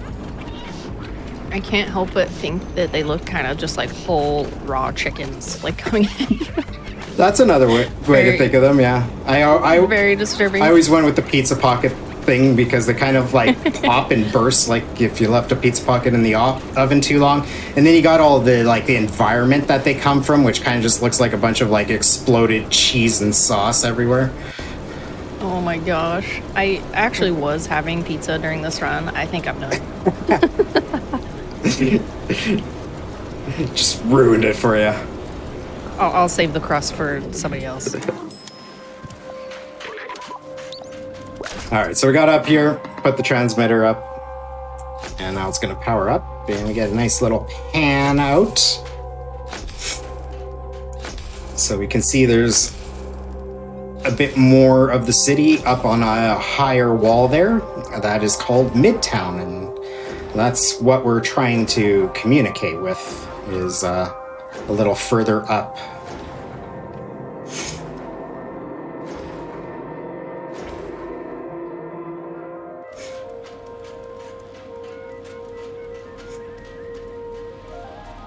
So now B12, which is the name on the drone, so that's what the AI just told us to call them, is just refer to me as B12 because that's what it says on this thing. Gonna give us a little bit of its backstory there. Can you just jump in the pail? A little bit of its backstory there that it can start to remember. So as the story goes along, it remembers bits and pieces more and more. And there's actually additional memories if you do all the collectibles in that, where it will piece together more and more bits of memory. There's 5 main ones that are required as part of the story. So we'll get those 5. But there's, I can't remember what the count is, like 20 additional ones. Oh my god. Oh, whoa, okay.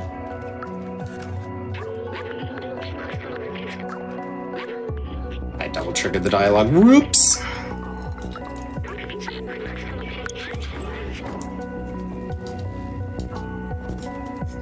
The only pail we don't spin in because I need to jump out as soon as I get the prompt.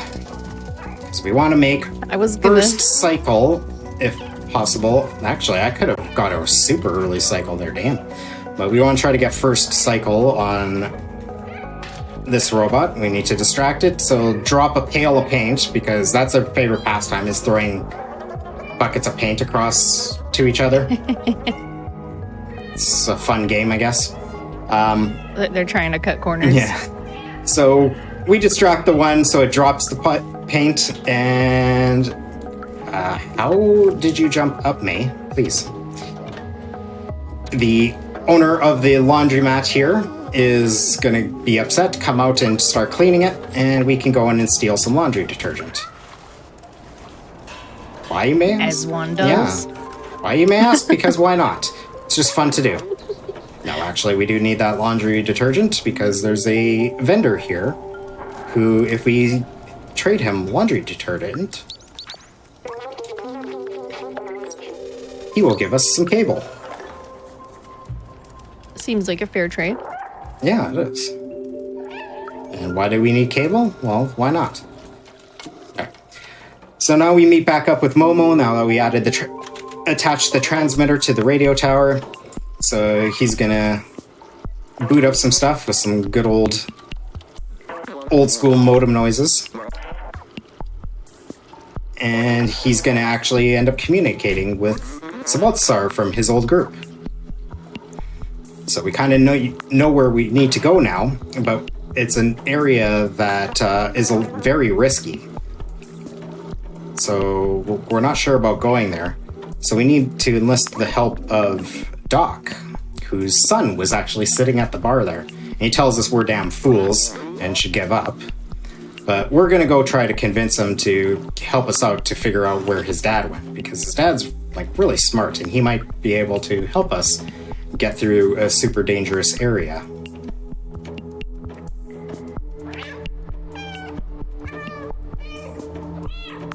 And now another horror story for speedrunners. I'm ready. Slow auto-scroller forced walk sections. We really have nothing to do but wait on Momo, and he only walks at a certain speed. And he unfortunately will also stop moving if we get too far from him, so we kind of just have to slowly move forward in front of him and make sure we don't gain too much of a gap on him.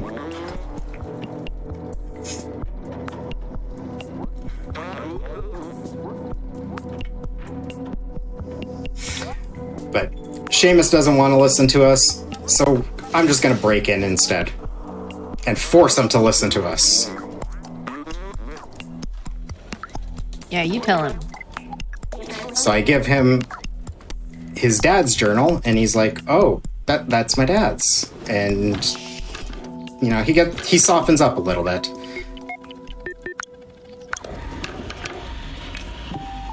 And we find his dad's like secret little lab back here. And get a tracker device, which will show Seamus, and he'll be like, hey, we could maybe use this to find my dad.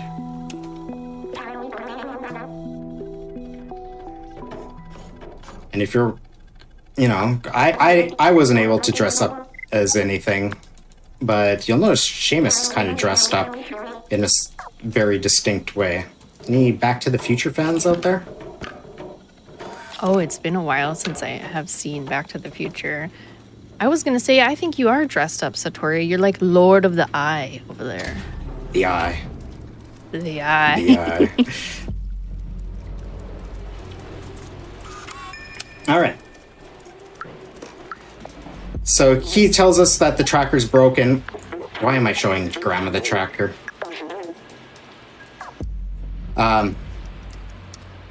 We need to get the tracker fixed, so we need to go to a tech specialist.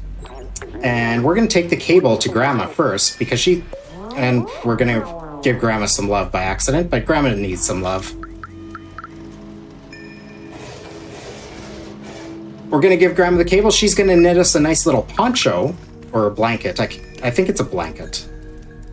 Out of it. He wears it like a poncho, though. Yeah, blanket.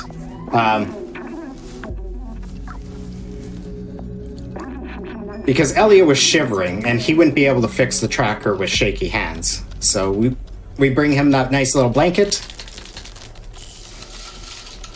At the same time, got the ideal jump, and then you went down. Nay, please. We're gonna trip that guy just because we can. And then actually, just got in the way. And now that the tracker's fixed, we bring him back to Seamus, and we're gonna go find his friend. His dad, sorry.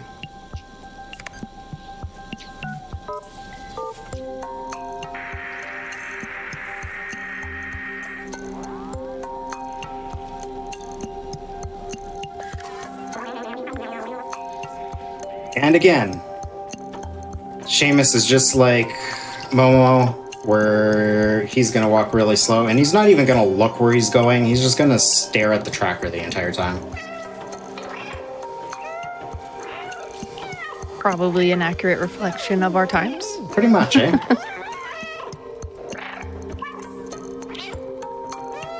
Oh, that one looked upset. Yeah, she's not too happy about that paint being spilled in front of her store. All right, let's see if I can coordinate myself. Nope. Come on. Yeah, this is a bad idea during speedrun, but we're doing it. There we go. There we go. Nope. Yeah, your controls get reversed when you put a bag on your head. Oh, I was like, what is happening right now? All right. Seamus is looking for us, but he kept moving, so we didn't lose any time from doing that. That was kind of a fun Easter egg. I imagine it's missable.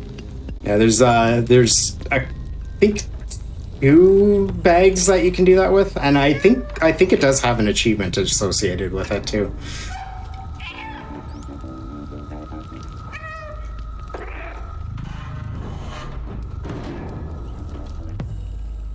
All right. So we're gonna go out here. We've been told not to because it's not safe, but we're doing it anyway.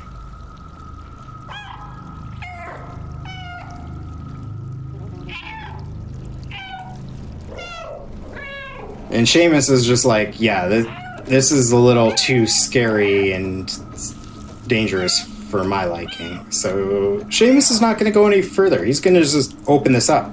But he's going to give us a little pin for our nice little backpack here. That, I keep accidentally triggering more dialogue. That will, once we meet up and find his dad, he'll let his dad know, like, hey, I'm part of your group. You should help us. But first, we got more Zerks. Uh-oh. Those ones normally don't hit me, which might mess up my timing here. Okay, should be all right. This little gauntlet's usually not too bad. There's only a couple spots where they can really get on you, and usually easy to shake them off fast enough before they can do much damage.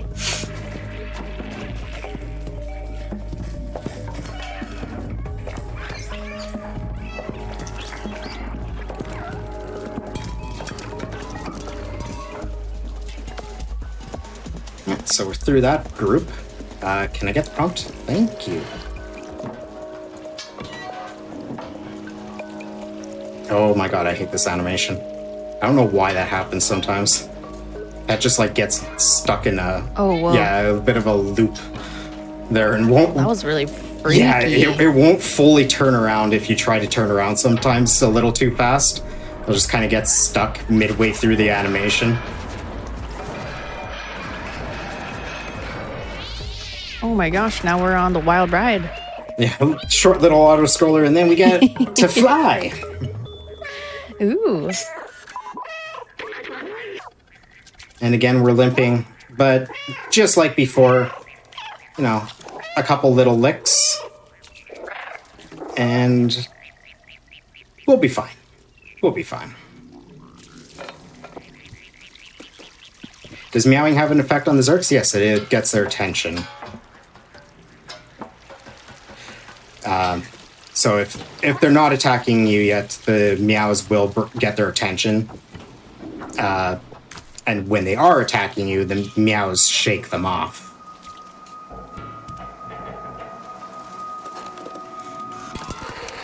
So are there moments in the speedrun where you actually are trying to get their attention? The Zerks, no, but there is another enemy type later on in the game where we will use meows to get their attention earlier than you would think you would want to. Well, you wouldn't think you would want their attention, but you do. It makes a couple spots a little safer.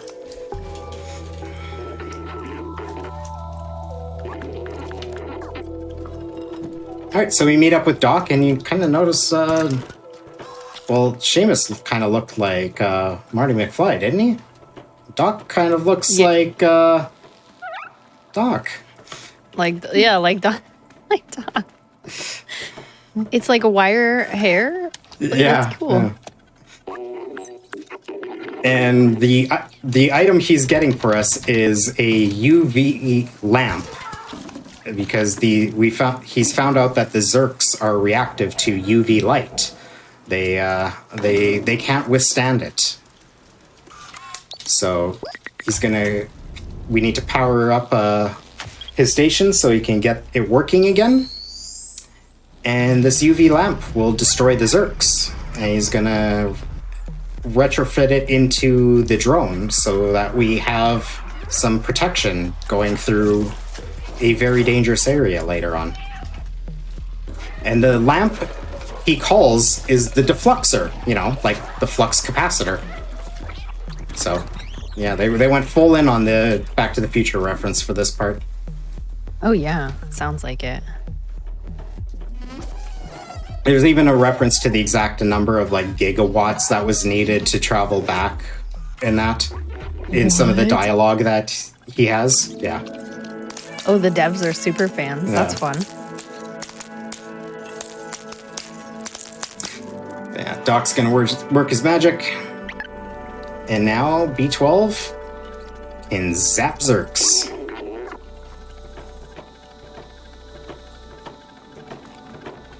Just like that. Easy. Easy.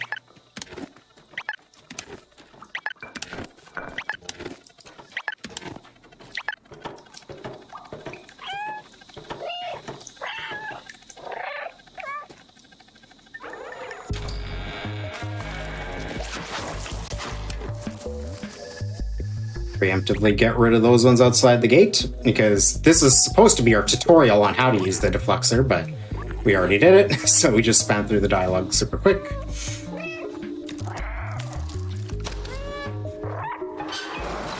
No, it's gigawatts, sorry. My defense, I've only seen the first one 3 times and the other ones only once.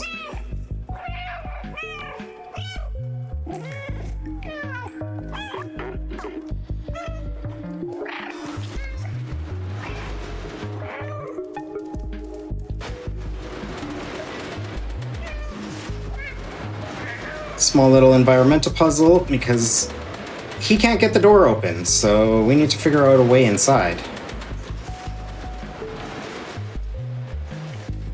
But we're like the world's smartest cat, and we're just gonna jump on in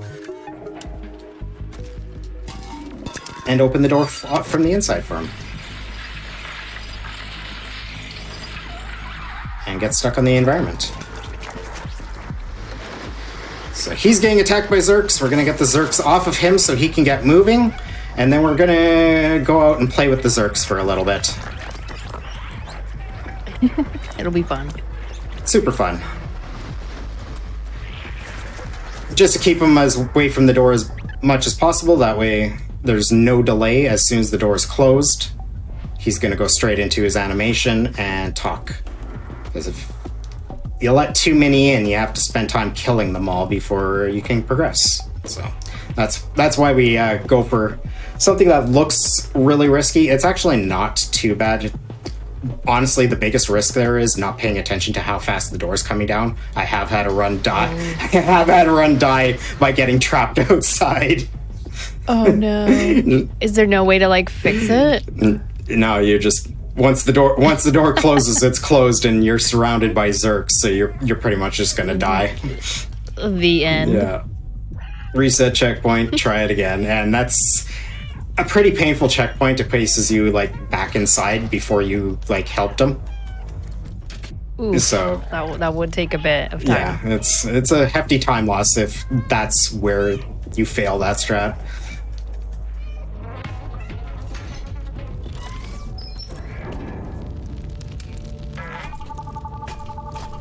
And we get a nice little heartwarming reunion between Doc and Seamus. Aww.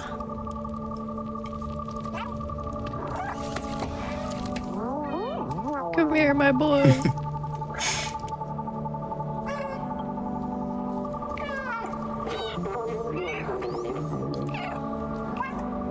Nice and heartwarming before we go into, because, you know, horror and all. This isn't actually a horror game, but, you know, we still need a sewer level.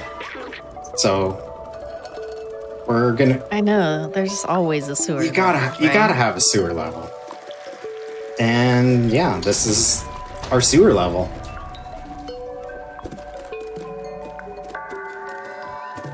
So we meet back up with Momo. We enter the sewers.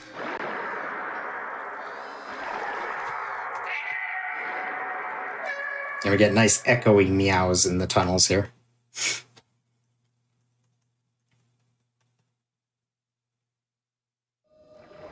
That was a really long black screen. Does it ever freak you out like you messed the game up or something? Yeah, I mean, just every now and then, just like you get that little, especially for RTA run, and just like, is this killing my run? Did the game crash? What's going on? Now, are loads removed from the final time when you submit a run? For PC, they have a load remover.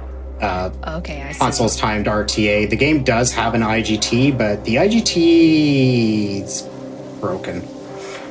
Questionable. Yeah, we don't even understand how the IGT works. To this day, like my current PB is a 119. I think it's my 122.10 has my fastest IGT. Like I've never beat that IGT. Huh. I have, in terms of RTA, beat the hell out of that run and consistently can perform under that run when I'm doing PB attempts, but IGT has never been lower than that one. It's mysterious, truly. Yeah, the IGT really makes no sense. I mean, it's in a way it's beneficial for the people going for the achievement. True, that is true. What is that time? Do you know offhand, like for the achievement? The achievement is under 2 hours on the IGT. Okay, cool. So that seems like doable. It's cushy, yeah. If you go off of an actual speedrunners video or something like that, like yeah, some of the strats we do may be a little on the risky side, but even if you do something that to play it safe there, or the checkpoints are going to kind of reset the IGT a little for you on some of them too, so... Right. Yeah, it's not so bad. Because a 2 hour on the a 1:59:59 on the IGT is going to be anywhere from a 2:05 to 2:15-ish RTA. Oh, that's a huge leeway. Yeah. So where are we headed right now? Deeper into the sewers. Into the madness. Yes, and we got some nice green water, but isn't green and purple like such a great color contrast? It is, especially around this time of year. Yeah, I've always loved how those two colors go together. Me too. Also, the sewers features, like the soundtrack, it was one of the biggest surprises for me out of this game. Like, I wasn't expecting it to have such a great soundtrack, but the sewers in particular has some great tracks. Nice. All right. Well, unfortunately, the computer system can't open this door. So Momo is going to pull the chains and open the door for us manually. But in doing that, he has no way to get through. Because obviously, as soon as he lets go of the chain, the door's going to drop. So we're leaving Momo behind and venturing on into the deeper level by ourselves. Aw, we gotta leave him behind? We gotta leave him behind. Dang.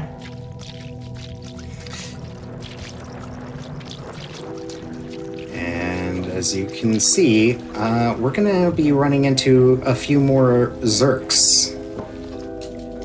Just a few.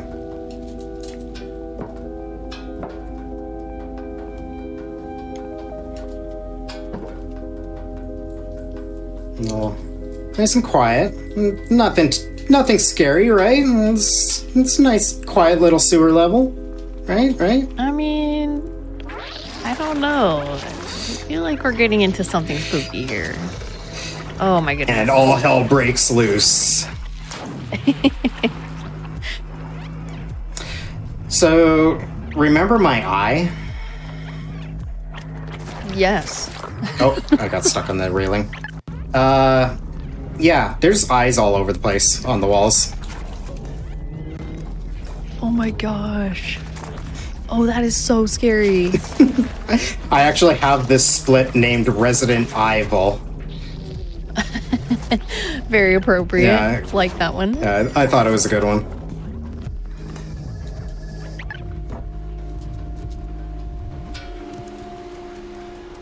So between Meows and the Deflexor, we can pretty much take a nice straight line through most of this. So the sewers seems like it's like super scary, but it's actually not too bad when you have decent strats and you know where your spawn points are going to be, like this group around that corner. Those guys aren't even a threat. And then we got another little group that's going to pop in front of me. Little blast, and they're out of my way. This light is really nice to have now. Isn't it?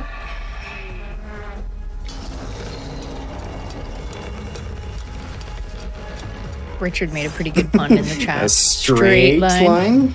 Straight line, yes. Well played, sir. Well played. And now we meet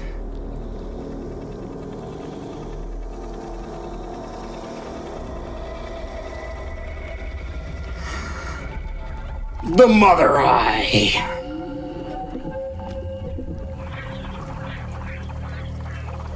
And it's gonna sick a ton of Zerks on us.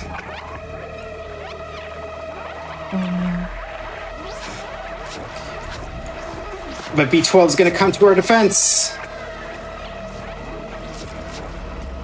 B12, you can't run the light that long. And B12 pried itself. No. So we're gonna get B12 and get the hell out of here. We may not have her light, but we can do this. You probably can't even meow because you have B12 in your mouth, right? Actually, I can. Oh, okay. They're a little muted, but oh, meowing there wasn't the best idea. I got hit there, but it's fine. As long as it doesn't slow me down, we're good. It's actually B12 because the studio's name is Blue 12. Oh, okay. I was kind of thinking of, vitamins, but that works too. Yeah, I saw the comment in chat there about vitamin. Yeah, it's yeah, that's what they ended up calling themselves. All right, so we got out of there. We're gonna give B12 a couple taps, and B12's okay. But unfortunately, that fried the defluxer and can't use it anymore. Oh, it was short-lived, but we had fun. But that was also the last we see of the Zerks. Oh. Well, that works too.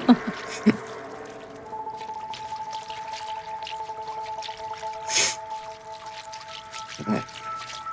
Now we meet Ant Village. There's some Skyrim Easter eggs in here, I think. I know there's some in Midtown as well, but I believe there's a couple of robots down on the bottom level. If you talk to them, they have some Skyrim dialogue. So we come across one of the pods that was in the room where we first got B12. And B12 is going to come to a revelation that they weren't just an AI assistant for a scientist. They were the actual scientist, and those pods allow a human to upload their consciousness into a computer. Oh. So they are the scientists. They were one of the last surviving humans, and they ended up uploading themselves into the computer. And it's been so long that they completely forgot that they were even a person for a long time. Oh, wow. So he meets Baltzar. He's going to tell us that Clem has made it even further than him and is up in Midtown. And he tells us, just follow the pipes and go up to Midtown. So we're going to do that. Go find Clem to... Someone's got to help us get out of here. Right?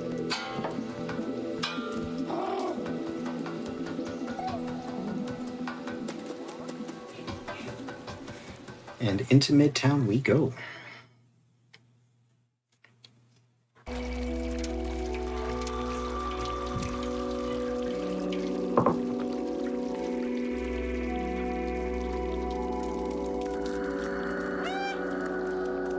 But first we have another little talk with B12.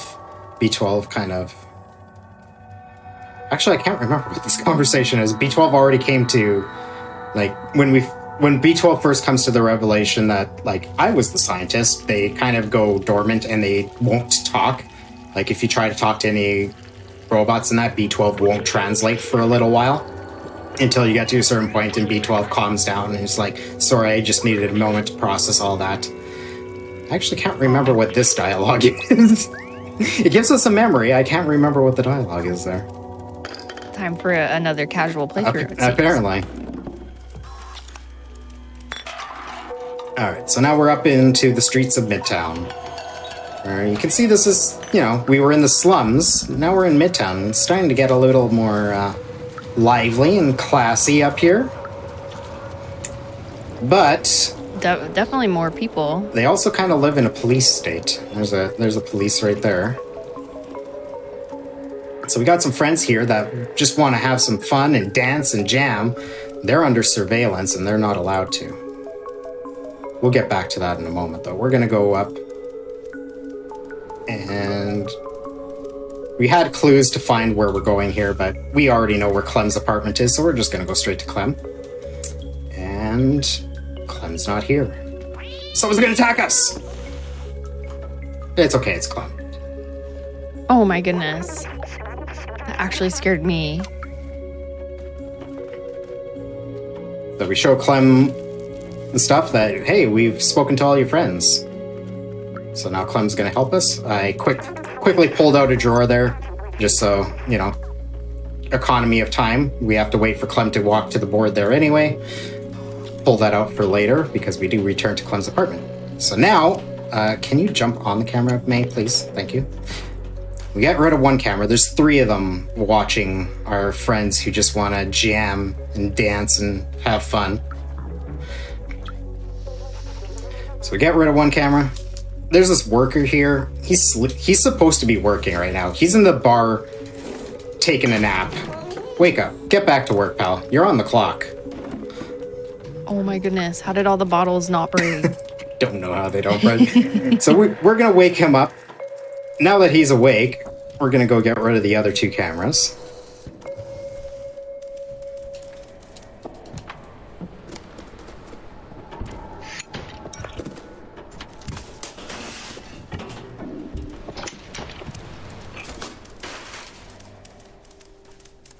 And because we got rid of the cameras and these guys can enjoy themselves again, they're going to give us an awesome mixtape.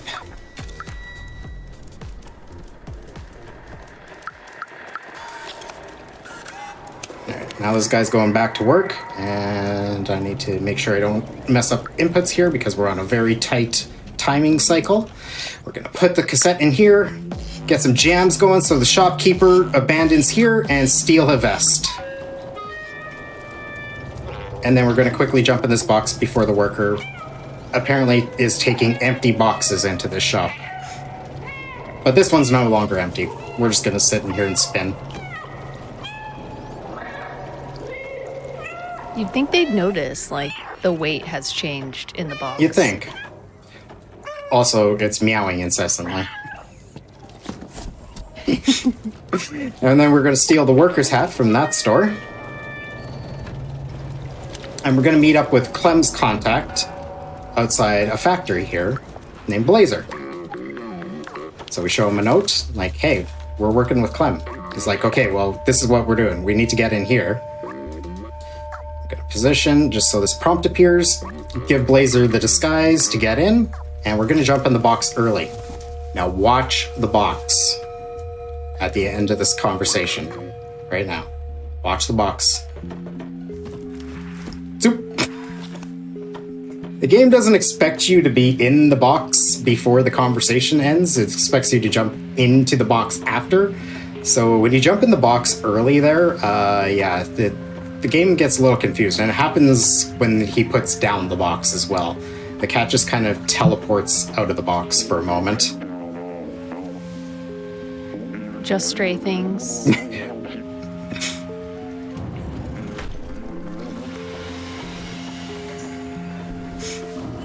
Alright, so now we come across our other dangerous enemy, and these ones are more dangerous than the Zergs. The Sentinels. These are a one-hit kill. So we're gonna meow here to get this one's attention. Which will hopefully keep it, yep, distracted in a certain direction that we can get by.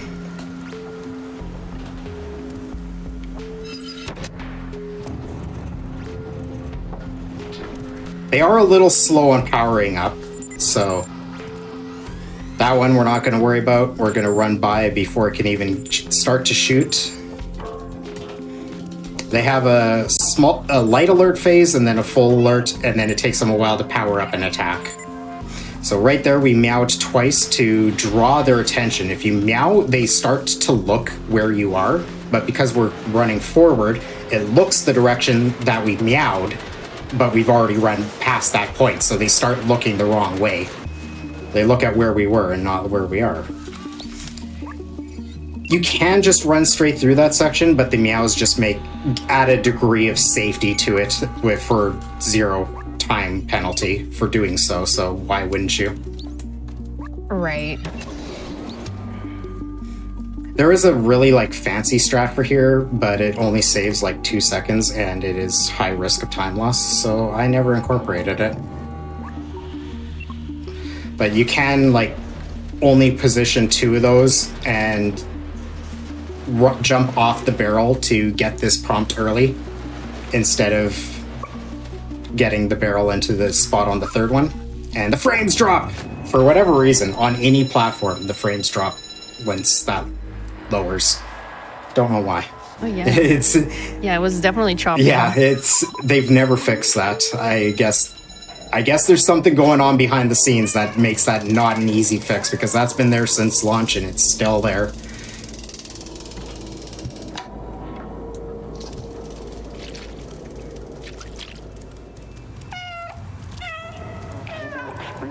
All right. So we stole a power source out of the factory.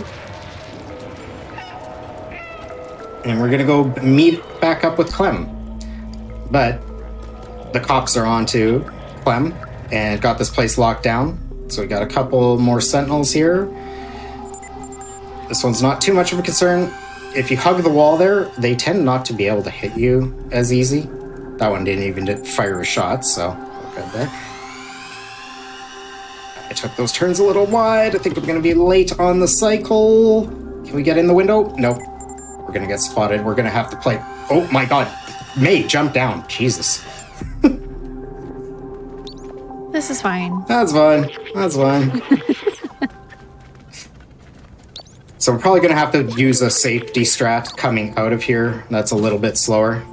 If you manage to catch cycle and get in here before it starts coming towards the window, you usually can leave without it getting detected. But because it spotted us on our way, oh, it's still sitting there. I might get shot when I'm on the shelf. It sits right at the window, so yeah, this is...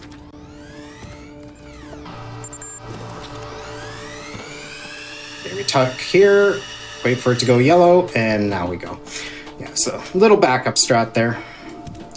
Not super slow, but definitely not optimal either.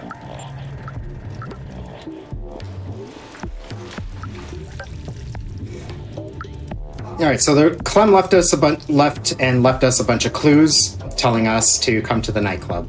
So we're gonna come to the nightclub. Meet up with our friend Alex in the window, who's gonna be like, "Hey, you seem chill. Come in, party."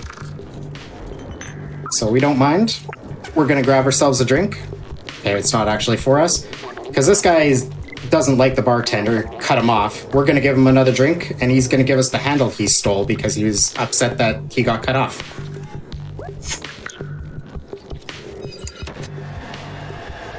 Which lowers us this platform. And eventually, one of the members of Daft Punk is gonna raise us up so we can get up here. This is a fun section. I like the design here in the club. Yeah, I like the one guy down there. He's got like this dragon mask. It's really cool.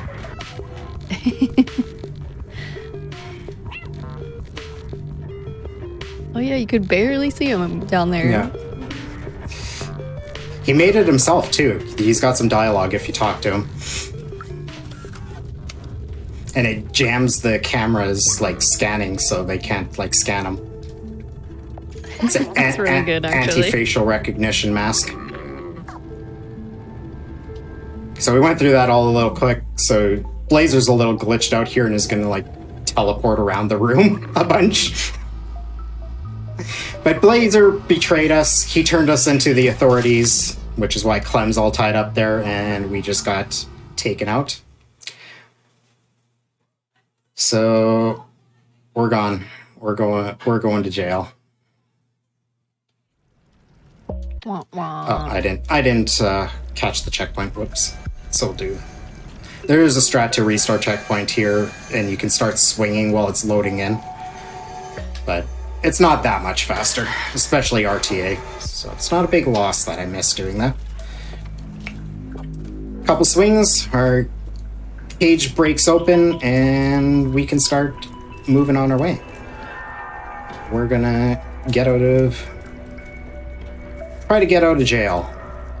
But as you can see, they took our backpack in B12 from us, and we also don't know where Clem is right now.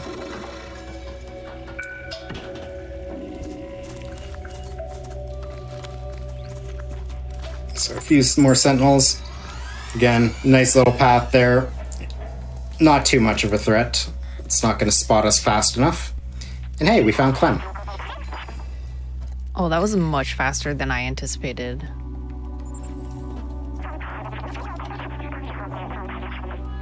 So Clem, as you can see, there's no dialogue for me to skip here because we don't have B12 to translate. So Clem's just going to kind of like try to talk to us and point that, hey, the key is over in that room. So we're going to go here, grab the key, and give it to Clem so Clem can get out and hopefully not softlock. I mean, I've only had this happen once, but there's one time I put the key down for Clem and Clem went to grab it and the key just like launched instead of like sucking into Clem's hand like that. It just launched and weird. disappeared. Oh, that's enough to fear a soft lock forever. So Yeah. Fair. And it's a nasty soft lock because the checkpoint for that to restart on is when you first jumped up and started the talking to Clem. So you have to redo the entire, hey, Clem, we found you conversation and then go and get the key again. All right, so we're gonna do a little superstitious routine here. I have no idea if this actually makes a difference, but I find running in a straight line there until Clem moves where we can see Clem and then meowing nonstop keeps Clem coming in a straight line here because Clem also on this part can soft lock and just stop moving. No one knows why. The path was pretty good on that. Yeah, no one knows why. And Clem can also sometimes just not necessarily soft lock, but Clem will also just like stop moving and pause for a moment and then start walking again and that. But I've found that taking that line until Clem moves and then not stopping meowing until Clem's all the way to you ensures that they don't really ever like slow down. And not only do they not soft lock, but they also just keep moving instead of doing the random pauses. Did you have to test that a lot before kind of understanding it? Oh yeah. My original strats were kind of like to get in the way of where Clem would normally pause. Was one of my earlier pathing on that. So like, okay, Clem likes to stop here and look around for a moment, so I'll stand right where Clem's gonna stand and try to keep Clem moving.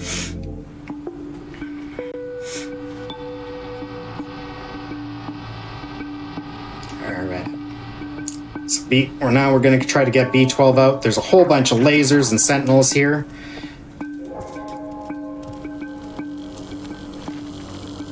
Hopefully with good lines.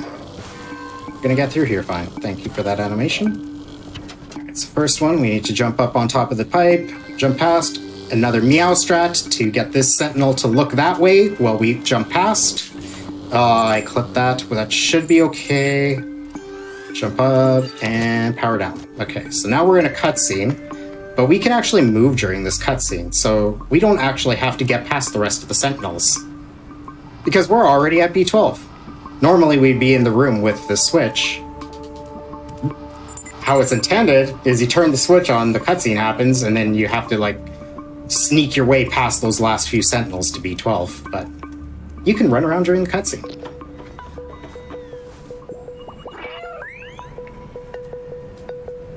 So, we get B12 back.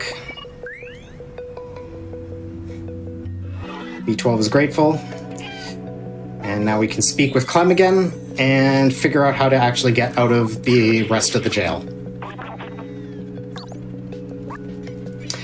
So, when we were discussing, since our original plan didn't happen for this, one of the alternatives we discussed was Left Behind. Yes, that is correct. So we still get a little bit of Left Behind. Because in Left Behind, there's an infamous little mini-game where you throw bricks at some cars and break all the windows.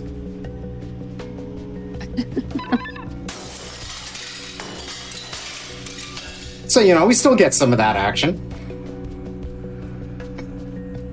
So I positioned myself in a specific spot. It gives me a nice fast jump off Clem. I don't know if... I haven't seen enough Xbox runners, so I don't know if it's consistent on Xbox, but that strat is consistent on PS5 and not on PC. Oh, okay. Another reason to Yeah, so choose the PS5 version. so yeah, we get a nice little strat there that's actually consistent for us.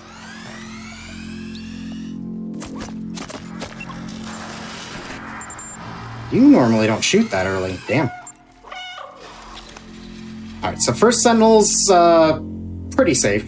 That was actually one of the rare times it shoots at me. We just meow at it, drag it in there. But this next section's got two. This strat is a real dicey one. You might recognize this section from when you first joined in. I was warming up practicing with this section. So we need to get the middle one's attention first, get the other one's attention, and get shot. Before I even made it to the door, wow. Seems tricky. Yeah, you got two Sentinels here, and you need to get their attention in a certain order. Go. Okay, we should hopefully be good on that one. Yeah, there we go. Both of them are in. Yeah, that strat's doesn't matter how many times you've done it. It's always a little bit of a clencher. Especially if you're on a good pace on a like PB session and that, you get this deep in the run and yeah. That can kill a nice run for you really late.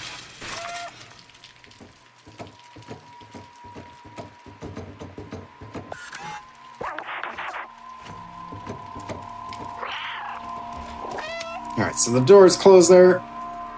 We're gonna get Clem's attention and just be like, hey, you can drive this. And I'm not skipping dialogue.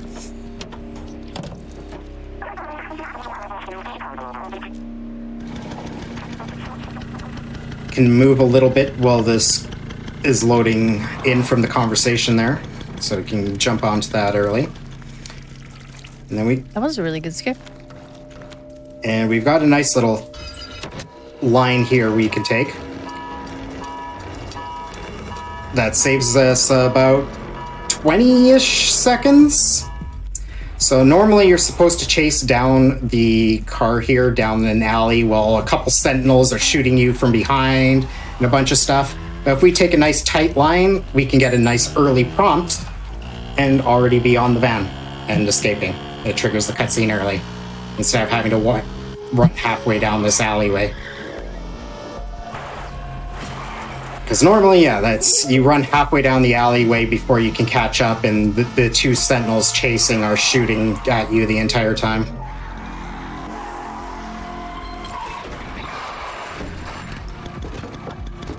Oh, is this a bumpy ride? Short one. Yeah. So, the whole point of the Outsiders, the group that Clem was, as I said earlier, all they care about is that someone from the group gets out. They don't care who. It's just like, they need to know that someone achieved the goal. And Clem's like, you're part of our group now. Get out of here. So Clem sacrifices themselves, gonna play distraction, keep the Sentinels off her tail, literally. And we're gonna move on with the power source and power up the subway to get us to another area of the city closer to the main exit doors. And I had a bit of directional input in there. There we go. Will we see Clem again? Maybe. Okay, I won't ask anything else.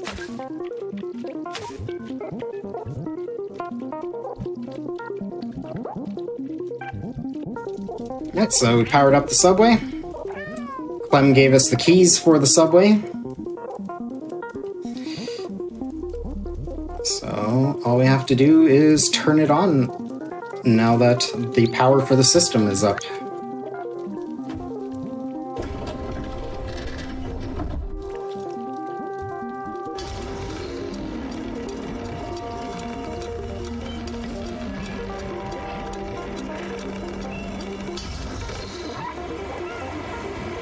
And on we go.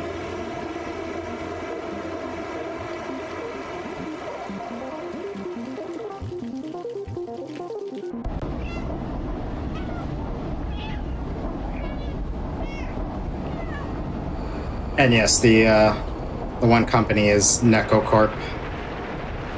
That's a cute little Easter egg like that.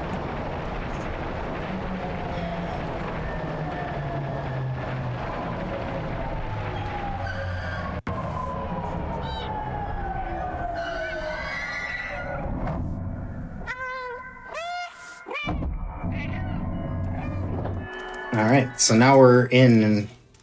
What is this area called again? Can't remember what. Well, no, that's just the name of the entire city.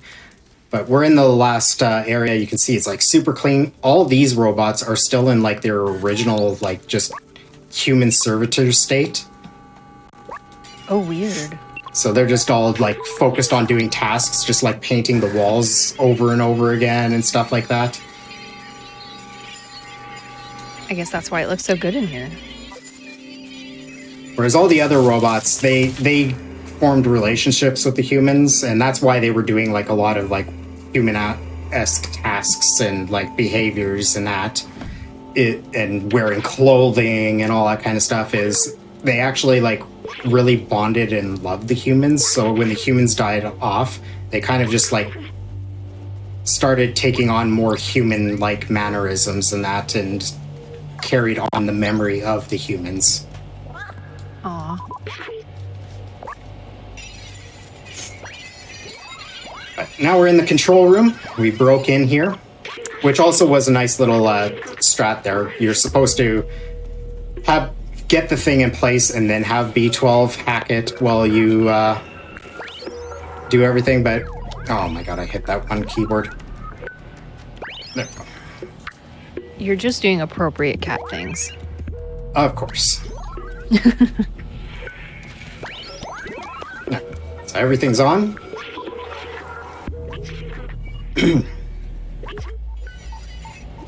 B12 is going to continue to work some magic, power everything up.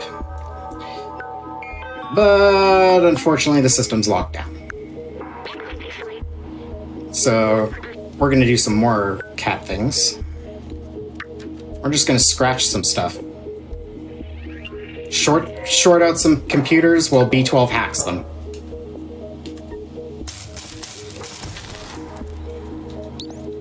So we short it out, B12 hacks it, and that's 1 out of 3 locks done. But that kind of zapped B12. I hope B12 is going to be fine. I think I got it. I was moving during this cutscene, and if... Oh, no, I didn't get it. I was trying to jump up here while we were in the cutscene.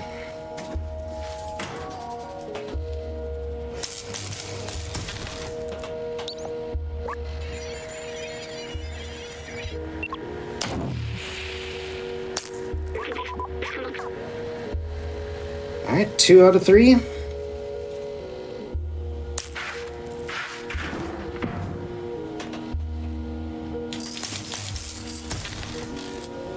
And there's our 3rd. Very nice. And now B12 can't fly anymore. Shorted B12 right out. So we gotta... Well, that's not so nice. We gotta carry B12 to the final platform here to finish actually opening everything up. And B12 is telling us that this is probably going to take too much out of the drone. So B12 tells us that we've been a really good friend and opens that up for us and are we saying goodbye? Shorts out the drone. Saying.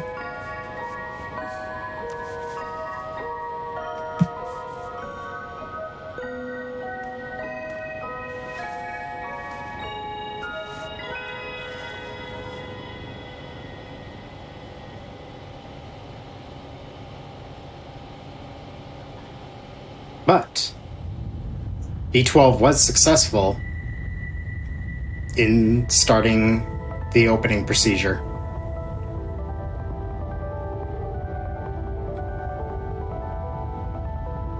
And now the city is going to open up. So again... So what does that mean for the residents? Well, it means, one, other than like sewers and that, no more Zerks because sunlight is UV light. Ah, take that. And we get to see all the friends we made along the way just be fascinated by the actual sky. And hey, look, there's Clem. And because there's no more threat for the city, the Sentinels power down once everything opens up. That's the best explanation I can figure out as to why the Sentinels just flop there. Is that, oh, the city's open, there's no more threat, so they're programmed to power off. That kind of makes sense. Yeah.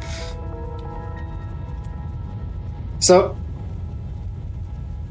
we leave B12 behind, unfortunately.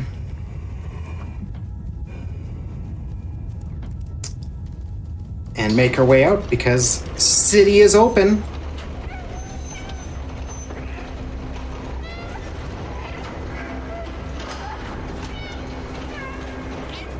And time will be coming at the top of the stairs here when it cuts into a cutscene.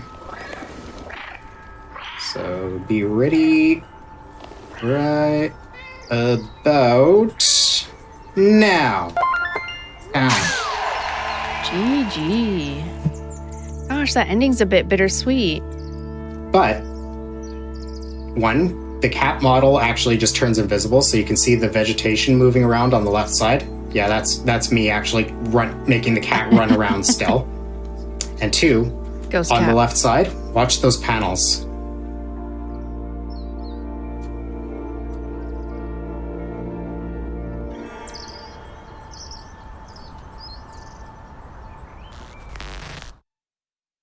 B12 might still be in the system. Oh, snap. Wow. Great job, Satori. Thank you so much for showing off Stray. Not a problem. Gosh, I seriously appreciate it so much. Do you have any shout outs, comments, anything you'd like to leave our viewers with? I mean, if any of you have been watching GDQ for a long time and have just been like, I like speedrunning, but I don't think I could do that. This is one of those runs that's a super, super beginner-friendly run. The glitchless run at top times, it becomes down to like really fine movement details and that, and like you can lose time over little things. But when you're starting out, you have lots of leeway. The strats are very easy to pick up. The routing's pretty simple. It's a nice run to just get into and, have a cozy, chill time getting into speedrunning with. So the entire community's filled with some great people. There's members from all different kind of communities. Schmumbler, which I know a lot of you are probably familiar with, is a stray runner. Arims, who I did commentary for at AGDQ, normally a Uncharted runner. He's run some Last of Us and that. Ended up picking up this game and running with it for quite a while. It's a great community filled with all kinds of speedrunners from the most random communities. Just like everyone jumped in on this, and it kind of just became a wild, large mix of like speedrunning who's who.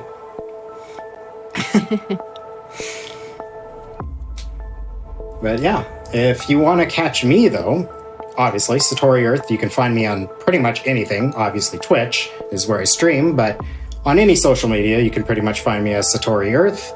I run mainly a bunch of third-person action adventures, most notably Tomb Raider, the reboot trilogy, Horizon Zero Dawn, Forbidden West, all this.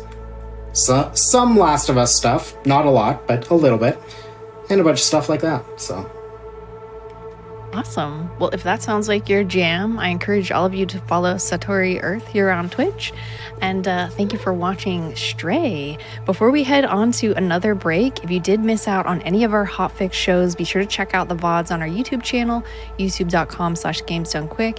And if you're watching our Halloween Spooktacular on YouTube right now, be sure to press the like button on the video, subscribe to the channel if you haven't already for more speedrunning goodness, and check us out at twitch.tv/GamesDoneQuick to catch our shows live. We'll be right back with a speedrun of Observer, so don't go.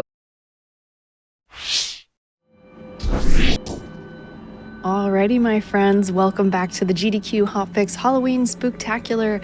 I'm Smooth Operative, and we are all set up for the next run, so please welcome back my Halloween co-host, Ecdysis, for a speedrun of Observer. Alright, I think I'm up. Hi again, everyone. I'm back. I was gone for a bit, but I actually get to join on a side on Simeon, because I'm going to be doing a run for you that I'm not also hosting, which is, it's nice. It's nice being on the other side. And I'm not sure how much you all know about Observer, but it's a neat game. We can get into it in a moment. Time's not going to start yet. We are going to hit new game. There's going to be a little loading screen. Time will start once we're on that. I know if we're ready to go. But Tippy, have you ever seen this game before? I have played this game before, and I can't totally remember if I finished it because there's a section of the game that really scared me a lot. So I guess we'll see when we get there. Also, yes, I fixed my lights. I got my lights back. They're actually here, which is nice. Very good. All right. Anyway, 3, 2, 1, let's go. Good luck. Thanks. So, Observer is a Bloober game. It is, I think, their very first one, or one of their first two, and it's pretty cool. I really like this game. It's going to be kind of fitting following after Stray. But it's quite fun because it's a cyberpunk horror game kind of thing. A few notes for this immediately is you have Legend Rutger Hauer, who's a part of this. He plays the main character. And it is pretty neat overall. It's going to be some really cool aesthetics. Right now, we're kind of skating through the intro. It's kind of teaching about dialogues and basics. We're mostly going to be ignoring that a little bit. But yes, let's go that. We're just kind of getting the main mission. So there's that. Oh, hold on. Get rid of that. There. Take our medicine. And this is more of the, hey, we're going to build the game. It's kind of like a 1-minute intro. The main thing right now is that one thing you'll notice is that dialogue mashing matters. The faster you mash it, the faster it goes, and we don't want dialogue impeding us too much. As well, not only am I going to be mass clicking, I'm also choosing options as it goes. Because you can also pick like 1, 2, 3, and it's kind of a faster way of doing that. I know that sounds pretty simple, but that is how it works. Alrighty. So, now that we're actually in the game, we're going to be skipping the cutscene and we can play it. So, let's do this, shall we? Also, this game takes place in, like, Poland. So. Yeah, they have, like, the 1-minute intro. Alright. Cyberpunk Poland. Absolutely. First things first, we're just going to talk to this guy. This is Janice. Here we go. We're going to get the dialogues done really quickly. It's like, hey, we live here. And then we're lying to him. That's going to make it go faster. A lot of the tech in this game is going to be going in a way that you probably won't immediately expect it. Just because, you know, we're going to have the immediate knowledge of what we're doing, puzzles, all that jazz. And it'll be quite fun being able to see how we break that. Anyway, we're kind of in the first set piece a little bit here. Also, this game has a weird setting. Hold on. Because this is like the hardest puzzle in the game. It's weird. But the doors and stuff have a way where you can toggle the setting, lets you open them automatically. It doesn't apply to only that, and I don't know why. So you have to like just drag your mouse, like, hey, really drag that bookshelf, and it's kind of a wild bookshelf. But going into this run, if you play this game casually, the big element that you're going to be seeing is you're playing a detective. And as the detective, you're going to have to like go through crime scenes much faster, you know, I guess solve them so you can solve the case. But since we're speedrunning it, we're going to try breezing through these. And we're actually going to be metagaming a little bit to kind of breeze through a lot of what you're supposed to do. Maybe it's not. Also, story-wise, you're going to your son's apartment. You're going to your son's apartment and you found a decapitated head. So, bad times here. This is Lazarski's yeah. A little bit. Setting up a crime scene. Alright, so they always kind of want you to analyze a few things here. It's like the watch, it's all the electronics, and then the blood. After that, we're kind of all good. And now we're going to type in the answer. We already know it. It's literally 1984. Kind of the whole cyberpunk reference. Like, hey, you got to look around the room, find things. At one point, you can find a book. I'll tell you the answer. We don't need it. We know the answer because nothing's RNG, which is kind of nice. We need to do this because doing this will actually allow me to open the gate, and now I can leave. Security system. Leaving the crime scene. This just doesn't feel right. All right, there we go.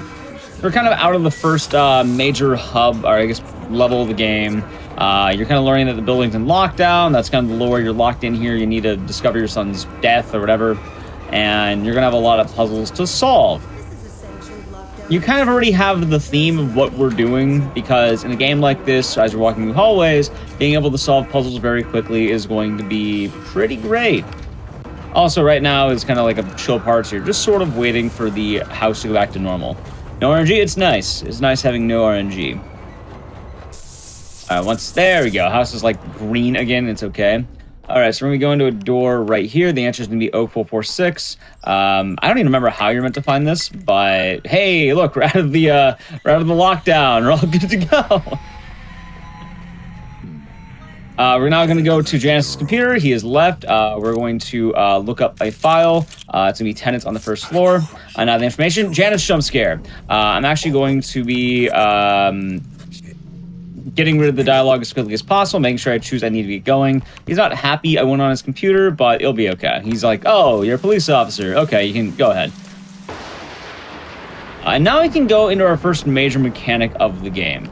So for those of you who have never played Observer, the big thing about this is you have the ability to jack it. Jacking is the ability to kind of like, you go into someone's brain and then you're able to see what they're doing. Normally they expect you to look around a lot more at this point, talk to all the people here. But no, we know this guy's right here, Amir. So we're literally just going to go up here and plug on into him. Match the dialogue, I'm good. There'll be a few jump scares. The scariest one is the Janice jump scare, and you also have silly ones like head jump scare. It's kind of funny because when you're speedrunning a game like this, most of the jump scares aren't really apparent. It's gonna be like I think in like another one of the Blu-ray games, Blair Witch, you have something that's like a wood jump scare, which it's not really a jump scare per se. It's more of a just wood. I think it's kind of silly. Alrighty, so now we get to have some fun. The house is going to be kind of like a, changing all around us. We're getting a lot of stuff, so we're going to make sure we're dealing with that perfectly. We're going to do some lot of shenanigans. If you see me moving my camera in weird ways, the reason why is because that is then going to allow me to break the game. You see this window? I turn around. Oh, look, it's gone. It's kind of the Bloober Funhouse tech, which in most of these speedruns, it's always going to be, hey, turn your camera the right way, and that's going to allow you to just totally bypass what you need to do. Also, you need to go that way? No, it's actually this way. I hope it's this way. I think it is. Yeah, there we go. Wait. There we go. Also, this is going to sound like very jarring about a lot of what's going on story-wise. The moral of the story is that we're looking inside this guy's memories and you can look around a lot more. We're not going to do that because it's slow. So we're kind of going to be seeing things like, hey, here's like a sad bed. Here's like a door. If you're wondering story-wise, the guy whose brain we jumped into, he sells drugs and he goes to jail.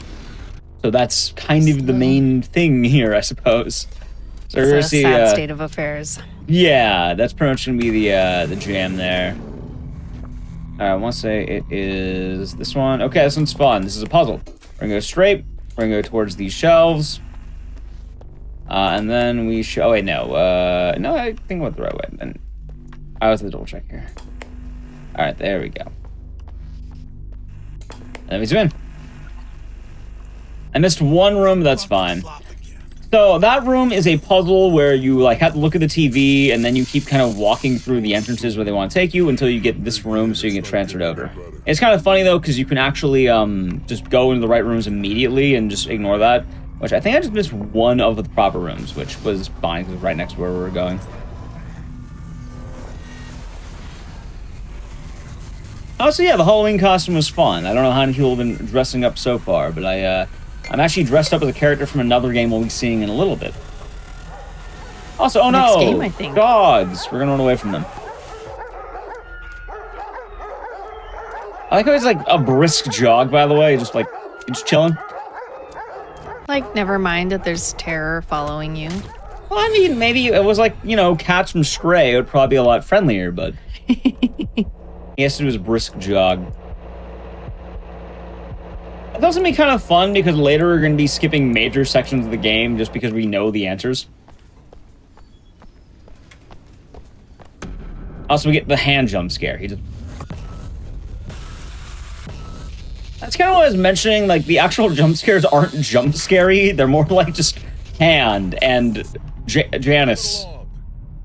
Janice isn't scary. He's friendly. He's a friendly man. I think his name is Janus. He's a guy.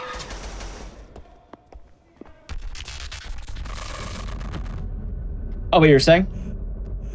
Oh, I was just saying, I guess when you dissect a run like this and you're going through it so fast, you're not going to get those suspenseful moments. It's all just going to be like quick fire jump scares. And there's going to be one part later where, like, the game's going to be expecting, like, oh my god, the lore is so wild, I can't believe they've been doing this. And meanwhile, our guy's going to be, like, just, like, freaking out on the corners, like, whoa! Nice moves. Yeah, all right, thank you. And then see this guy just chilling. Which also, yeah, Mirror has a whole story here. There's like a two-headed god.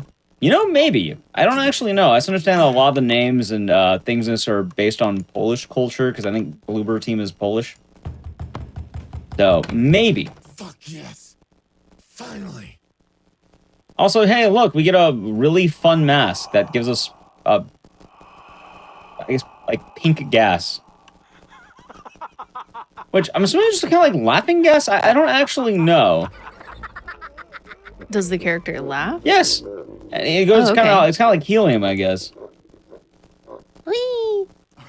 Alright, I got you chilling. Alright, now I think we could break out of here. We're gonna have the really fun running through hallways. And I think what's gonna happen after that, it's gonna be the greatest thing. I think we end up going to like a club. Correctly. Am I on the right way? That's perfect. That was like the one thing we were missing. There we went go. to the club in Stray. We got to go back. Exactly. I like Cyberpunk clubs. Also, look, these are my dance moves. Just jumping, punching the ceiling. It's the greatest dance move ever. Just if you're in the club, don't do that. You'll probably get kicked out.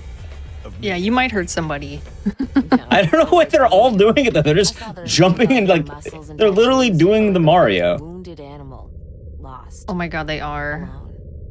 I think doing the Mario is like swinging your arms side to side and then taking a step forward. But by the way, I have a sad fact. I know this isn't like, you know, anything Mario based, but I don't think the Mario speedrunners ever talk about doing the Mario. It was a dance back in the, you know, when they had the TV show in the 90s. Which, the sad fact of the matter is doing the Mario is just walking. It's swinging your arms side to side and taking a step forward. That's walking. I mean, you're not wrong. It's not a dance. But also, you know, when you're doing the Mario, you're swinging your arms kind of like side to side, but also in front of you. Like, I do that when I'm walking. Like that? Also, lore-wise, we're saying the tattoo shop, which it's going to be like, oh, hey, so now you need to go to the tattoo shop. It's like, hey, oh my god, we have an idea of where we're going, which is going to be a kind of nice way of what we're doing next. Also, we're hitting a faster puzzle section. We're going to try taking a shower, but the showers are going to be breaking in a moment. Oh no, the shower broke.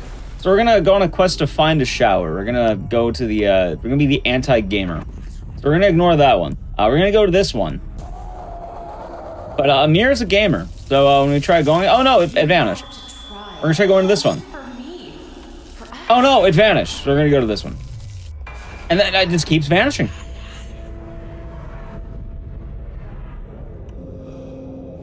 And then we can go to this one right here. And then we're finally able to go to the shower. And then, where's the, wait. Oh, there we go. What's all these cans? I don't know, so I really like this game. Alright, there we go. Once you're actually, you know, in the shower, you got the last one. Which, this part is kind of a big lore dump, which in case you're wondering why there's so many different voices and characters, the main character is kind of seeing his own life in the you know, mixed with the memories of the guy he jacked into. That's why you kind of get club music while he's showering, he's chilling in the room, and then, yeah, we just keep pushing the button.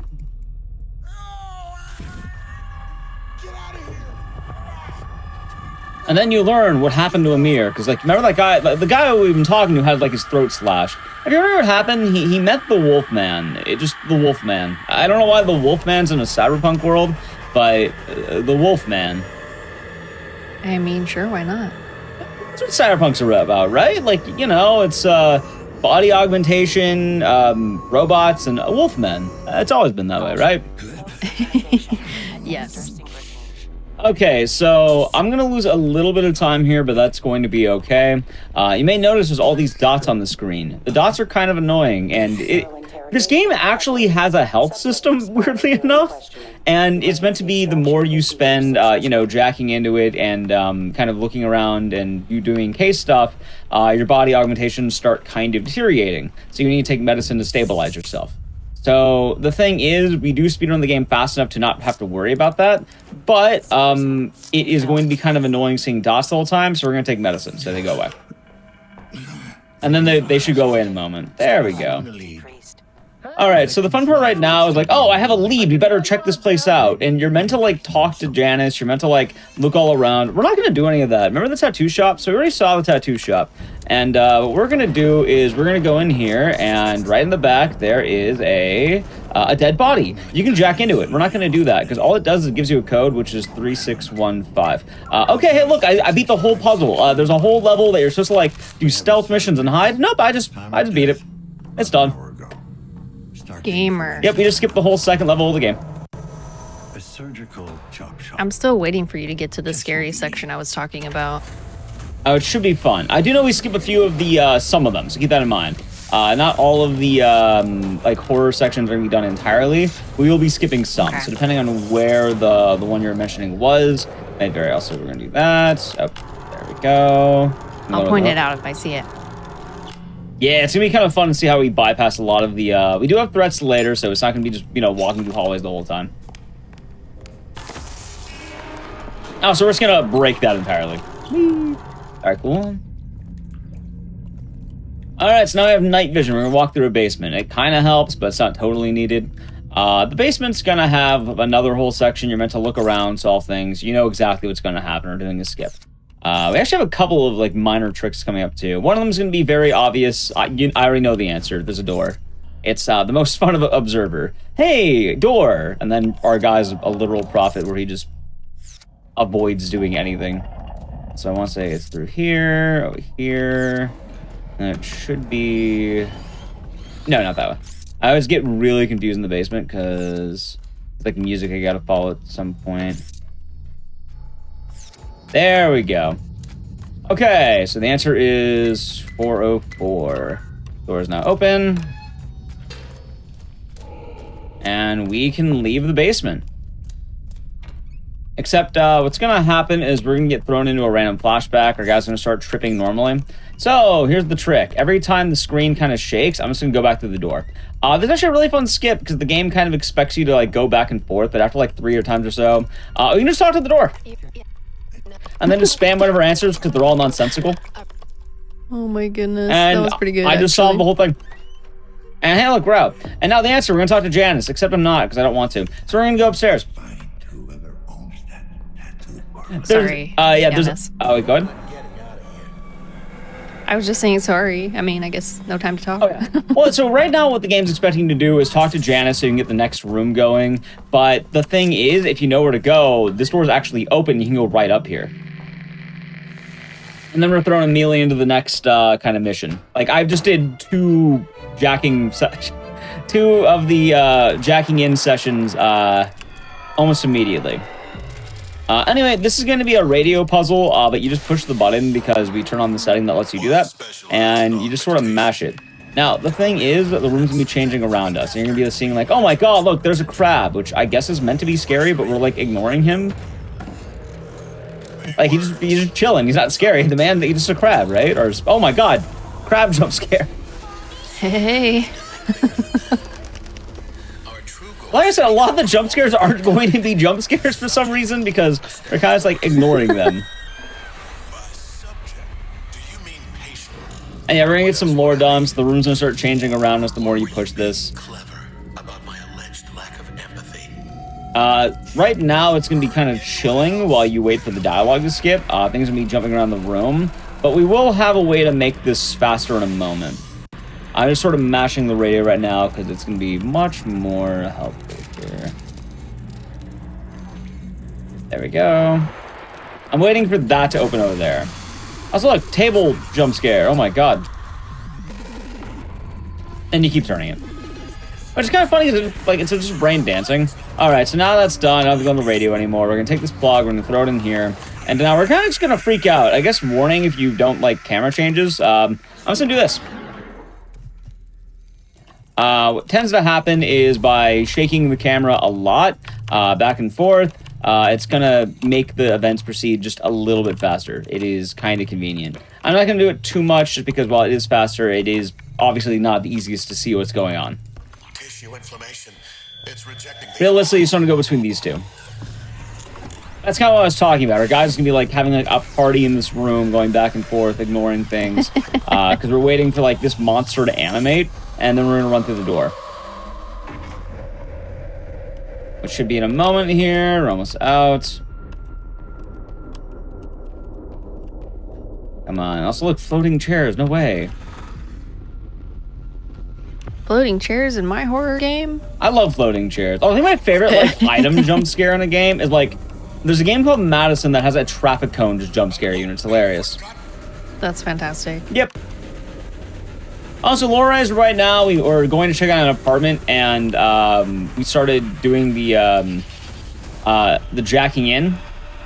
So our character is currently doing it unknowingly. Which normally the whole process is a very deliberate thing. That's supposed to be the whole idea of observer. Oh, there we go. Okay.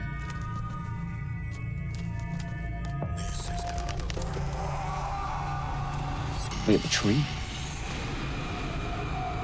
So it's gonna be kind of a trip for him. Also, look, the Wolfman's back. Literally just the Wolfman. He's like punching people. See? Which, in all fairness, I guess he could have just been dancing. We don't know if he was just dancing or not. That is true. Yeah. I saw him like punch the ceiling. Could be getting his groove on. Alright, so there we go. It's like the, desynchronization imminent. We didn't know that we were actually in a session, which is pretty bad because I think it has some problem with someone's brain if you're in there too long. So now we're actually going into the end game. That's very fast. Yeah, like right now we're about roughly a little under halfway. And the game has like, let's say 3 major hubs or so, right? So the game would start you in the apartments, and then you're supposed to end up in like the sewers, and then you end up in like the final building.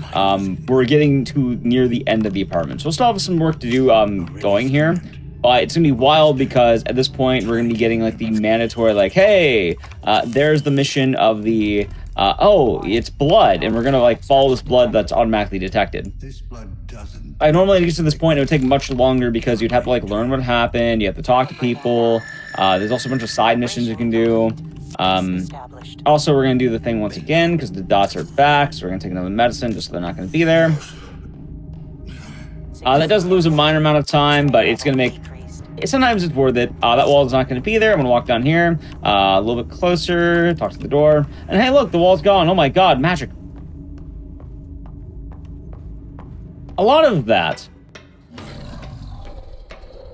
And then we're actually going to be getting chased in a moment here, if I remember correctly.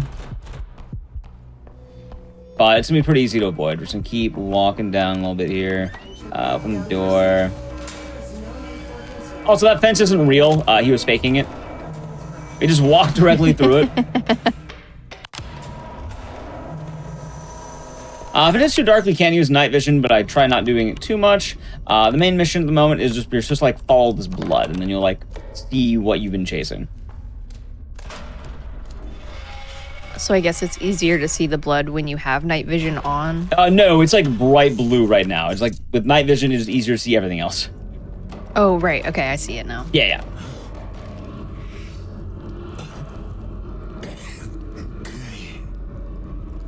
I believe this should be the... Because I know he's coming up.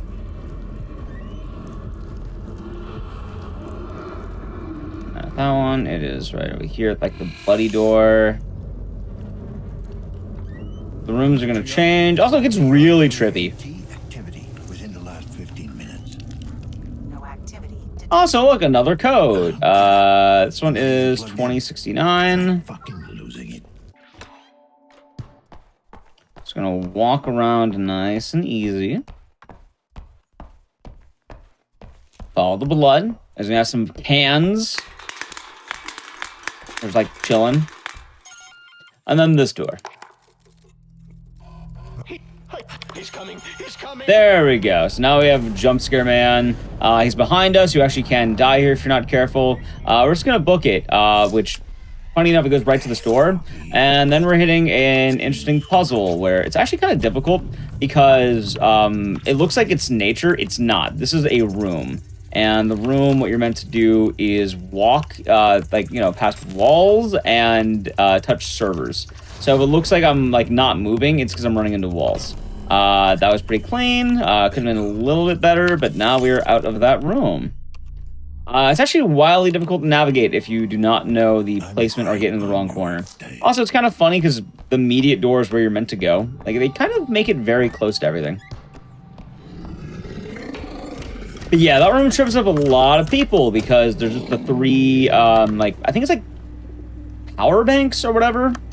And then you're meant to go into the electric detective vision. There's bio, electricity, and night vision. It's like 3 different visions. Too many visions. Yeah, and they're pretty good casually, but for a speedrun, we're only using the ones we want. Also, monster jump scare. Oh my god. It's the Wolfman. Ah. But the Wolfman's literally gonna die immediately. He lived a long enough life.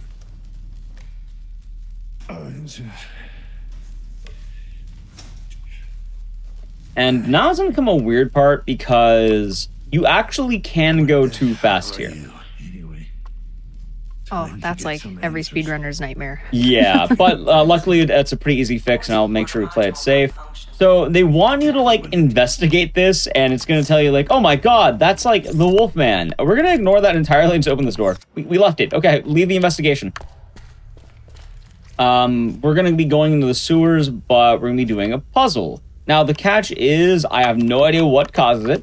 Just every now and again I always have to do a load, and it's kind of weird. But if you do this, what's gonna happen is the game won't actually allow you to go all the way. It will remove the floor. So that's why I'm gonna have to reload it. I could show it off, but obviously we lose a bit of time with that. But we can probably underestimate. Anyway, a bunch of fuses. I actually grabbed the right fuse immediately, so just toss it out, and then hey, look, we're good. They grabbed the right fuse before we even knew what to do. Never that simple. Wait, did I not plug it in? There we go. Give me that back. What are you doing? There. Okay, there we go. Yeah, I'll show what I'm talking about. It's gonna be kind of weird. Alright, then we're good. We'll let that go. Let's get out of here. I've now activated the power back to the door. I'm probably gonna get this case log updated. So at this point, I'd actually want to reload the game. But just to show you something silly, if you open the store, what happens is, oh my god, the floor's gone! Oh no! We don't want to do that. Oh. Yeah, so that's why normally you just kind of reload the checkpoint the moment you get to that point, just because the floor literally vanishes. Oh my gosh. No, wait a minute. Are you running a different version of Observer? So this is the, it's like system redo. They ended up making a slightly updated port. Oh, okay. And it has it's essentially I think the only one available on Steam, so it's a bit more accessible for that. So I want to say the hole is right here. There we go. We're gonna drop right down. And now we're in the sewers. The sewers is kind of like a whole weird area, I suppose. It's mostly just following a mostly linear path, which you think, oh, it's a sewer, it's probably not linear. It's surprisingly linear, if that makes sense. I mean, if it's leading you, then yeah. Yeah, because, like, you know, you'll go down a path and it's like, oh, it's cut off, so go this way. So as long as you just know the right spots, it's pretty good there. Right. Yep. And let's see here. We are almost done. That door is not going to be open. So we need the big twist of the game. Anyway, here's a... Hard to believe. I guess it's fitting for Halloween. We're going to open this... cloth? What's in the cloth? It's slow motion and... oh my god, it's a severed head. No. Oh god. No. Yeah, lore-wise, that's the guy's son. You can, jack in there, but, we're not going to because that's slow. Funny enough, when I play this game casually, I didn't do that either. You can just apparently ignore doing this. He tells you don't do it, so like, alright, yeah, I won't do it. I'm cool with that. That's a whole lot of nope. Yeah, but, you need to kind of, like, get the big reveal, or else the door that we were looking at won't unlock. It's kind of one of those, like, oh, if you don't do blank, blank won't happen. Right. Adam, you there? Yeah, it's been a neat game so far, I think. There's a place. I'm gonna be honest, as I've watched you go through the game, I'm really starting to think I didn't finish it because you passed the section I was talking about ages ago. You're probably... is it the one where, like, you're in an office? Yes, it's okay, the office. So, remember when we were in the tattoo shop? Uh-huh. That's what we skipped. Okay, fair. Yeah, the speedrun just skips it entirely because you just know, like, all that does is it gives you a code. Oh, right, because you're trying to find the code in the office somewhere? Yeah, so the reason why you're jacking into people's heads throughout the whole game is because you're trying to, crack the case and find out what happened to your son and what's going on in the building you're in. So you find dead bodies and then you try to get the information. Also, look, there's a guy. We're ignoring him. Hi, bye. There we go. So as a result, since we know a lot of the answers ahead of time, it's one of those really subtle things to where if you know the game, you're aware of how much we're going to be skipping. If you don't know the game, it just looks like I typed in a code. If you don't know the game, buckle up, I guess. Well, it's just kind of more like, all right, I think it's like 0446 or like 2069. How many codes do you have to remember for this run? There's a lot, so I write them down. Okay, good. Yeah, absolutely. I'm not like, I just keep this like a little on handy. It makes more sense. I mean, it's also Halloween. He was decorating the room with severed heads. I mean, I know you run a ton of horror games. Do you have like a notebook or something that you keep all these notes in for I have each a Google run? Drive for a lot of my stuff, but also I just put them in my splits. Okay, right on. Yeah, like, like having splits is nice. Kind of gives you a good frame of reference of what you're meant to be doing. For sure. But like, in terms of like where I've been going, like I don't have that written down. I literally just like, it's usually things like numerical codes or like puzzle answers sometimes, or very just one-to-one type this in things. Yeah. Yep. Like, for this game, there's no more codes that are gonna be, what's the word? Typed in. Mm-hmm. So at this point, it's all just off the top of my head. But also, it's not so bad, because, like, you just talk to this TV, you're gonna spam dialogue, and it's like, oh, there's the thing. I feel like I've done a little bit faster. I just chose Daniel Lazarski immediately. But they're gonna give you a pod, you're gonna hop in it, you're gonna get dialogue. And then the main things left is we're gonna have an enemy encounter and then a major dialogue choice you gotta make. That's like the two big things that are still gonna have, like, I suppose, massive time save outside of good routing. Bluebird games are kind of neat because a lot of the run is, hey, are you going the right way? Meaning it's a pretty easy run because if you go the right way, well, there you go. Mm-hmm. Yeah, you also get a really cool tree. It's like all red and glowy. Whoa, this is cool.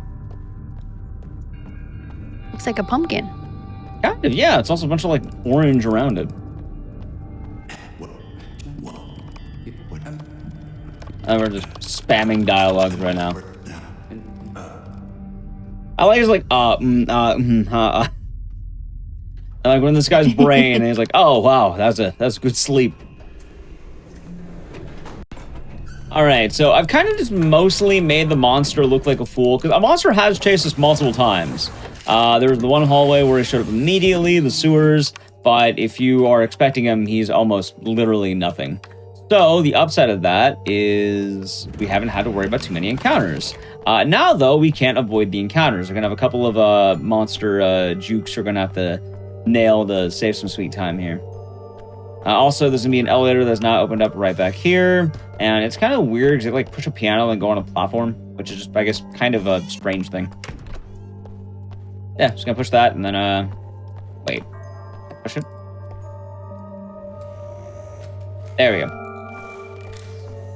This is lowering, and now we can wait here. But you can actually walk off this, so I'd be careful, like, not to do that. I just like to say, though, I really appreciate games where, like, you look down, you can, like, see, like, oh, hey, look, there he is. The little shoes and stuff. Yeah. Exactly. All right. I know, it's very disorienting when you don't see, like, a body. Right, it's a trip. So, we're going to open this door. The way we're going to do that is we're going to do that. That's going to start turning on. And then the door's going to open right here. We're, like, going to ignore the dialogue. There we go. Open the door, thank you. And now we're in the sanctuary. This is like the end game building I was talking about earlier. We've bypassed pretty much all the early game stuff, which there's actually a lot of things we end up skipping. Because there's a lot of like side missions that you can do in the game too. But they're mostly lore dumps, so. A few other things to note I haven't really talked about. The game does have kind of a sprint mechanic for like the whole game. Also, there's someone right here. Let's talk to her really quick. That's going to open this. Yeah, I've been like holding shift for like the whole run. Which is always a neat time. We're just gonna walk past these guys. Are these not guys, like blocks? We have the first instance of enemy here. Since I know immediately where I'm going, this door's gonna try closing. I'm gonna not let that happen. Keep it open for myself. Just walk on in. I don't have to worry about the guy chasing me because he can't keep up with me opening these doors at rapid speed. But now he's going to cut me off. He's going to be like right here, I think. And the strategy is going to be a little bit cheeky. So I've played a lot of Dead by Daylight. I did in the past. And Toxic Survivors are always really fun. So we're just going to literally wait right behind him crouching. He's going to take a left in a moment. When he is officially gone, we are going to... Wait, what are you doing? Buddy, what are you doing? Buddy, what? Thank you. He like stopped. Stopped for trick-or-treaters. He did. All right, now he just run past. I don't know what that guy was doing. He was like staring. He wanted more showtime for Halloween. Anyway, this is like a little run all the way to this corridor, and now we're going to be hitting probably the tougher dodge in the game. You can actually die, by the way. Dying is something that can happen. A lot of people think you can't die in this game. No, you definitely can. So what's going to happen is we are actually going to be going right.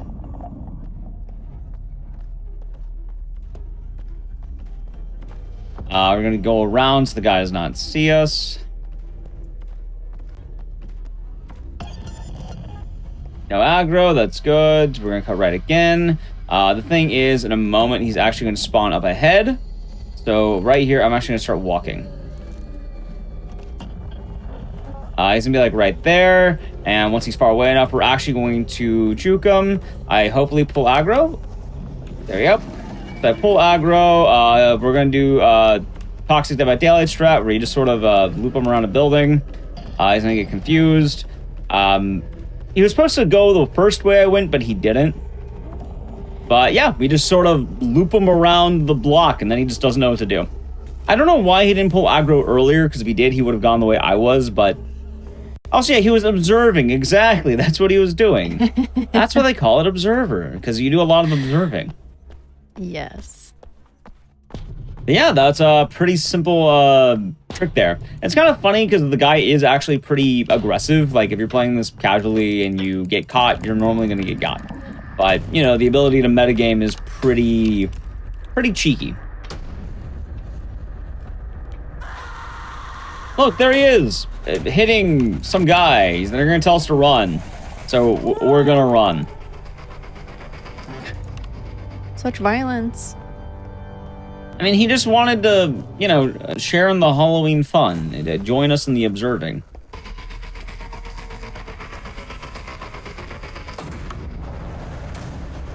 All right, now we're like in the underground like tunnel thing. Like you kind of go down and you can enter these corridors, and this is going to be all in just what can you move. So there's going to be these battery packs like this. We want to move them as quickly as possible, which is a very nice and swift tap. It's actually one of my favorite parts of the game because you just actually get to move a bunch of things at once. Also, I don't know, it's like the animation, like, whoop. You can also get lost down here. There's like the alleyway of like plugs, and that's kind of the big thing. If you don't know where you're going, it can get really bad really fast. So definitely know where you're going. And then a micro time save here is that whenever you can stand up, sprinting is obviously faster than not sprinting. So you want to make sure that you are constantly trying to stand in the corridor as much as you can. There are like little pockets. And just like other ways you can go, like going right there helps out. And now we have the flesh ground.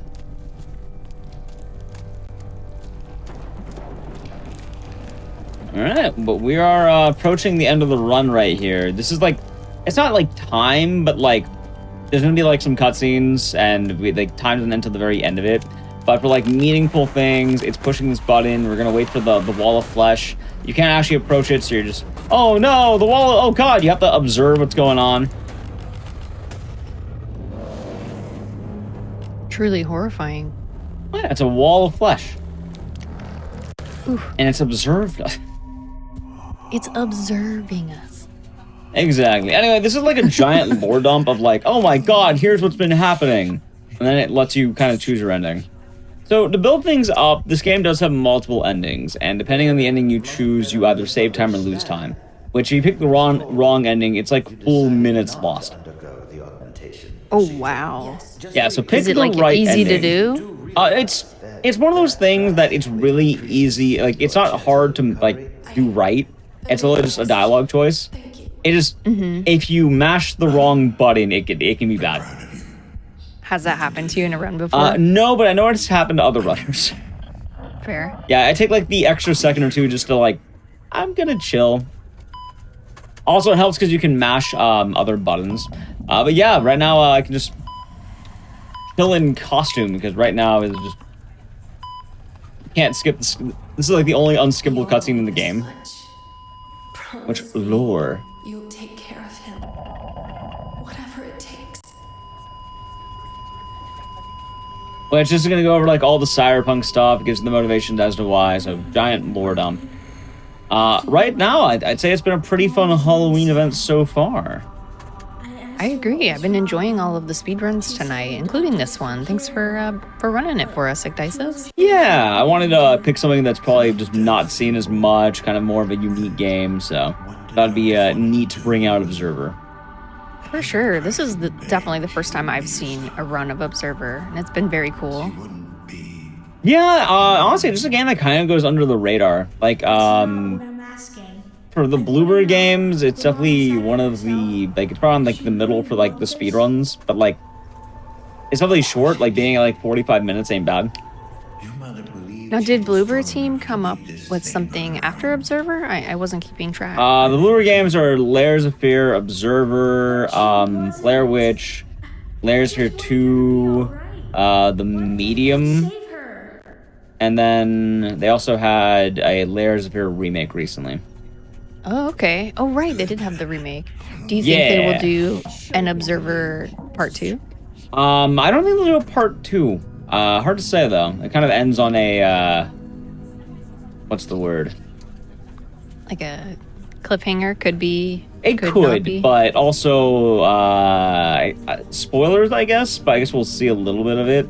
Let's just say the game doesn't have a happy ending. Okay, noted.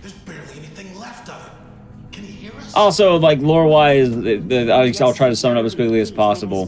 You play as a cyber detective who was originally anti-cyber.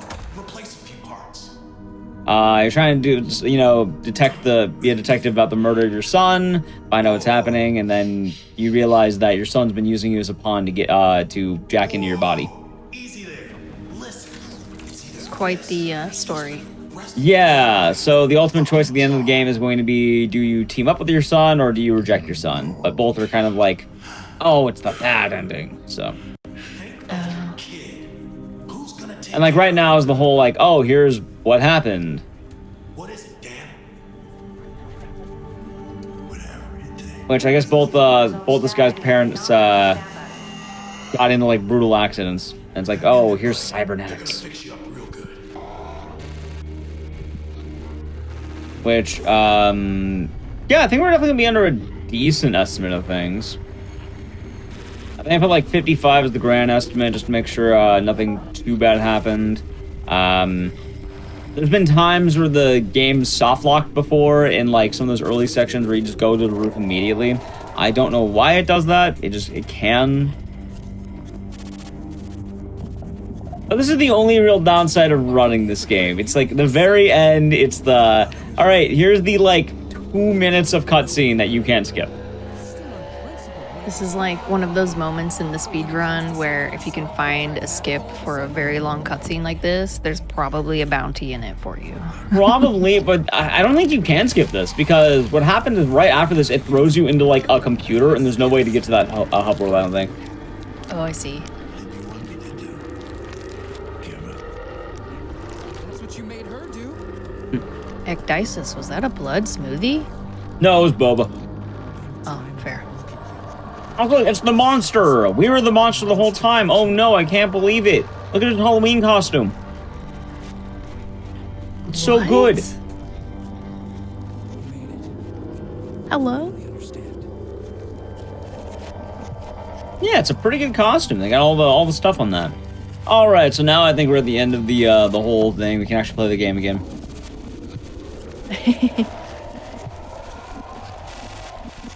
There we go. Yeah, so it's this hub that it drops you in. It looks like a System Shock kind of deal, but I don't think there's any way to get in here outside of watching that cutscene.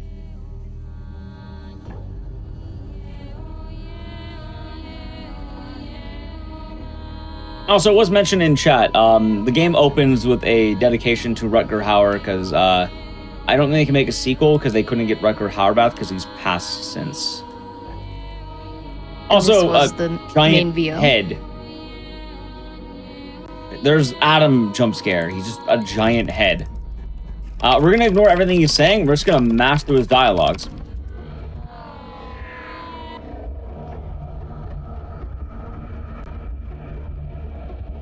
Also, all you have to know about Observer as to why we're the monster, it's because Adam sucks. We don't like Adam. That's it. Adam just sucks.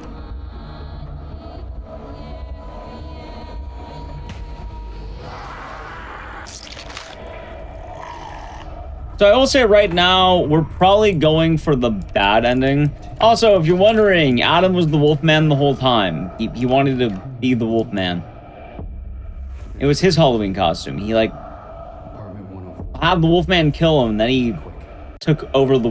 There's a lot of Wolfman shenanigans Adam did. I don't know why he teamed up the Wolfman, but... I guess he really likes classical horror movies, right? He must. Something like that. Alright, just making sure we're gonna be good. Or end this. We go for Embrace Adam. Okay. That's what I was saying slow. So you could just mash 1 there, though, like, you know, you want to get to let's end this as soon as possible, then mash 1. The good ending is you reject Adam. We're embracing Adam because the bad ending is faster. Really, the major difference between the two is that the bad ending, or the good ending, gives you, like, 2 extra cutscenes that take, like, an extra 2 minutes. Meanwhile, the bad ending immediately just brings you to Janus here. And then, like, he just, like, a happy, like, yeah, lockdown's done, man. Good job. Cold, your people should be here in a minute. Thank you. There's gonna be dialogue choices. They're not going to matter. Back to your post. It's kind of like the moment of lucidity, and then oh hey look, we're done. Anyway, time's gonna come up once we walk out that door. I think it's when it fades to black specifically, so I can just call it when it happens. But yeah, I hope you all enjoyed Observer. It's kind of neat running through the you know, the cyberpunk apartments. So I hope you all enjoyed the all the Atom jump scare, the what other jump scare do we have? Can jump scare. The hand one, that was good. The hand. The sun will come up soon. We'll get to see it together. Pretty good stuff. No worries. We'll get used to this. And then We have all the time in the world. oh god, it's so bright. This is actually the scariest thing you'll see all night. Time. Perfect. GG. Yeah, so I think it was like what, like probably like a 49 something. Let's check it out. It was, yeah, a little after 49. All right, coming a little better, but not bad. Hope you all enjoyed Observer. I've been Icdisis, one of the hosts for Halloween, but right now I am a runner. I don't normally be on the runner side, so it's kind of nice. Hope you all enjoyed it. If you want to check out more horror games, I run over 170 at this point. Come check me out on Twitch or any of my other social media. I also do a lot of fun general horror stuff. I'll also be running Clock Tower at GDQ. Awesome. Well, thank you so much, Icdisis. Observer was a blast. Make sure y'all check out the run at AGDQ. And if you had fun with us, follow Icdisis here on Twitch. The shout out was given. All you got to do is click and follow. But that is going to wrap it up for my hosting duties tonight. I've been your host, Smooth Operative, for just this section of the marathon. Happy Halloween to you all. Thank you for having me. Time Capsule will return in 2 weeks at its regular time, 10 p.m. Eastern on November 14th. So I look forward to seeing you all then. Up next, we have a speedrun of Faith, Chapter 3, so we will be back in a Mortis, so stick around.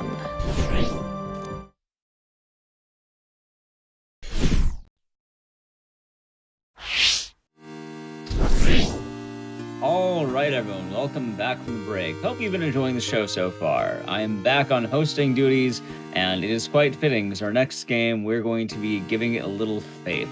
I may be wondering, what is my costume? I am dressed as a character from one of our games today. It's going to be quite a fun one. As well, I do have a fun runner joining us. We're going to be having Faith Chapter 3 with Opipai Sunpal. Take it away. Hi everyone, nice to meet you. I'm Opipai Sunpal from Japan. I'm going to play Faith Chapter 3 Ending 2, Tab 4. Please enjoy. Let's go. All right. We can start time. Countdown when you're ready. Yep. Okay. It's time to finish what I started. 3, 2, 1, start. Ganbatte. Ganbaru. So, I won't be able to speak English during gameplay, so Equity will provide the game explanation. Equity take it from here. All right. So, for Opipai, he will be running Faith Chapter 3 Ending 2. This is going to be the best ending of the game. It is like the game's true ending. This game has a few endings, and this one takes you through all the extra boss fights. It has all the fun stuff here. As well, we are running in Turbo x4. We'll see if Opipai can get something fun called Good Christian Boy. That requires you to beat the whole thing without dying. It's a fun challenge. It's just fun there. But not only will he be doing that, he's doing it in x4. So what that means is he will be playing the game at x4 the speed of normal. This affects everything. So every single thing in the game will be x4 speed, movement speed, game speed. You'll see he's gonna be running really fast. You can see him zooming. It also skips a lot of waiting, so it's gonna be a pretty frantic category.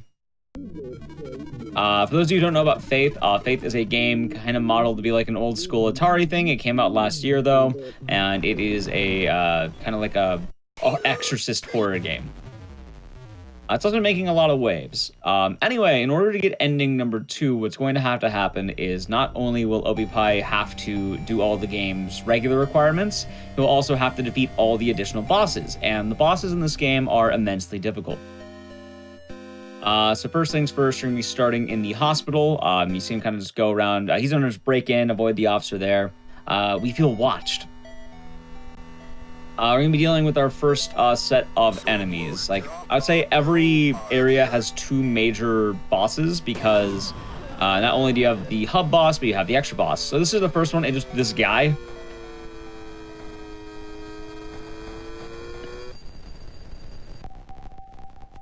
And right now, ObiPie is going to have to hide. He hides by, yes, by the way, that's loss. You know, the loss meme. He's gonna hide right there. He's gonna be able to sneak past this guy. He's playing it a little bit safe by waiting for him to go to the top right. And he's stuck to the gurney, so it's kind of the go to a section to hide immediately. Not only is ObiPie hiding, he's hiding in spots that are going to be the, I guess, maximum efficiency.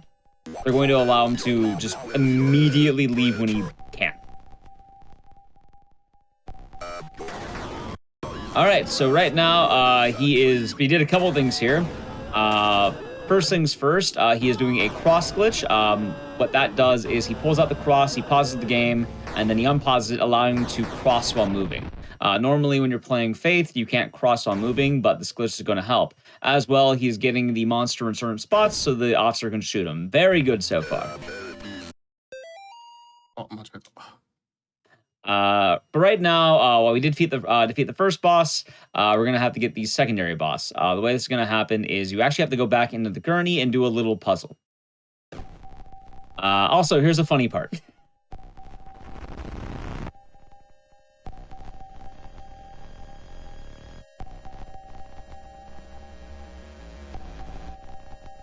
I like this cutscene.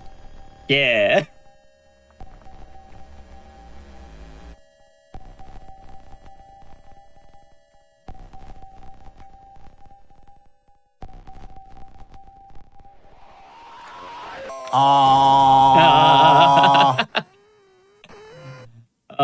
Okay, so here's our boss. I guess funny enough, this game has a lot of religious horror elements. So instead of the Father, Son, and the Holy Ghost, we'll be having the Mother, Daughter, and the Unholy Manifestation. This is the Mother. This boss fight's very difficult. So if you can't pick up, I'm lying to you. All ObiPie is going to have to do is stand there. It's pretty easy. They kind of expect you to go more around. The major hitch, though, is you want to make sure that you don't let the babies turn into older demons, which then kill you. And then you can damage them all the whole time. But yeah, that was the first hub. ObiPie did very good, and we are out of the hospital. That's why you're going to see if he does it right. 3 seals are going to break as we go, and then we're good. Anyway, flashback time. What's going to happen is this is the exorcism of Amy Martin. As that's going, ObiPie's going to have to go around the room grabbing the Bible here so he can recite more of the verses to, you know, do the exorcism. But oh no, the parents come in, so we're going to ditch that. And then, oh no, he died.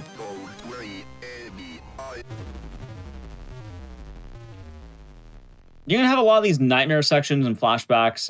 They're pretty easy. I don't think you could die during them. You just sort of, you know, do the flashback. But now we're on chapter 2.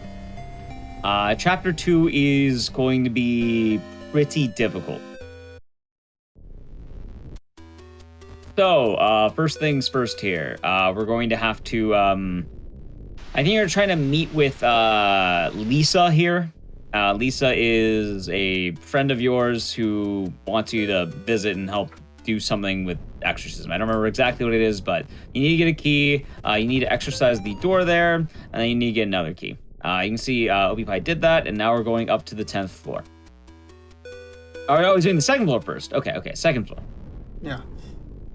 For the knife. There we go.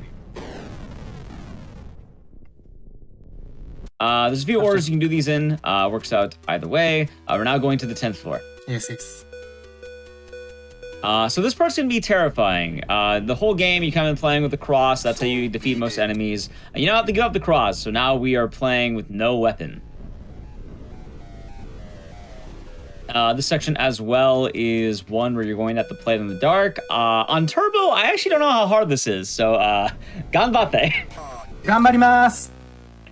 Okay, so right now, Obipai is actually navigating the whole section in the dark.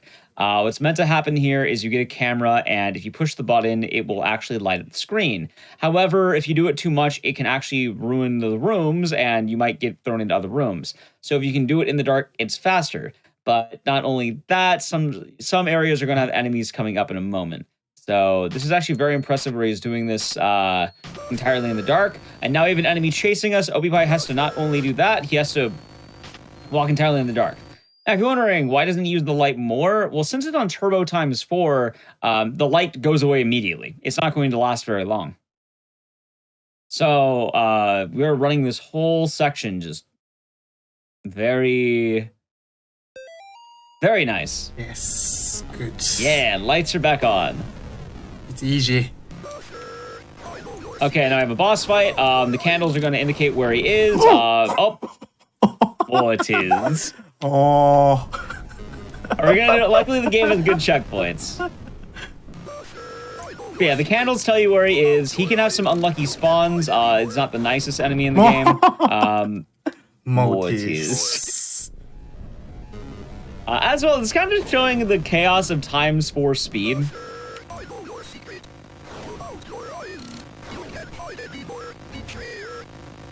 There we go. Yes, there we go. Yeah, the whole gimmick there is that the candles spawn the guy. There can be problems, and usually the problems are if he spawns it diagonally. You can't really hit diagonally. That is a mechanic we'll be learning in a moment. That is possession, which, once again, wish Obipai the best of luck here. We're entering the boss fight. Like I said, every level has like 2 boss fights. This is not Lisa. I'm not Lisa. Oh, she's going! Look at her go! Okay, so Lisa's running very, very fast. This is a 2-phase fight. Phase 1, Lisa is going to, or not Lisa is going to try going after you. Obipai is getting her stuck on the statues. That is going to allow Obipai to not die immediately while crossing. At the same time, he's keeping his distance because if he gets possessed by the demon, he can't kill Lisa. Since this is ending 2, he has to make sure Lisa's gonna stay alive. So he's making sure he's playing it very safe. Getting possessed is okay as long as you don't hit Lisa. The statues are also our friend because she is bolting. Here we go. It is RNG a little bit on which one you get, I think, or Salat. I don't remember how it is, but it's a weird thing for knowing which one actually does it. There we go. Good. Playing safe in the Lisa grab. It's okay. All right, good fight. Okay, now, I think this is popular, is it in Japan, the elevator game? Yeah, it's popular. Yeah.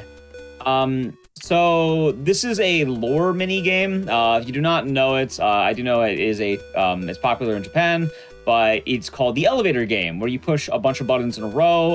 Obipai is doing the right order, and then that will allow you to, I think, like, go to another world kind of thing. That's bad RNG. Luckily, he avoided her, especially with going fast. All right, good.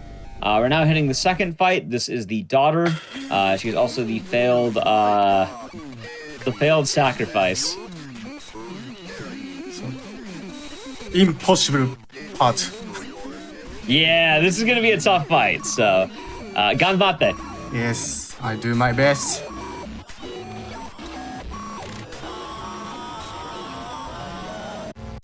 All right, so this fight has the daughter. She's gonna go around like a DVD menu, and you want to make sure you do not touch the body or the head. It is a very mean point of damage. Also, she zooms around. You can't get hit during the damage phase either. We have the speedrun trick of being able to move across. That's good. Getting some good dodges here. The monster also will teleport after being in a spot for so long, so that's why we probably very. Oh my god! Oh! Ortiz. Okay. Okay, here we go. Hey, round 2. Activate the glitch again. Sometimes you get really unlucky. That's why this fight's hard. On times 4, it is zooming around the arena. All right, good. All right, good. Making sure to keep the distance while adjusting himself for the spawns.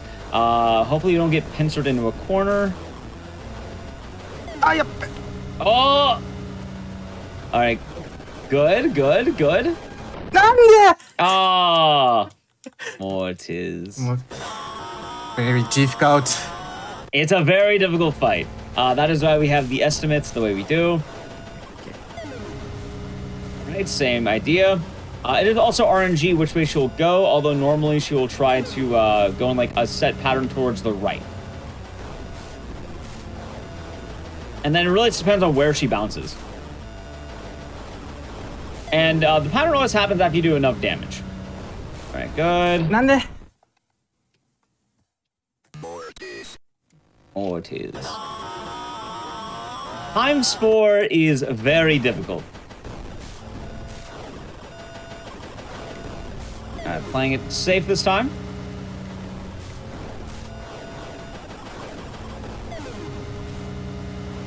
So, the major difficulty of this fight is not only the random spawns, but it's the fact that both the body and the head will get you. So, the distance is kind of awkward with how close you're actually allowed to be. If it was just the body, that'd be one thing, but if you touch the skull at the top, you die. I think there's even a span at which the wings might be able to kill you. So just having a good spot is ideal. Also, while we do have the ability to move while crossing, the downside is that you can't really cross in a diagonal angle. So these are some rough angles, and then look how fast the spawns are going. Yes! Hey! I defeated. Scare. Hey, good job on the scare. We're now done with the fight. Damnatio Memore, and that was good. Good Christian boy. GG, good Christian boy. Times 4.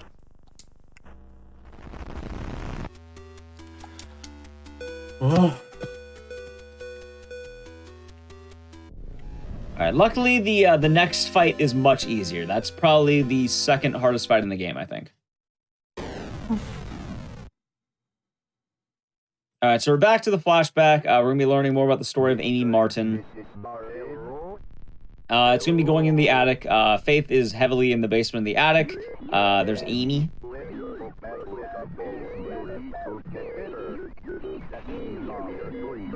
By the way... so you look at the dialogue zooming. Actually, can I share a little story? Yes. Do you know what kind of spell word Japanese exorcist use? No. They say, "Hey." So this word is very strong. So Japanese exorcist this use word so defeat evil. All right. So I learned from Japanese horror movie Kowasugi. I learned. Cool. I like that. Cool.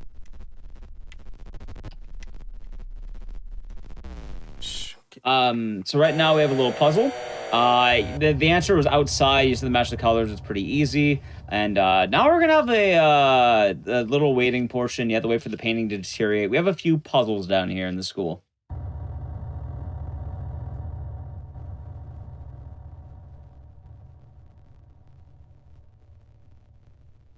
So slowly the painting will, it'll keep going. You're here for quite a while normally.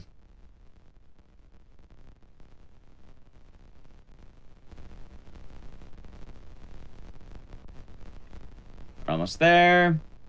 We're actually going to be doing this a couple times with paintings breaking, but we don't have, this is like the longest wait. All right, there we go. The painting's gone. Staring contest is done. And now we're gonna have a puzzle. Oh, hey, look, there's a couple exorcisms. All right, looks good. Oh, hey, look, a couple exorcisms also looks good. Do it one more time. Oh no, needle.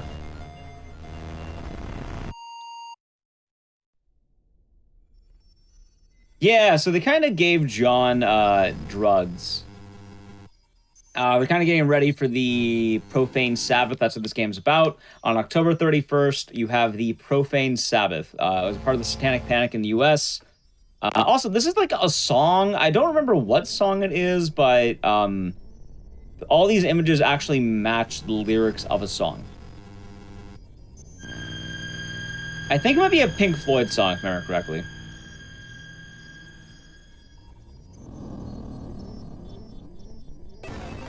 But it's trippy.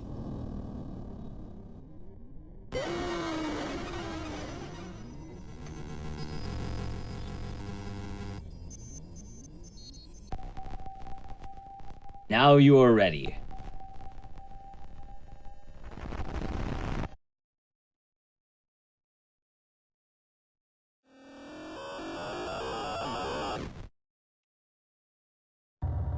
All right, so now we're back in the other side of that fence, pretty much.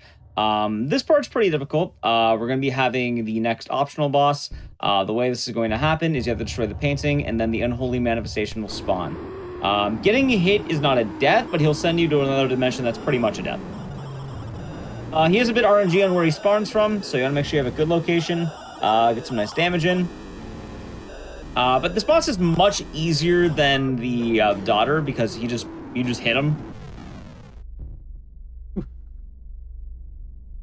And good GG fight. Good fight. This part is not difficult. Yeah. I know the right side, red light, green light, can be a bit rough. But hopefully it should be good. We're going to be having a mirror boss here. It's very easy. You just look to the right in the mirror. You know he's there. You'll get the cross, and it works nice and easy. And now we're entering red light, green light. OP is taking a big detour around the monsters because that's going to prevent them from turning. This is just red light, green light. Very easy. Oh, Mortis. I know, the red light, green light is exactly what it sounds like. You do want to be careful, though, because if you move it all during red light, you die. So let's see. Once you grab the item as well, a monster is going to spawn. Let's see how we do. This dodge is the hardest in the game. OEPI plays it safe. Very good. He activates the guy, goes down, dodges. And, all right, we're now entering the outside forest.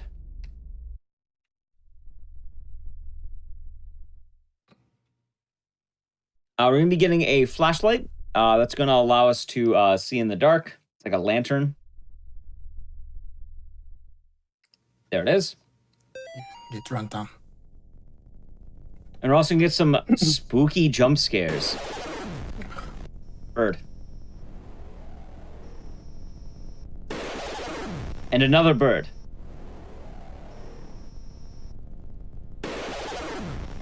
And now we have the demon that shows up after another bird.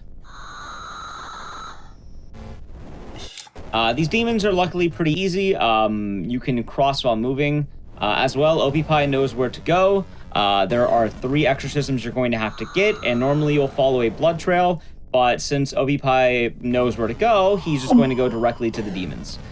2 down, 1 to go. It's going to be up top. Oh! All right, the door is open. Yes. And we are approaching the final bosses. Hey. Hey.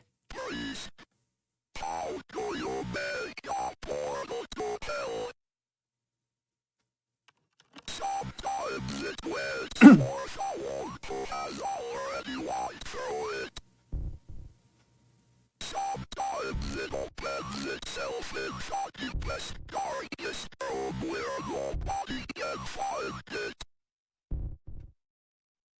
And sometimes it comes when you turn up to you. All right, so we're gonna get some lore, and we're entering the final bosses. Please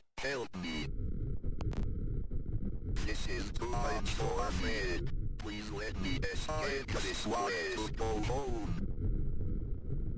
I'll do whatever you want. Just stay away. This is more of the story flashback. If you like the lore, essentially, John pleaded with a higher power to let him escape the exorcism. And now we meet Gary. Gary loves you.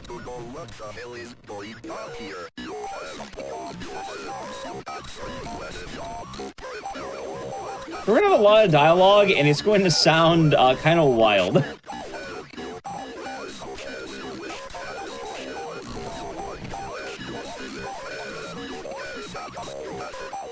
×4. Alright, so now, Gary boss fights. Gary is actually pretty easy. Obipie is just going to cross Gary and get hit. The thing is, every time you get hit, he won't attack you immediately. So you just cross him, get hit, and then cross him. And then we have Father Garcia showing up. Gary is being sent back. And right now, you would actually choose between endings. Ending 1 would be fighting off guys here. Ending 2, since we did all the extra bosses, we go down the hole into the Crucible. We are now on the final gauntlet. There is going to be final boss right here. Gary.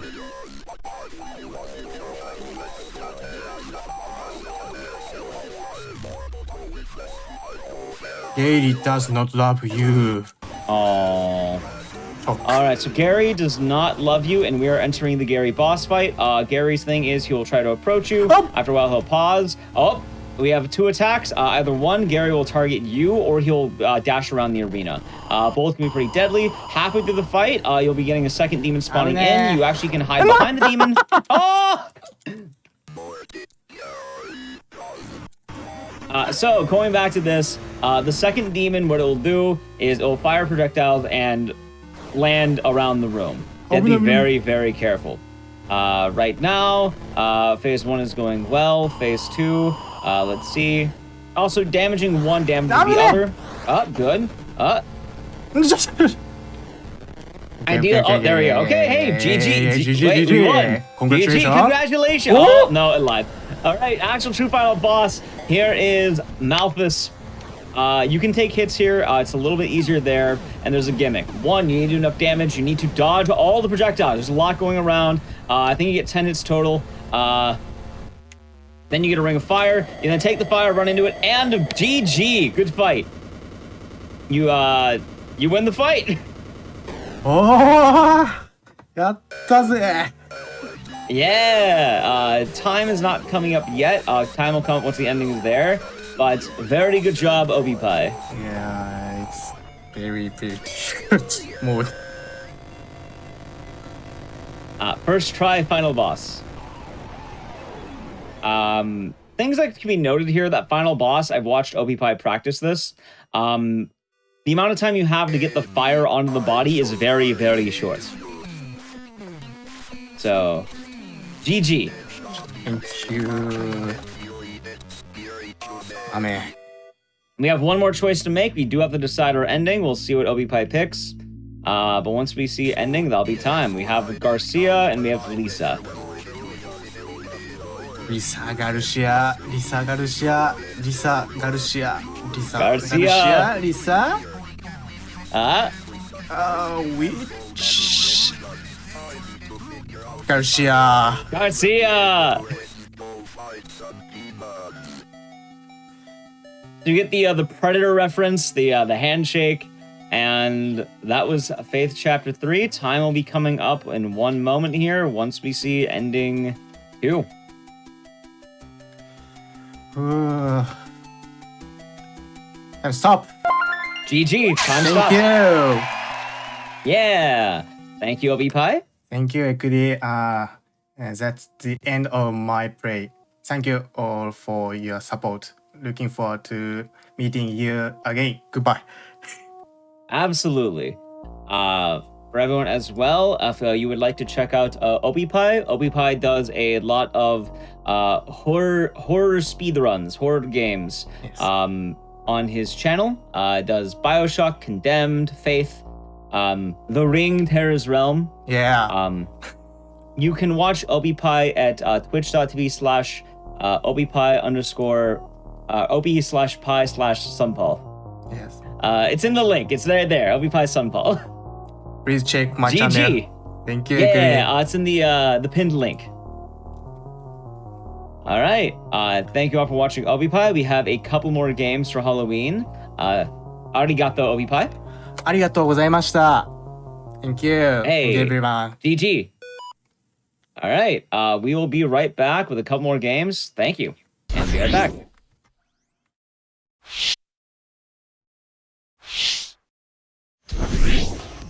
All right, everyone. Welcome back from the break. Hopefully you enjoyed that fully speedrun. It's been fun having a good variety again today for Halloween. It was nice being able to have Obipie show us faith. And we do have a couple more games coming up for you right now.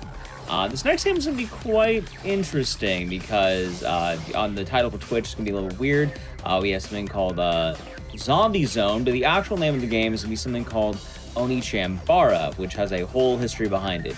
Anyway, I'll have everyone talk more about the game. Here is Onechanbara featuring Gala, or Gala Disney. Take it away. Hello, I am Gala, and I'm going to be showing off the Zombie Zone speedrun, or Onechanbara speedrun. It's called Onechanbara in Japanese, but it's called Zombie Zone when it was localized to an English title. So we're going to be doing New Game Plus Hard.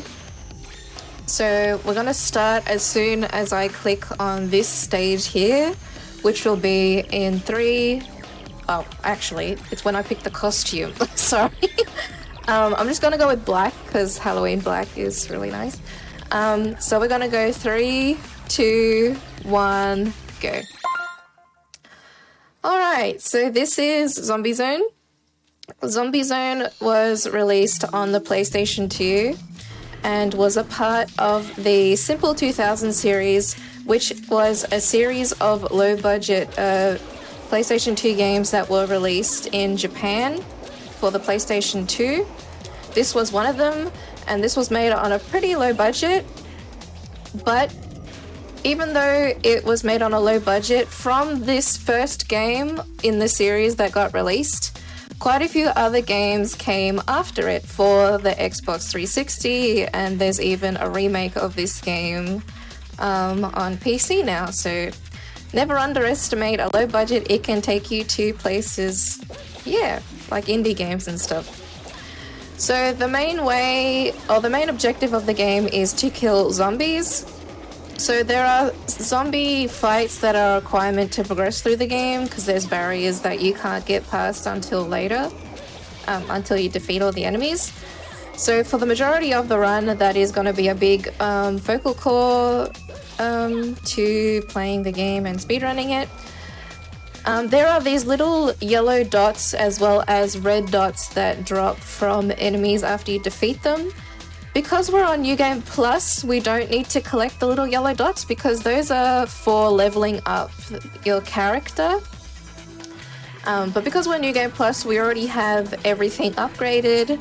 Her health is maxed, and she also has access to a lot of other different combat moves that you don't have when you play on New Game.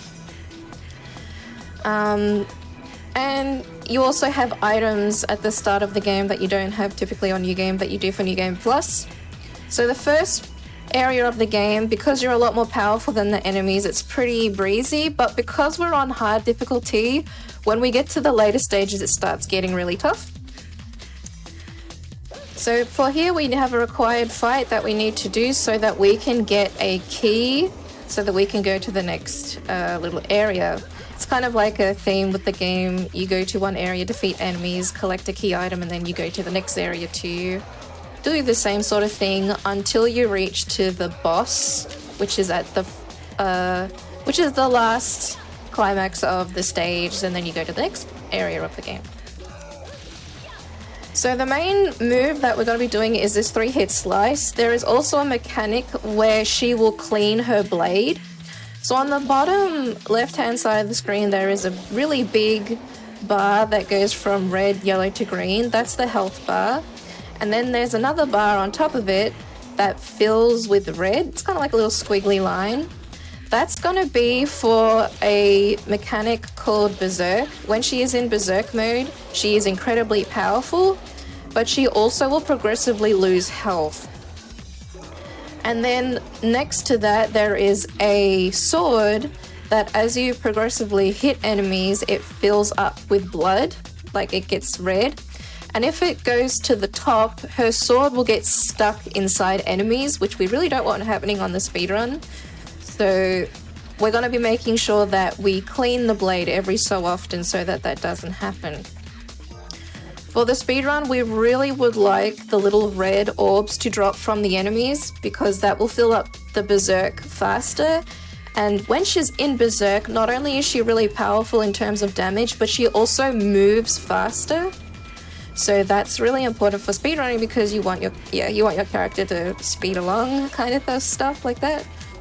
And yeah, so that's a little bit of RNG randomness that is incorporated in the game because your run can be a lot faster if you get those drops. So we'll see how we go today. Now I've come here because there is an item that I need to collect. There are several different consumables in the game. I'm currently killing the enemies so that we get a key item, but there's also other items that drop. There are 3 different crystals. There is a red crystal, a green crystal, and a green, blue, and red. And oh, let me just do this to show you this off. Let's do that. I will clear all the enemies here so that I don't have to worry about pushing past them. Yeah, there's green, blue, and red. Green is for health, blue is for speed, and red is for attack damage. They're going to be really important later on in the game, and sometimes enemies will drop them. So we want to look out for that whenever that happens, particularly later on in the game when we really need items. But now that she's in Berserk, we're just going to run her to where the boss is located for this first stage. The key items, when they drop, they're always like a glowy white star on the floor. So you just have to kill the enemies until you acquire that. And now we're just going to run her to the boss.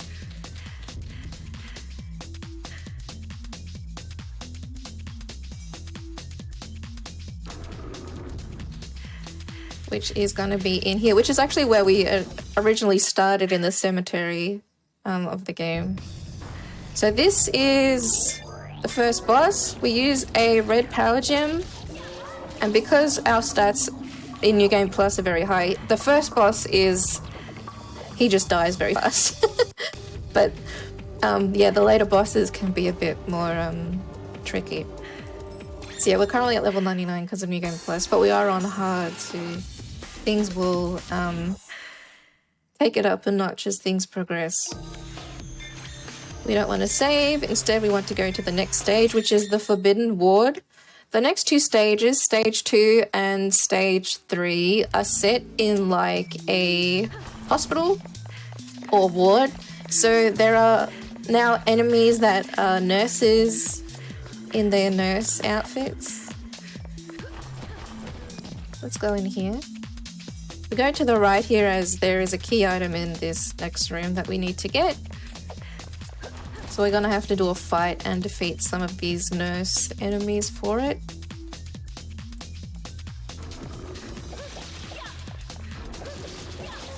I just do this 3-hit move because it's really fast to do. You can do a lot of different moves, but we want to try and do the fastest one that we can. It's just so we can defeat the enemies fast and keep going.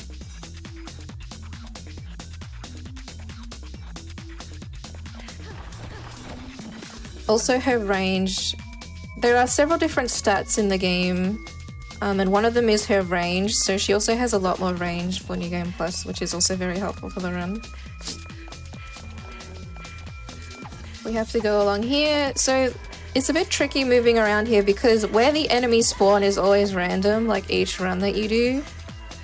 And they throw knives at you, which are not nice and can interrupt you. So it's easy to lose a bit of time because of that, unfortunately. Yeah, and they always love to block doors, so I have to look out for that.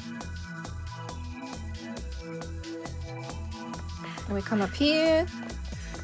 And we have a bit of walking to do to go to the left here.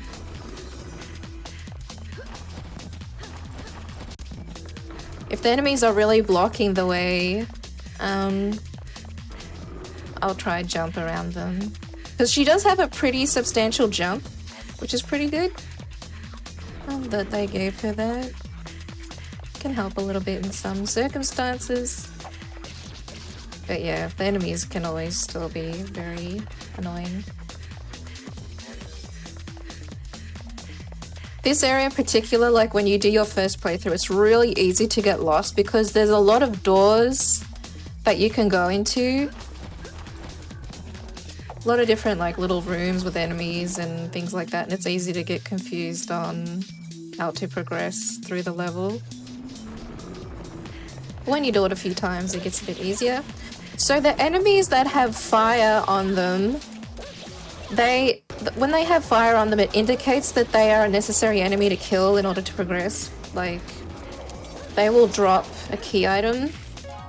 There we go. Got the medical office key from that. But yeah, flames on the enemies often differentiate them from the others that you need to kill them.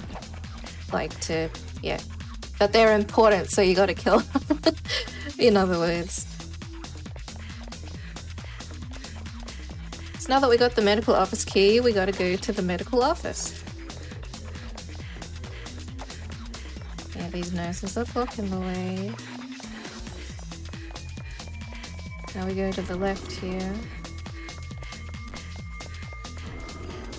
In here.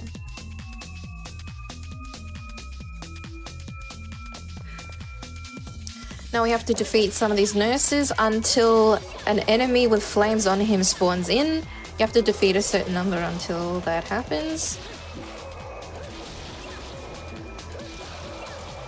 And because you're hitting so many enemies at the same time, your blade fills up with blood really fast when you're hitting multiple enemies. Okay, it looks like he's coming now. There he is. And then he'll drop the key item. I also almost have Berserk, which is typically what you want from this room. So there we go, that's good. If you can get Berserk as early as you can in the stages, it makes them a lot faster because she's going to be running faster and doing more damage. Particularly the running faster is really important because her normal run is a lot slower than this.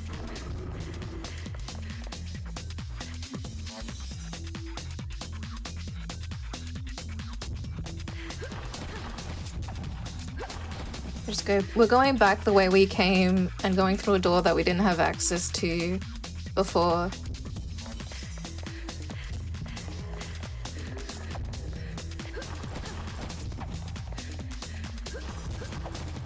We're going down here.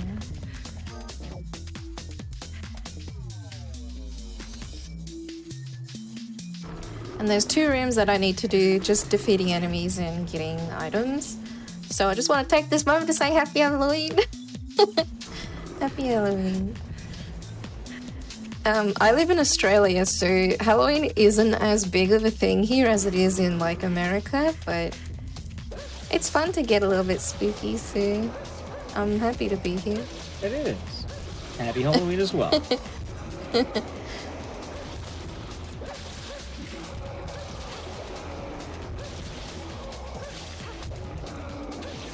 So, going into the game, because I know a little bit about this game, for a lot of the kill rooms, I know some of them are kill everything, while others are like certain enemies have the item.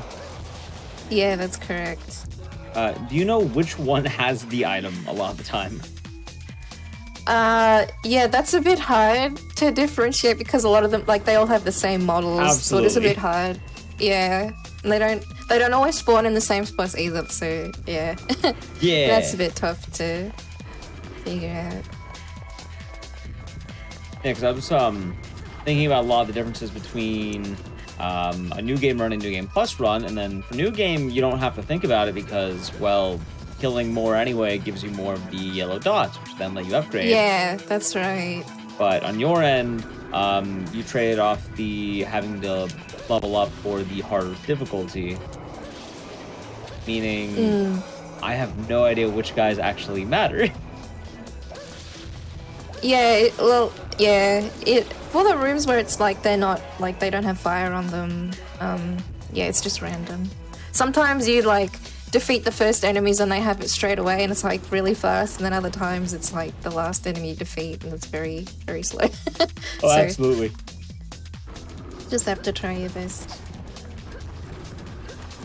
Okay, here, and now we have the boss. So this boss on New Game can be rather a pain because she's very fast.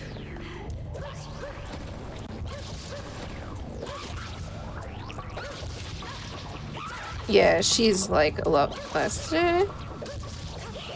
But you just do hits and then dodge away and hope that her hits don't connect. Initially when I first played this game, I thought this boss was like a little boy, but this is actually a little sister to another enemy that we see later.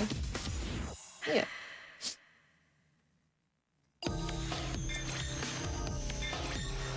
Now we're on to the stage 3, which is the second part of the Forbidden Ward. So we're in the same location, but we're just going to be checking out some different rooms that we didn't go to before, and also returning to this room again, except we have a mob fight and we get introduced to a new type of mob. And they're called mudmen, or at least another runner calls them that. There are like these tall creatures, and you can only defeat them if you have Berserk activated. Now, what we want to do here is we want to kill the humans. Berserk cannot be filled by hitting these larger enemies. Even though they do require it, they don't fill up the Berserk meter. So we really want to attack humans so that hopefully they will drop the little red orbs that will fill up our meter fast. I'm not getting a lot of drops today, which is a bit sad. But we're gonna try our best. Because it will fill up a little bit each time you hit enemies, but the red orbs just help so much more if you can collect them. So I really gotta look out for them and go after them when I see them. Yep, that filled it up a lot. I just need a little bit more. This was a little bit unlucky, because typically, yeah, you can get a lot more. And now when Berserk is active, you can do what is called like a EI strike. And with that strike, when Berserk is active, you can do a full room clear, which is very useful if you don't know which enemy has the key item. So you just completely clear out the room. You can do that move also when Berserk is not active, but it doesn't do as much of an effect as it does when you have your meter filled. Hello. I don't know if you can hear my cat, but my cat just came in. Okay. So here, I'm just going to do this. Yep, we get the key item, and then we're going to go back where we came from, because that's all you need for the room. Hello. Okay. I'll just say really quick, Now- it's fitting because we had Stray earlier.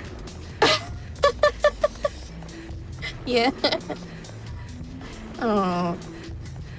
Yes, yes. He's like, what are you doing? Whenever anybody is like on a phone call or talking, he'll always think that we're trying to talk to him, so he'll talk back. And he always gets into phone calls. It's very funny. Anyway, so yeah, I just gotta travel a bit more. We gotta get to the next key item. He's probably grumpy I'm not giving him attention right now. Hooray!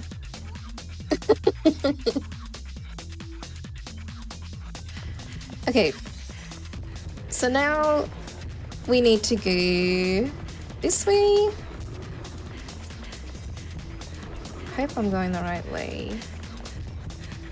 Oh yeah, we have to go into this yellow room here. I always remember it because of the yellow poster.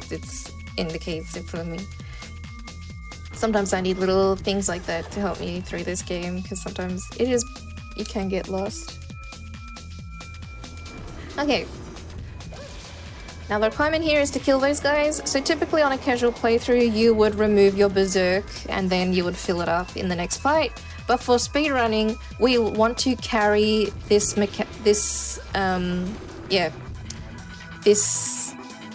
ability, this mode, so to say, along with us, because it helps the run be faster. You do progressively lose health while you have it, so you gotta be looking at your health just in case, because you don't want to die. I'm gonna do a full room clear here. I will actually use a heal after doing so. On New Game, it's a lot more punishing when you use that, because you don't have as much health as you do on New Game Plus. Now we're going to go back the way that we had come from by going to the right.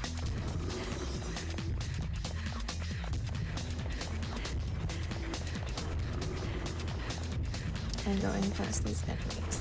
There is an item to the right there, which is called a jewel necklace.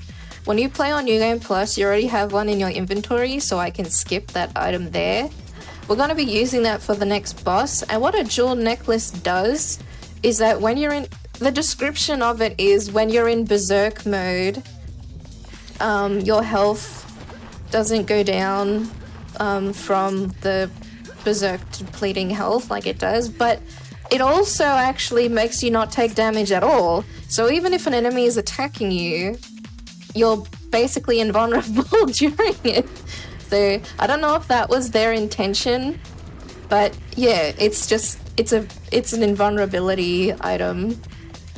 So for this next boss, there's actually 2 enemies. There is the little sister that we had seen before, and now she's also got her big sister, almost as if she said, "This big meanie's picking on me. Get her, big sis." So we want them together, and then I forgot to use this, which I said I was going to do. And then we hit them together.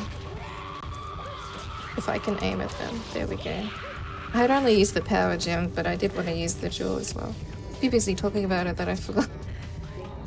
Anyway, it's all good. And yeah, bosses sometimes will drop like little pills, which are for stat upgrades. It gives a minus stat upgrade, but they can also just drop items that you can use. So yeah. Now we are out of the Forbidden Ward and we're going to Chapter 4, which is the Insane Fencer, which is the name of the boss at the end of this stage that we will see. So this is the same location as the first level, except it's raining.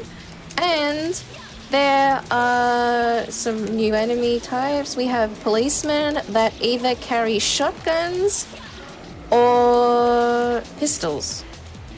Now the ones with the shotguns are extremely brutal. They do a lot of damage, and because of the way that the bullets go, it does a pretty wide area, so they can really catch you and blow you away, which is not very nice. But the requirement for this stage is we have to defeat all the enemies here. And they're also a lot more resistant to my attacks now. Even though I'm on New Game Plus, because I'm on hard, they're not going to be dying very easily now. And they're also going to be doing quite a bit of damage to me. So yeah, as the levels progress onwards, things are going to get a little bit harder. There's also a difficulty above hard, which is called violent. I did try that difficulty, but that difficulty is a bit bonkers. It's pretty hard. Okay. Now let's go over here and we'll defeat these guys. It is really good if the enemies are clumped together, because then, you can hit multiple of them with single attacks that you can output. She got Berserk, which is pretty good. It's really good if I can get it. Here, after defeating them all, we can go and progress onward.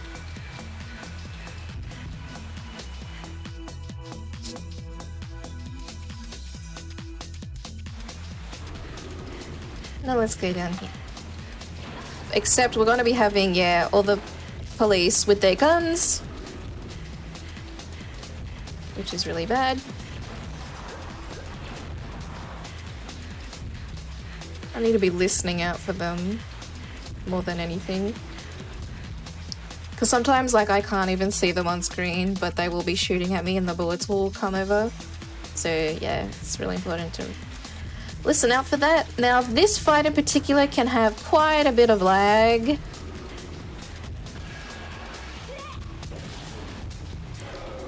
Because of all the enemies that spawn in and the game's struggling to cope with it all.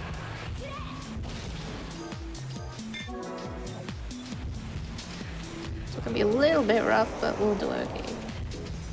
Now I want to keep Berserk for as long as possible. The fact that I got it really early is very good, because it made that fight a lot fast, because I could do that slash, and then we're going to do that slash again in the next fight.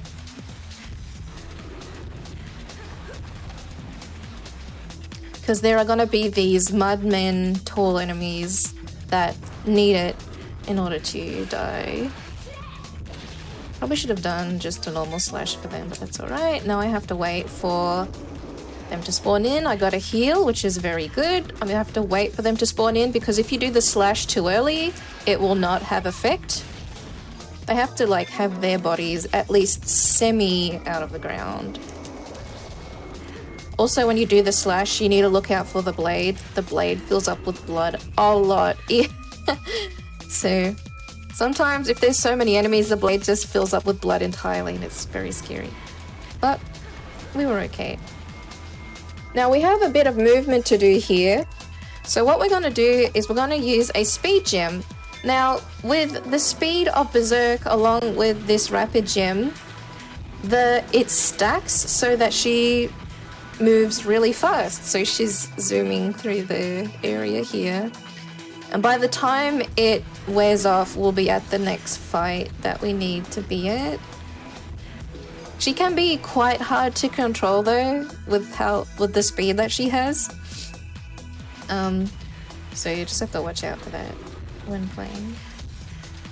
We go down here. There's gonna be one mudman, but then there's also gonna be more that spawn in.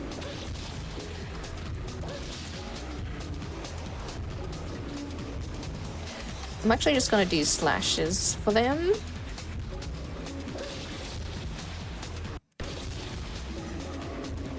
Because they don't spawn in all together at the same time for this fight. There we go. Now we got the construction site key. And we're actually going to take a little bit of a shortcut, because there is a place where you can drop down that is a bit faster than going back to the area that we were before. So we pick up a speed gem. And I'm gonna go down here. All these people are blocking the way, so I always jump here because it is really hard to just make your way through. And I'll actually use it here. Use another one so that we can go to the next place faster.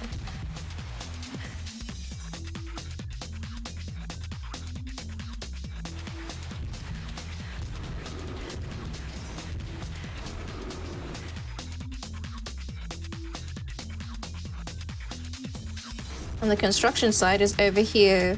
This door was also in other levels, but you couldn't go through it at all until now in this level. And it's funny that it's a construction site key, because this does not look like a construction site. This is just a very grassy pathway. So unless they finished their construction, doesn't quite make sense.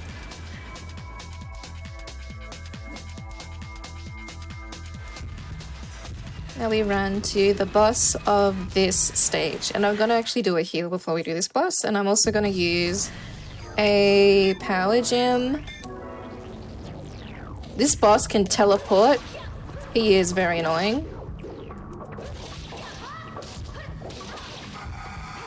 But we can get him. I also have some extra moves in her moveset from New Game Plus, so you can continue on with attacks. Not all of them do the most damage though. Also, one thing about attacking in this game is that when I do attacks, you will notice that there is kind of this wind effect or like a silver kind of effect that happens on attacks. When that happens, that like visual effect, it means that like the player is doing a certain timing which gives more damage. It's not incredibly hard to pull off, but it helps a lot for the speedrun to notice if your attacks are having that effect. Because yeah, you're doing more damage that way. Now for this fight we have quite a few new enemies. There are these really large kind of caveman looking enemies, and then there's also these little grey bug-like enemies as well. The enemies up now get a little bit more creepier for Halloween. Even though the zombies were pretty creepy too, but particularly, yeah, the bosses coming up will be a bit more creepy. We just had to defeat a certain amount, and now we're gonna get out of there. That enemy almost hit me with an attack, which actually does a lot of damage. When he slaps with both of his hands, that's a really scary move. This is a speed gem. I want to pick that up. Now it becomes a bit more important for resource management. For the new game, speedrun resource management is really important. For New Game Plus, it's not too bad because you start the game with items, but then when you start getting to the later stages in the game, you really want to focus on what items you have, because those items greatly help with defeating bosses. So right now we are taking this path here so that we can collect this item, the jewel necklace. We're going to be using that for the final boss of the game.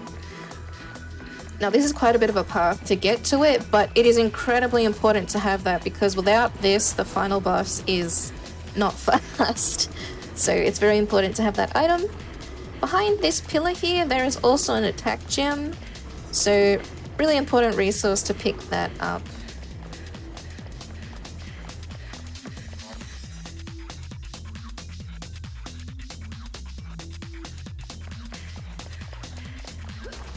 Gonna do a little bit of platforming here. Sometimes the walls, particularly in these final levels, were not designed very well, so it's easy to get caught on them. I use a power gem. We're going to be using it for a revisit to this enemy. He's going to run, I could already tell from the way that he was looking. If you touch him at all,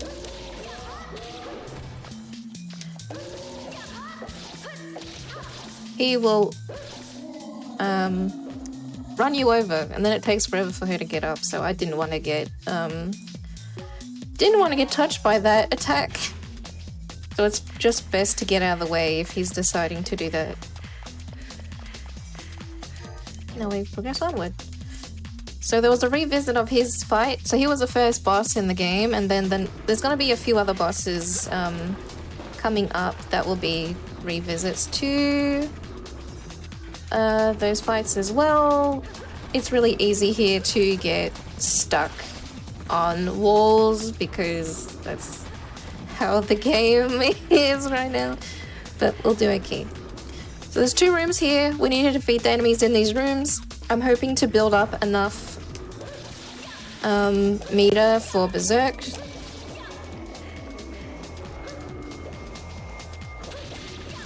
Also, I really want item drops as well because they're going to be really important.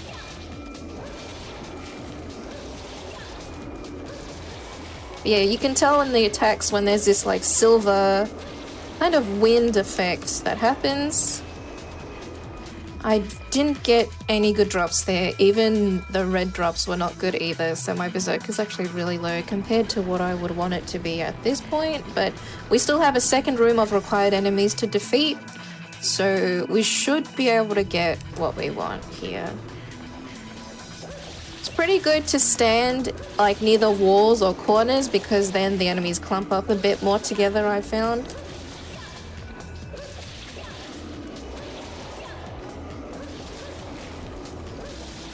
Several different waves of enemies will come in after these ones are defeated. almost have Berserk. I got it now. Very good. Now, we need to wait for the Mudmen to spawn in. I'm just going to be doing basic attacks of 2 hits until they spawn in, and then the door will open for us. Hoping I get some more item drops, but I didn't get too many. Did get a kill though, so that's very good. Now we have the boss to this stage, which is the creepiest boss in the game. It's a big zombie, baby.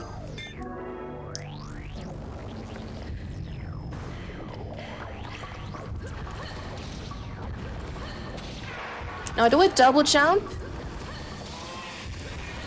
He has quite a few moves that will like hit you if you're on the ground, because he does a big a very big like earthquake kind of move that will hit you. But by doing the double jump like at the edge there and then slamming down on him, he often will not hit you. He can, but if you position pretty good, he will hit you. Okay, now we have stage 6, which is the final stage, which is called A Sad Revenge. Yeah, that boss is the creepiest boss. Just a big zombie baby. How it got there, I don't quite know, and I don't really want to ask. I got no idea. Now this room is by far the hardest mob fight room. There are several reasons why. 1 being there is heaps of enemies. 2 being it is really easy to lag in this room. I think even someone told me even if you're on emulator, this room will lag. So, oh dear, he did that. But what I need to do is I need to get Berserk. So we need to kill enemies, hopefully get red drops, hopefully fill our meter fast, and hopefully not die. Because especially on New Game, this room is really painful. I've lost quite a few runs on New Game from this room just because of how aggressive some enemies can decide to be if they decide to be very hyper aggressive.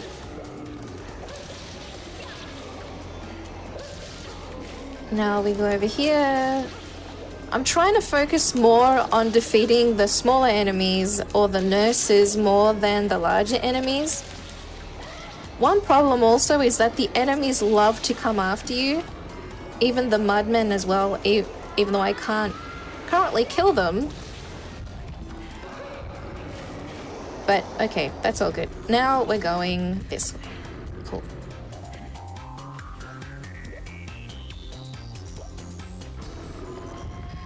Now there'll be a speed gem there, but I don't need it. Just double checked if I did. I probably should have used a speed gem on the last fight, but I forgot to do that. That's okay. On the last boss fight, I should say. So now we're going to be seeing a few of the bosses that we had previously seen in the game. So we're going to be seeing the twins, and then the fencer. If I can jump to it, that would be great. Okay. Or not. Yep, sometimes the game decides to do this. That's well how it's built. The last stages of the game weren't built very well. I'm just going to use these and then use a rapid gem actually.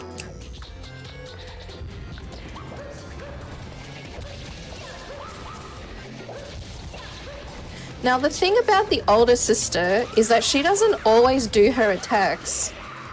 She sometimes will wind it up and do nothing. She has like this ball and chain weapon, but sometimes she will kind of bait you into thinking she will attack you, but then she doesn't, which is very strange, but that's just what she does. And when she is winding up her attack, you can't go near her because she does damage to you if you go near her.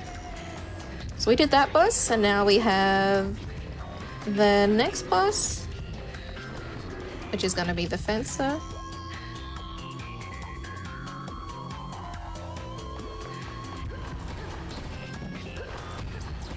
I need to stop going so close to the walls because I get myself caught on them. Which is very bad. Also, controlling the camera is not very good in this game. And a lot of PS2 games have that problem, so it's not a unique thing. Alright.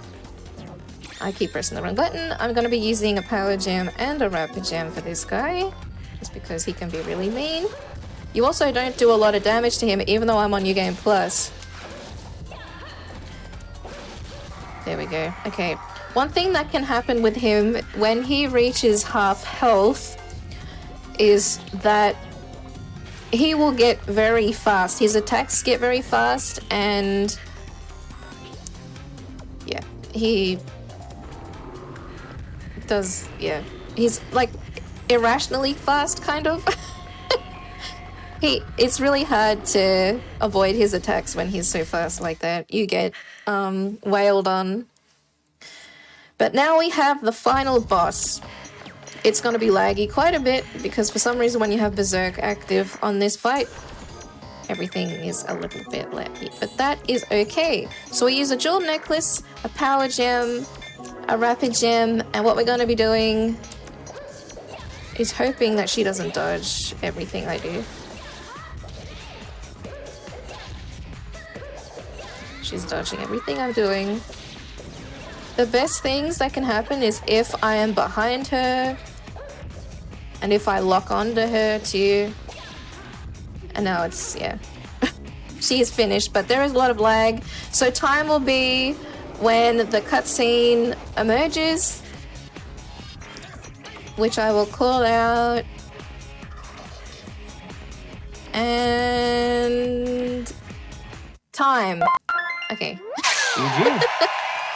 Thanks. So yeah, that was Zombie Zone, or Onechanbara as it's called in Japanese.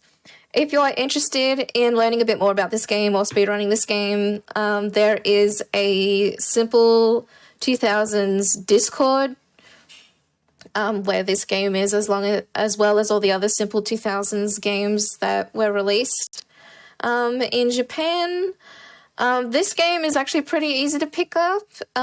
If you want to get like really fast times, it can be a bit rough because of the randomness that can happen, but it is pretty accessible. If you want to get involved, feel free to get involved. If you're looking for your first speed game or your 100th speed game, you're most welcome to come over and give it a try. Thanks for having me for the Halloween showcase. Yeah, cheers as well. If anyone wanted to find you, where can they find you? So on Twitch, I'm Gala, just Gala. I used to have a longer username, but I shortened it for simplicity. So if you want to find me, you can find me there. Thank you. All right, GG. Thank you as well. If you did enjoy Zombie Zone and want to watch more of that or more of Gala, you can find her in the link in chat. Anyway, we do have, I think, one more game for you tonight, so don't go anywhere. We'll be setting up for our final game of the night, I think. Alrighty, everyone. We are back from break. Welcome back, and hope you've been enjoying the GDQ Halloween Spooktacular. It's been a fun show so far, and we have one more game for you tonight. To wrap things up, and for our finale for the Halloween showcase, we're going to be having Trepang 2 with Blood Thunder. Take it away. All right, here to close out the show with a little Trepang. You know, we've been scared all night from all these horror games. It's time to be the monster, essentially. It's what it's going to feel like for Trepang 2. If you don't know Trepang 2, there's not a Trepang 1, by the way. There is technically, but it's a 2D platformer about a sea cucumber. And then this game is by the same devs, the Trepang Studio devs. Surprise, surprise. They're great at naming things. It is much like the Fear franchise with a heavy injection of Doom DNA. So it's a lot of crazy movement and blasting stuff with shotguns and crazy out of bounds. But we'll hop into it. We got some time at the beginning of the run to actually go over all this. So we're just going to play on easy because it's super fast. And time will start after this cutscene. So right about now. All right, so we're waking up. We're breaking out of prison. We play as Subject 106. We are a super soldier program created by the Syndicate. We are Subject 106, as I said, so there's 105 other ones that came before us, some of which we will see very soon. But, you know, your classic story of evil organization creating super soldiers, things go wrong, we rebel, and find out the truth. So, beginning of the game, can't do anything too special, just get a lot of tutorials on the basics. We do have 2 fun abilities, one that gets used way more than the other. So we get Shadow Stealth here, so you can kind of cloak yourself and go invisible for a short time. You can see that bar on the right of the crosshair going down. That's our cloak. On the left side, it's completely empty, but we'll get that soon enough. That is Focus, so we can go in the slow-mo. Just super, super, super useful with the movement that we're going to do. So we're just making our way through. Don't have to be scared of any enemies we're not fighting just yet. We need to actually get these cuffs off of us and grab our first weapon, which is weird. There's a med kit on the wall, but you just can't use it. Just crawling through the vents. And right after we come out of this vent, things are about to get a whole lot better.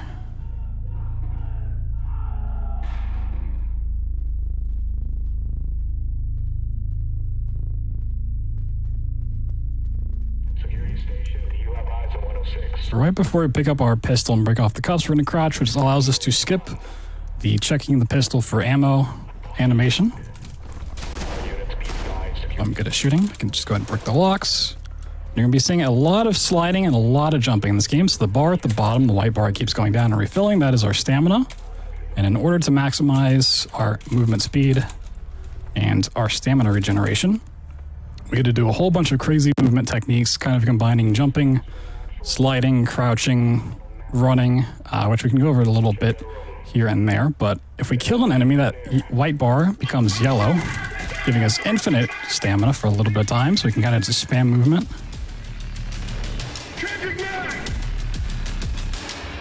What you're going to be seeing a lot of are these crazy kicks known as jump kicks or kick boosts. They allow us to transfer momentum in any direction we want, so we can get a lot of speed horizontally and then kick off the floor and transfer all of that into vertical speed and vertical momentum and just fly around. You can't really chain them together to get like additional speed and just like bunny hop through the map, but we can do some crazy stuff with it.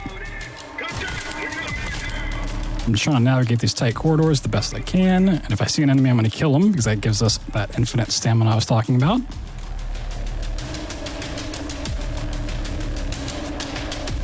We also picked up the shotgun along the way, which is, for the most part, a one-shot kill to most enemies on easy, which is pretty cool. There's other fun things we can do with that, but hey, here's our first little buddy that we found.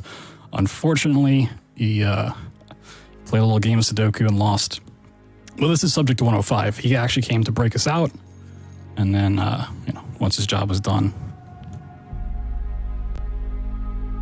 played a game and lost. Unfortunately, we do not get to keep the sword. This is not Ghost Runner, despite the fact that the movement's just as crazy. Okay.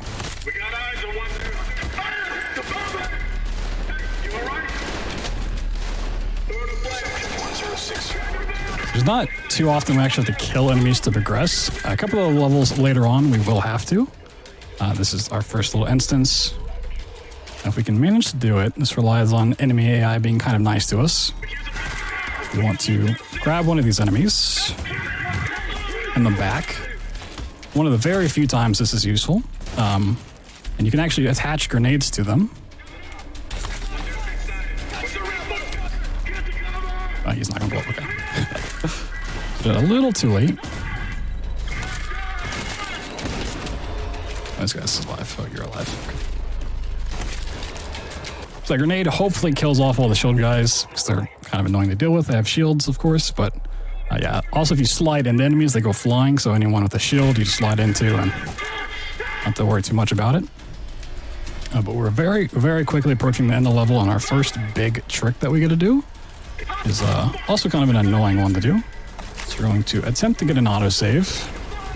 I can explain a little bit more about why I say attempt there, but we're going to kill off 4 enemies.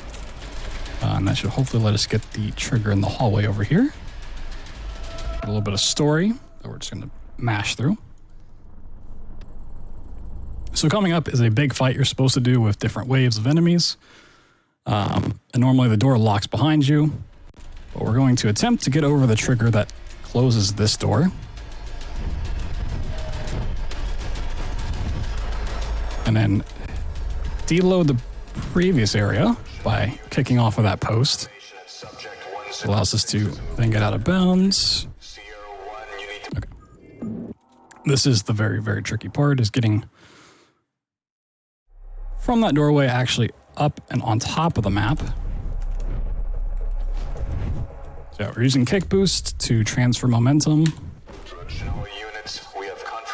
Focus just makes things way, way better.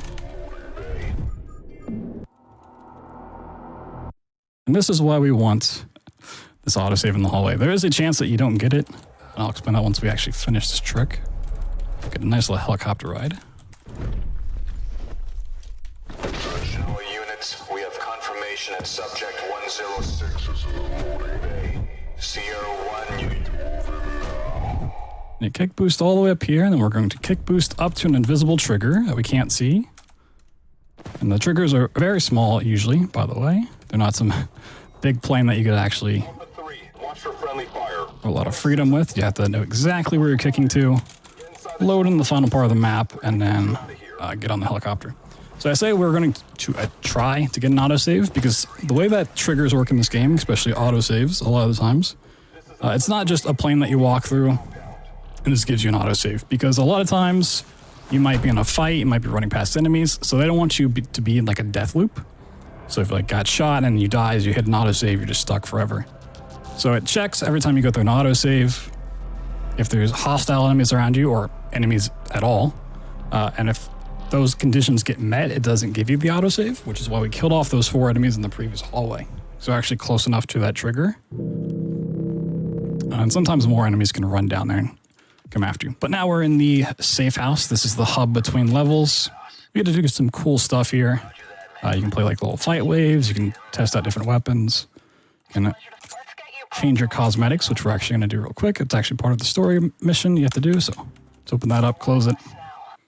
Even though we didn't actually change anything right there, we get to carry our customization between runs. So you're going to see that my shoes and pants have changed. Actually, they didn't. Really? That's a first. That's very weird. Usually I have bright red shoes on. I completely lied. I've done hundreds of runs. I've never seen that. Huh. GDQ curse. But yeah, the safe house, we don't really spend time here during the runs, but if you're playing casually, it's a pretty cool place. And unfortunately for us, we do have to play on the down patch version for like this level specifically. There's an out of bounds that got patched out, but there's some really cool customization for like guns and more fun stuff in the safe house you can do on updated versions. So it's a little sad we have to do that, but in the name of speed, we do down patch. There are other categories for this as well. There's some that don't go out of bounds. There's any percent restricted for that. You can also do like any percent with cheat codes on, which means you can have like infinite stamina and fun things like giant heads and all of that fun stuff. That's more your speed. So we're going to go over here and get a autosave. Some of these autosaves you want to normally get if you're going to go for the fastest time possible, but for a showcase like this, it's better to be safe than sorry. So we just do a big kick boost out of bounds. Dip on top of the map. A lot of the out of bounds is knowing where certain triggers are that will load in the next part of the map. So it's kind of like we're going out of our way, hit those, and then getting back. It's a very convoluted mess if you're unfamiliar with the game. But we're skipping big chunks of content here. Now we're going into another required fight. There's a few more enemies in it. So typically you don't want to fight in slow-mo and focus if you can help it. There are some instances where it's better. Not too many. Where's this enemy at? The enemies love to run away from you.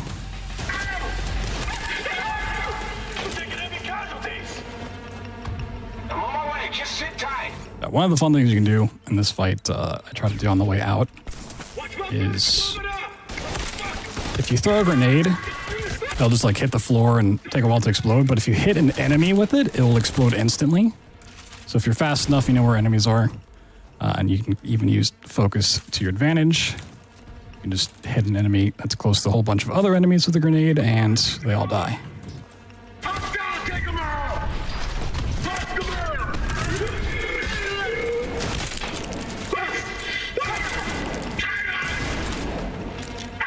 Oh. He's hanging from the ceiling. Look at that. Yeah, so grenades don't always kill enemies either. Sometimes they'll just send them flying halfway across the map, and then you're like, okay, where's the last one at? Okay, not too bad though.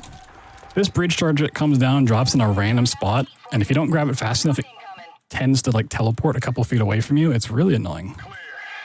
I have no idea why that's the case, but yeah, it just kind of is. So this upcoming Out of Bounds is one of the ones that got patched, and it's a pretty big skip that I like to do, so we can just walk right over here, and we're out of bounds. So this skip actually went through like 4 different phases. It was like known as the Moth skip, and then the extended Mothman skip, and then the super Mothman skip, just because over time it just got larger and larger. And for that, you have my gratitude. Countless lives will be thanks to community efforts.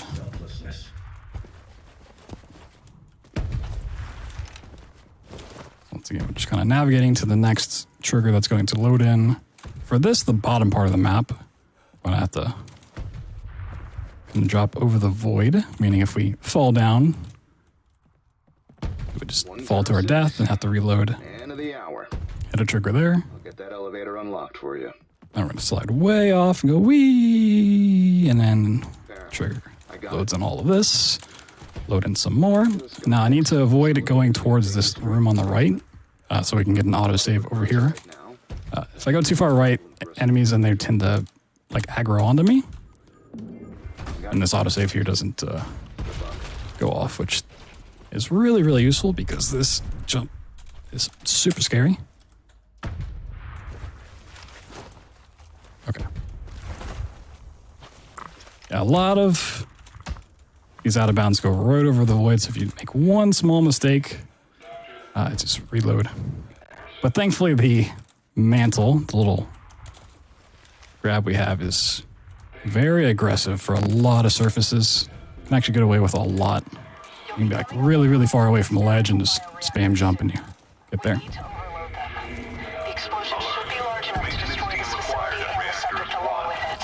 Now we can kind of talk about like conserving stamina and momentum. For a lot of the run, you're going to see me just do like a slide jump.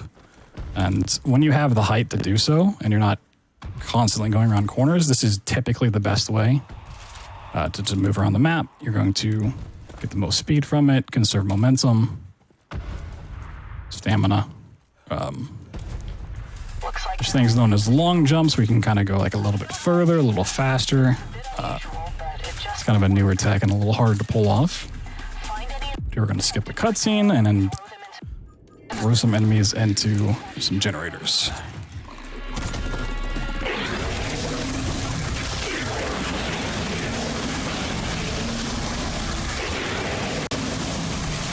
So while we can drag enemies around, it's better to just have them run towards us and then slide into them. And like the frame that we slide into them, we can grab onto them. And here's Mothman. Normally you encounter him a little bit earlier, but thanks to the out of bounds skip that we did, this is the first time we actually see him in the run. He's kind of cool. He's another of the Super Soldier projects. You can see they're not always just normal super soldiers. Sometimes they're disgusting monsters. He is subject 97, I believe. So we're not too far away from him. You know, we're 106, he's 97. This boat's gonna look super scary, but you can actually just kick up here, and he's gonna give us a big ol' hug. I'm gonna try to get a little bit in front of this elevator.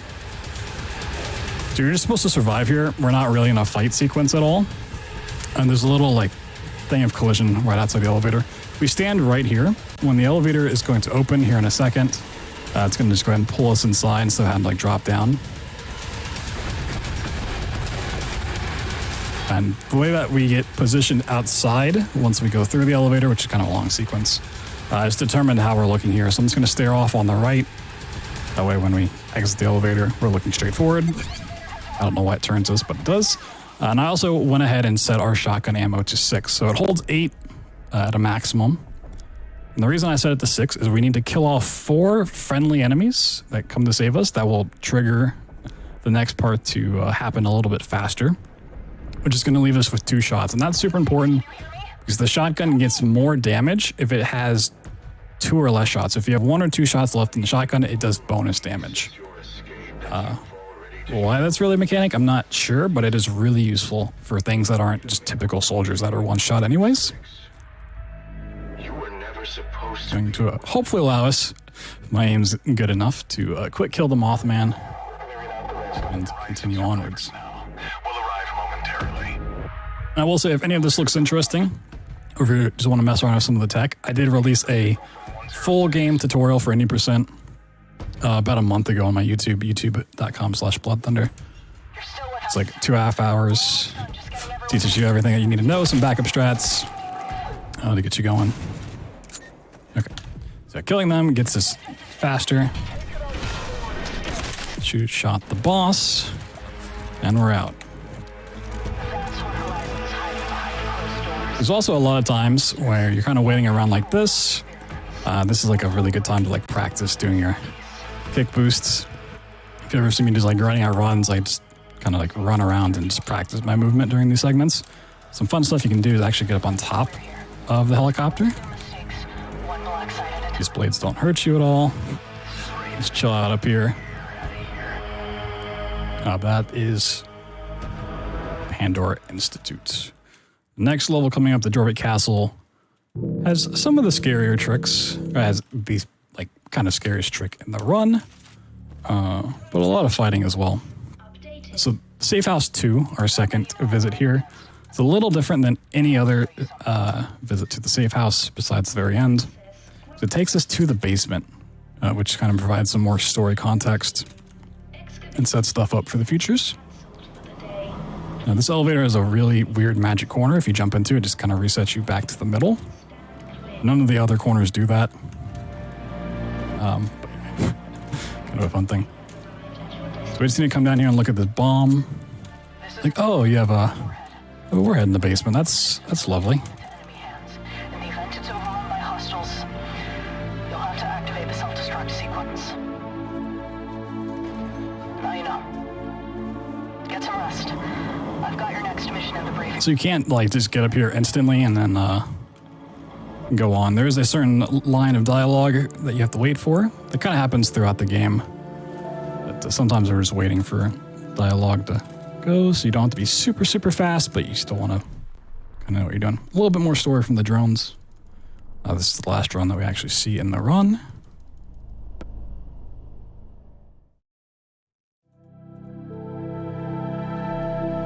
Now I need to make sure to actually go over to the scheduling room where all the missions are handed out.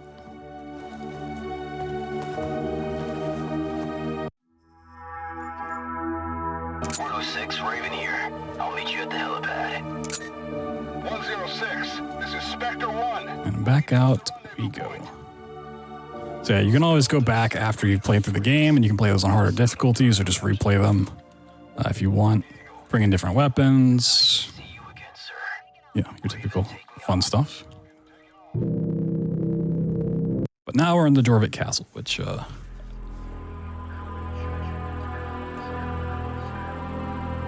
it's pretty fun. It's a little different than the rest, requiring a little bit more fighting and knowing where certain spawn points are.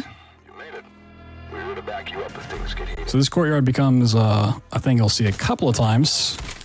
You kind of start in the courtyard, clear it out, go do something, come back to the courtyard, clear it out again, and just kind of repeat till the end of the level. We're gonna run through here a whole bunch. We need to find these guys.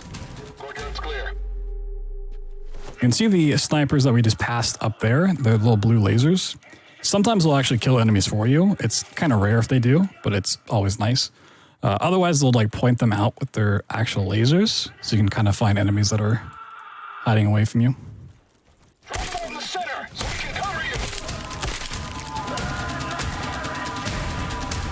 Got that one. So we have to kill every single enemy to progress, but if we try to fight them too soon, they don't actually leave the little spawn points, and we can't go beyond these gates. So if we try to kill them too fast, they just kind of stay back there, and then we just get soft locked because they don't want to come out, and we can't go in to get them. 106, drop a smoke for Spectre 2 to land. That's the first courtyard down. We're going to grab a grenade just because we can. We have to wait for this helicopter to drop off a package. And we had to do... I say one of the newer tricks. It's still like a month or two old at this point, but probably the riskier one I'm going to go for the night. Good luck in that 106. Have fun fucking up the Enforcer 106. This is another skip that we do actually have to down patch for. There is a different method where you go up through the skylight to get out of bounds, but we're going to instead just slip through a little wall. I'm going to grab a safety checkpoint just because it is a little silly to go for this method. That's A-okay. Sometimes it's good to get a little silly. Okay. So yeah, this wall over here just doesn't have collision. So we just slide through it, go over the void, and then kick jump up across the map. And once again, we're just hitting some triggers along the way. This one's really tiny. Now we're going to double kick off that wall over the void.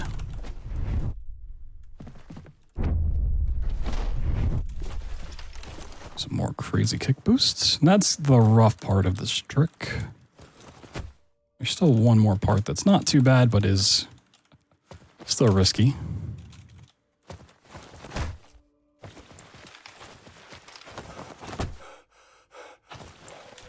All stations are first. Okay, so we've loaded in like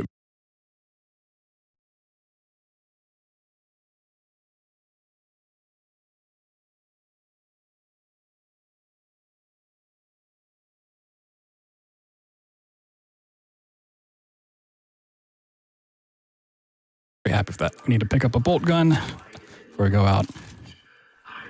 The bolt gun's are really cool. It has two different modes that we'll use for both sections of this level. The first one that we have access to is the explosive. So we shoot 3 bolts at once, and then after a while they blow up. It's kind of the weaker of the two, but it is really useful for this fight particularly. Where's this guy at? There you go, buddy. Okay. So enemies are going to come out of this helicopter, but if we just stick these explosives into the bottom of the helicopter, it'll explode right as they come out, sending giblets of enemies everywhere. And they also drop our grenade launcher, which is really, really cool. So we're going to drop the bolt gun for that. If you haven't noticed, at this point, we can only carry 2 weapons at a time.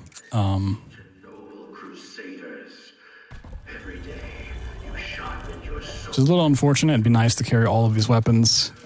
Be very, very, very nice.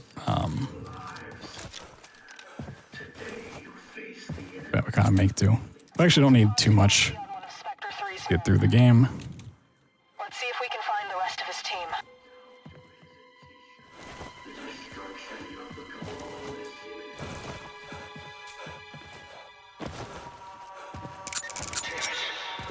We got confirmation that Dr. Kramer is KIA. Just kind of completing some more story stuff here. Now we're going to be getting into another fight sequence in this little testing facility.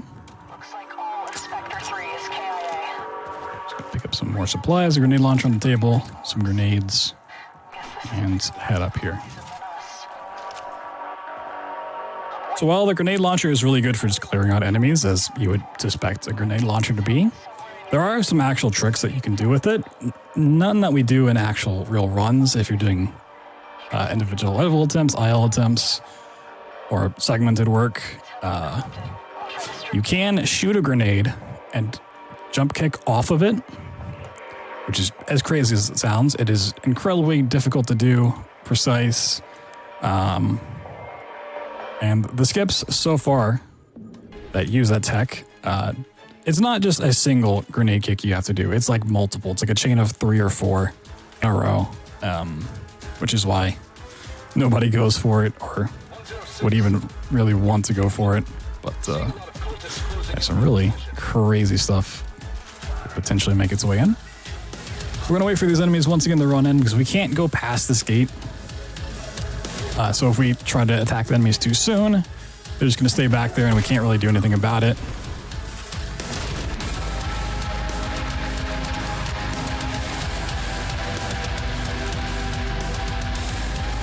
Oh, there's one guy left. So you have to be really careful of running off after shooting a grenade, because a lot of times enemies will just either not die to the nade like you think they did, or go flying off and you just don't see them alive anymore. It's like off your screen. So that worked out pretty well. Now we play a little bit of a waiting game. We wait for the next big scary thing to spawn in. But I always like to point out these little Pope frog things. You know, it's got 2 eyes, a big frog mouth, and a Pope hat. Pretty appropriate for Halloween, if I do say so myself. Once again, we're going to go ahead and get our shotgun down to 2 shots. This will not insta-kill the thing that's going to pop up here in a second. But we can shoot 2 shots, reload 2 shots, and then shoot it 2 more times, which just does more damage than having 4 shots in the shotgun overall. Gonna wait for this super scary white dot to come flying towards us. Oh no. Okay, so that spawns in the flesh golem. It's pretty cool looking. We're just gonna put the shotgun right in his face and start blasting. And that's the flesh golem. Defeat it. He's gonna blow up the giant puddle of Kool-Aid. And now we're going to meet the big bad of this level, the Patriarch. So it's true. You really are just like me. You can kind of see in his mask there. He's got another number on him, and he says, you know, you really are just like me, indicating that he is another of the super soldier projects. He's actually number 91, so another one that's not too far off, you know, 106 to 91. He has escaped the clutches of the Syndicate and kind of broken his own cycle, which is why we're sent after him. Syndicate is wanting us to go and clean up all of the other super soldiers that have kind of broken away from them. But here's the dual wield serum. It's not useful for the run, but we have to pick it up. This allows you, as you might expect a dual wield serum to do, allow you to hold 2 of the same guns. Just, you know, kind of cool. We just don't ever really need it. So back to the courtyard we go. I'm gonna clean them out once again. The Patriarch's escaping!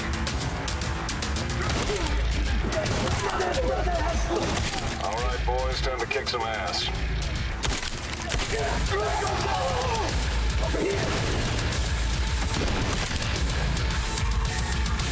So the next group's gonna spawn down here, and a quick grenade launcher shot should take them all out. A couple of enemies. Yep, now we should have some on the right side. And the final group should spawn right up here. And that guy did indeed go flying. Somebody is alive.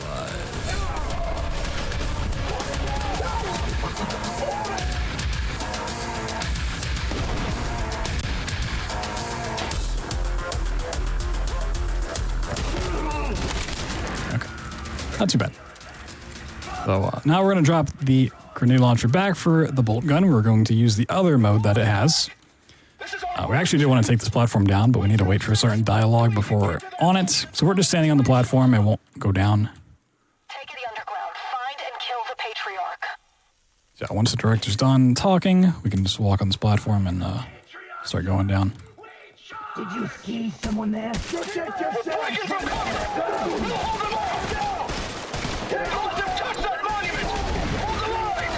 Not much we can do. A little elevator ride down.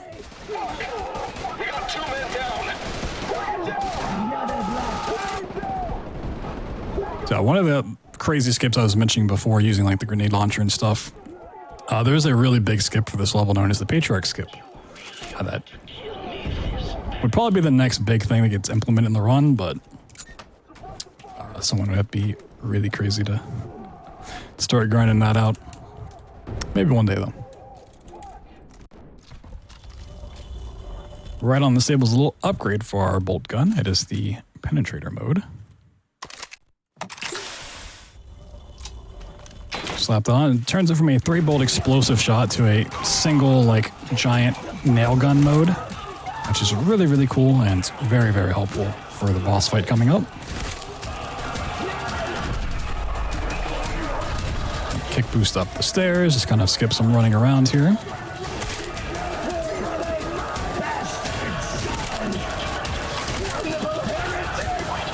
This is one time that the cloak mode really gets used. There are 3 sets of lasers here, and one of them you can survive if you hit 2 of them or enemies start shooting you. Sometimes one will be enough to actually take you out, so you gotta be a little careful, use cloak, get through it, and then we're on to the Patriarch. So cutscene. So we're going to attempt to put 3 bolts into his head, which should phase him. Into phase 2, he set himself on fire, just don't know why he did that. Okay. So after every phase he does, he just kind of summons in some minions. Okay. And once you take out enough, he comes back in. And if we use the bolt gun, for whatever reason, and hit 3 shots into his head on phase 2, it instantly ends the fight. So a little bit of a quick kill. Don't know why that happens, but hey, you know, I will gladly take it. Back to the safe house, and then come up on like the spooky chapter of the game. I know it may not seem too much like a horror game, but you're gonna get a little bit of it here. Be prepared for anything, 106. Don't got a lot of intel on this mission. Yeah, it's pretty much the only reason we need the bolt gun. From here on out, we're pretty much just going to use the shotgun, a little bit of the grenade launcher, and then we'll see one more gun towards the end. But this is Site 83. It's where some real spooky stuff happens. But first, we need to do another skip by just climbing up this elevator.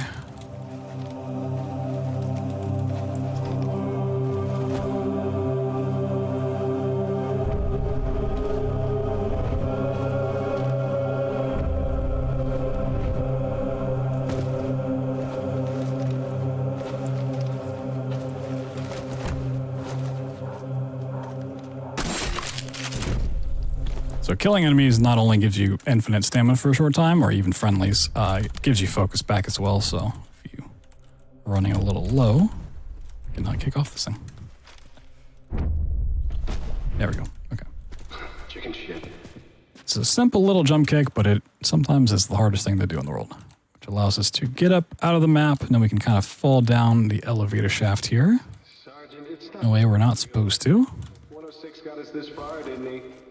And we're going to hit a trigger right on this wall. It's going to load in the basement. It's going to go flying off into the void. Whee! Load in some more.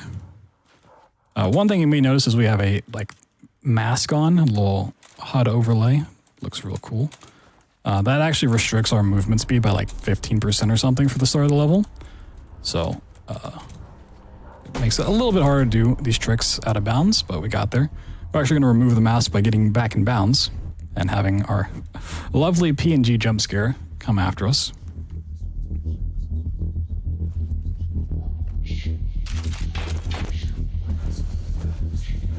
to be a little bit stealthy through this next section. Otherwise, the PNG jump scare is going to come back for us.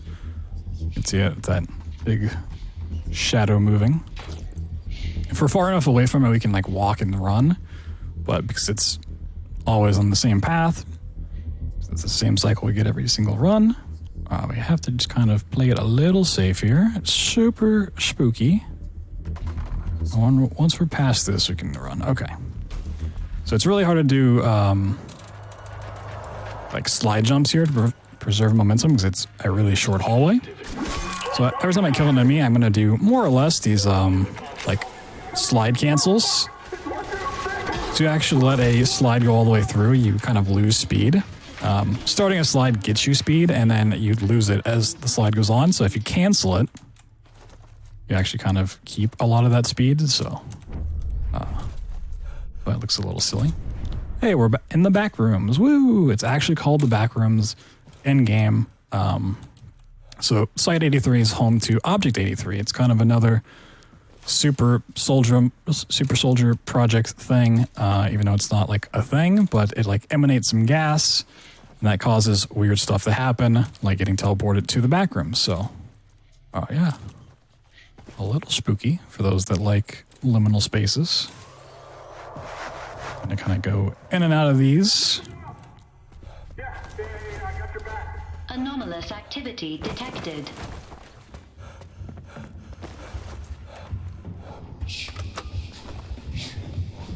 Find me.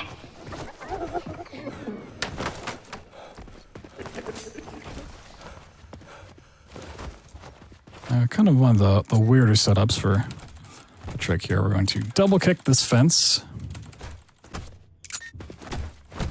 Get over it, and then we're going to pause the game to kill all momentum, and then hold forward coming out of the pause, which lets you just sneak right over that gate. Otherwise, you have to do another one of those weird double kicks up the wall. It's not like really hard to do, but it's a little awkward. So we're going to be teleported back into the back rooms. Whoa. Crazy. Luckily, I'm a master at navigating. I know exactly where to go. Not getting lost here today. Hopefully.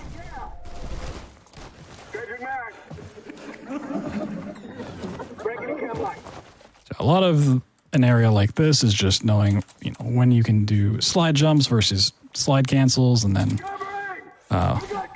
when they kill enemies to get infinite ammo, or infinite stamina, rather, not infinite ammo. That'd be crazy. But coming out of this set of the back rooms, it's going to take us right to the end of the level, and we get to see Object 83. Thing causing all of this nonsense, which is just this big mirror-like object. We get a little wave fight sequence here. It's nothing too crazy special, but still gotta know your stuff here. So we actually need to trigger 3 little slowdown effects. There's one right here, kind of by the different fuse boxes we're gonna have to turn on. One right over here, and then one downstairs. And once we do this, we actually spawn in our first wave fight, which is an elevator that's gonna pop down with a whole bunch of enemies in it.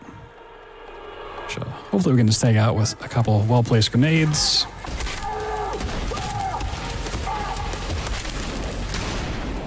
So I have a little bit of time before the next part. We're going to pick up another nade and then swap out the bolt gun for a grenade launcher, because it's going to make my life a lot easier.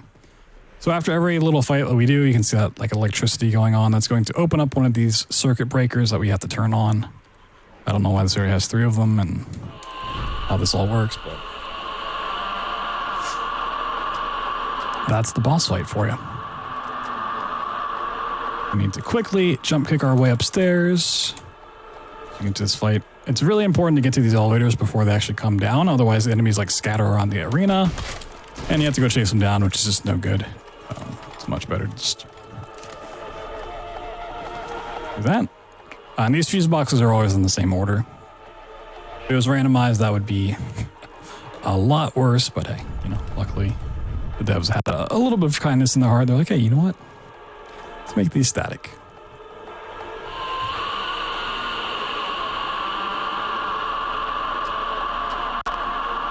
fuse box number 2 down. We got 1 more to go. We need to really haul it upstairs. This elevator comes down real fast.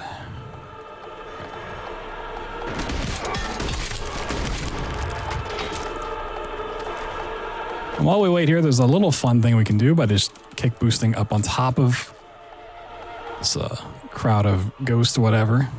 Not too much faster, but we just gotta fall right down here. Hit use, and then the boss fight's pretty much over with. We just have to go fire up the laser beam. But if you remember back to the beginning of this level, when we did that big crazy out of bounds to get down to the basement, that did another thing for us, which is not important for the run, but it is kind of a fun thing to point out. So by doing all of that, we skipped over a trigger that would deload the area. Meaning this entire time it's been loaded in. And when we get to the final part here, you can actually see where the level begins. It's flowing over there.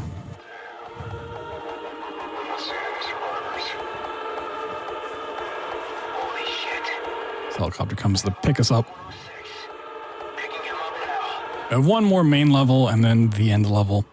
The next one's pretty much regarded in the speedrun community as like the toughest of the normal levels. It's just like 3 big skips back to back to back. They're not very easy ones either. I read over the debrief.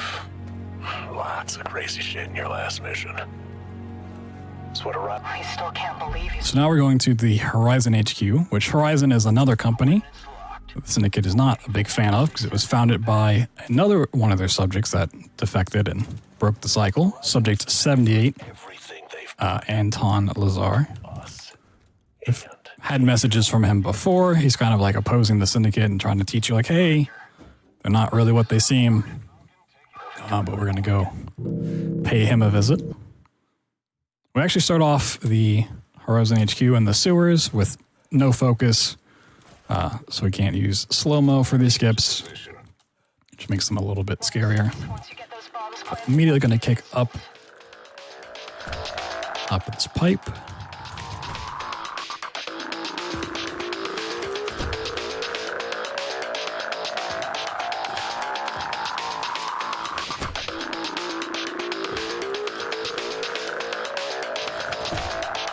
And because we want to be a little safe, we're going to hit a autosave out of bounds here. This is one of the scarier levels for sure, if not the scariest.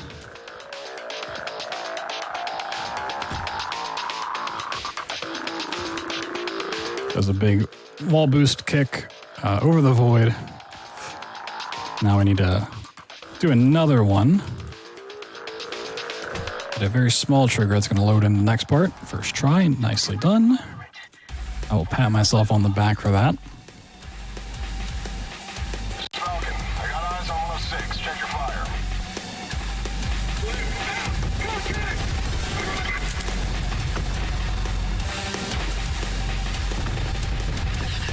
Outer perimeter clear. Circle the building and find targets. Roger, breaking off. Okay, so now we're up here. We're going to actually swap out the grenade launcher for the minigun, which is a really cool weapon we have not seen up until this point in the run. We're going to use it for something late in this level, but it's going to bypass all these enemies, put down some breach charges, and get to our next skip.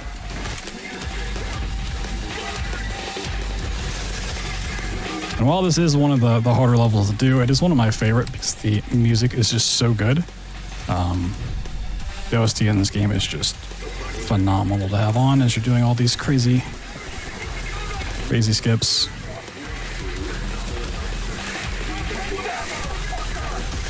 There's another very, very small trigger that you have to hit there to actually open up the curtains. Move on here. One of these guys is alive. Okay. This elevator is a cutscene, so we get to skip this. And then one of my favorite tricks, but also very convoluted one.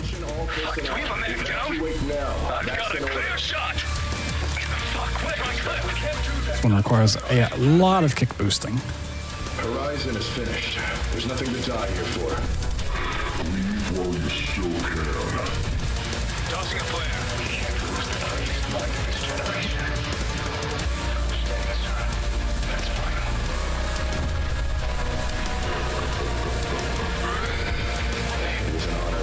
Kick boost out of bounds.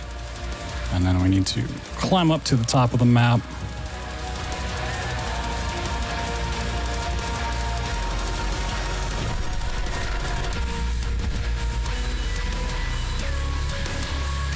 Not fall in the void at all.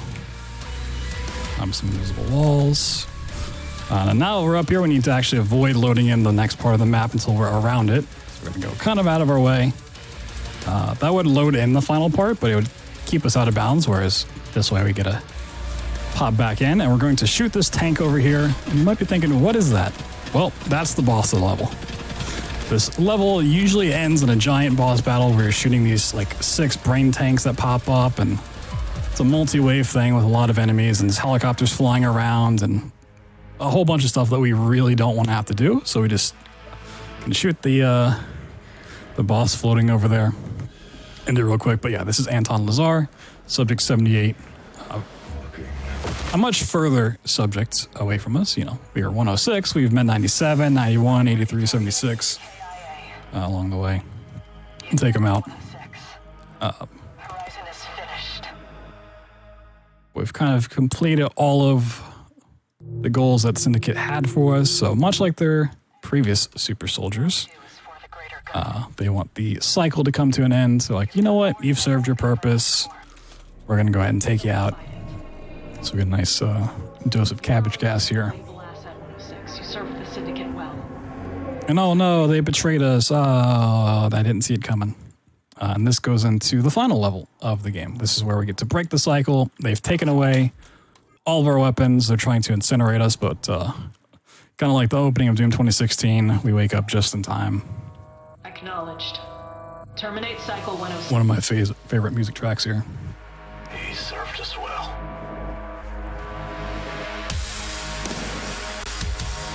Which, you know, shout out to the Trepang studio devs for making the game, but huge shout outs to Brandon McKagan, I believe is his last name, the composer for the OST.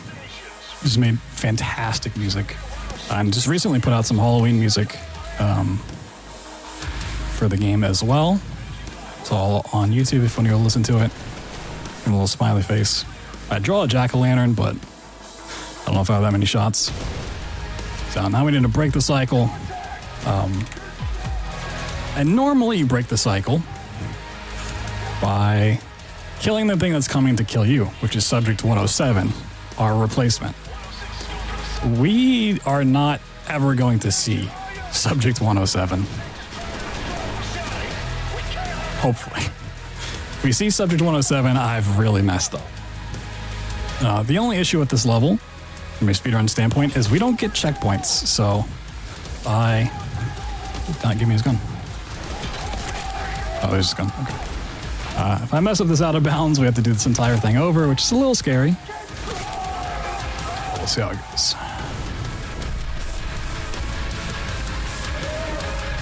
Get out of bounds. And now, to end the level, we're going to hit another invisible trigger floating way out here in the void. And I did indeed miss it. I just went straight over it. So yeah, these hitboxes are super tiny. I can't even describe, like, it's not free at all. And if you don't have a trainer or something like that, which we thankfully did actually find these in the first place, you probably wouldn't ever find them. But yeah, hitting this trigger just instantly ends the level. Why it exists there, I don't know. But thankfully it does. And there is a little bit safer of a backup strat if I mess it up again, but you know. What they say, second try is the charm. So I've heard. Just gotta listen to that music once again.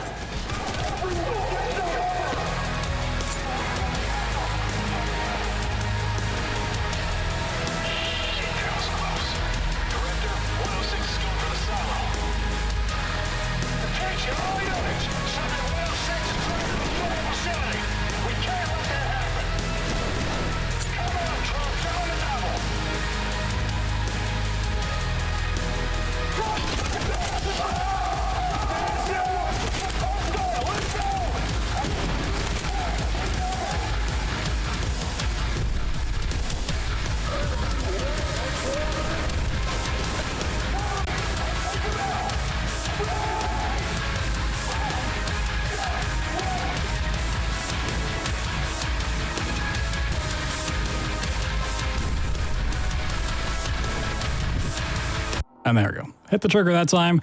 Seems super anticlimactic. We get a little loading screen, and then, hey, you completed the game. Unfortunately, there's no big, like, thing at the end, which normally you would have after you get kill 107. We get a little screenshot of 106 up there flying around, as we did in the run. Killing things, so that is Trepang 2. Once again, if you are interested in learning this game at all, just want to mess around with some of the movement tech, I did release a full any % tutorial on this. Obviously, you can take a lot of that info and do restricted runs where you don't go out of bounds or you don't down patch and just kind of fight more stuff. That's more your style. There's a Discord for the speedrun community as well, to speedrun.com. Go to Trepang 2 and find the Discord. Always happy to help out in there. A lot of runners that do restricted and cheats on and tons of different stuff. But thank you guys for having me. Shout outs once again to the devs for making this game. It's wonderful, and they've been doing a lot of updates for it as well, which unfortunately we down patch and just don't have any of that. But the game casually is super fun, and you should check it out. Good 4 or 5 hour playthrough. And yeah, thank you guys for having me. Happy Halloween, even though it's now November. It's been a blast. And thank you. As well, once again, if anyone did want to find Blood Thunder, you can see the link in chat. Watch a lot of fun horror, FPS, and other types of speedruns and games. Thank you once again as well for doing the run, Blood Thunder. Yeah, always happy. All right. That being said, that was our final run of the night. Hope you all enjoyed it and hope you all had a happy Halloween here for those of you who joined us for the whole show or just coming in. We are at the end here, so once again, I've been one of your hosts, Dices. Joining me earlier was Smooth Operative.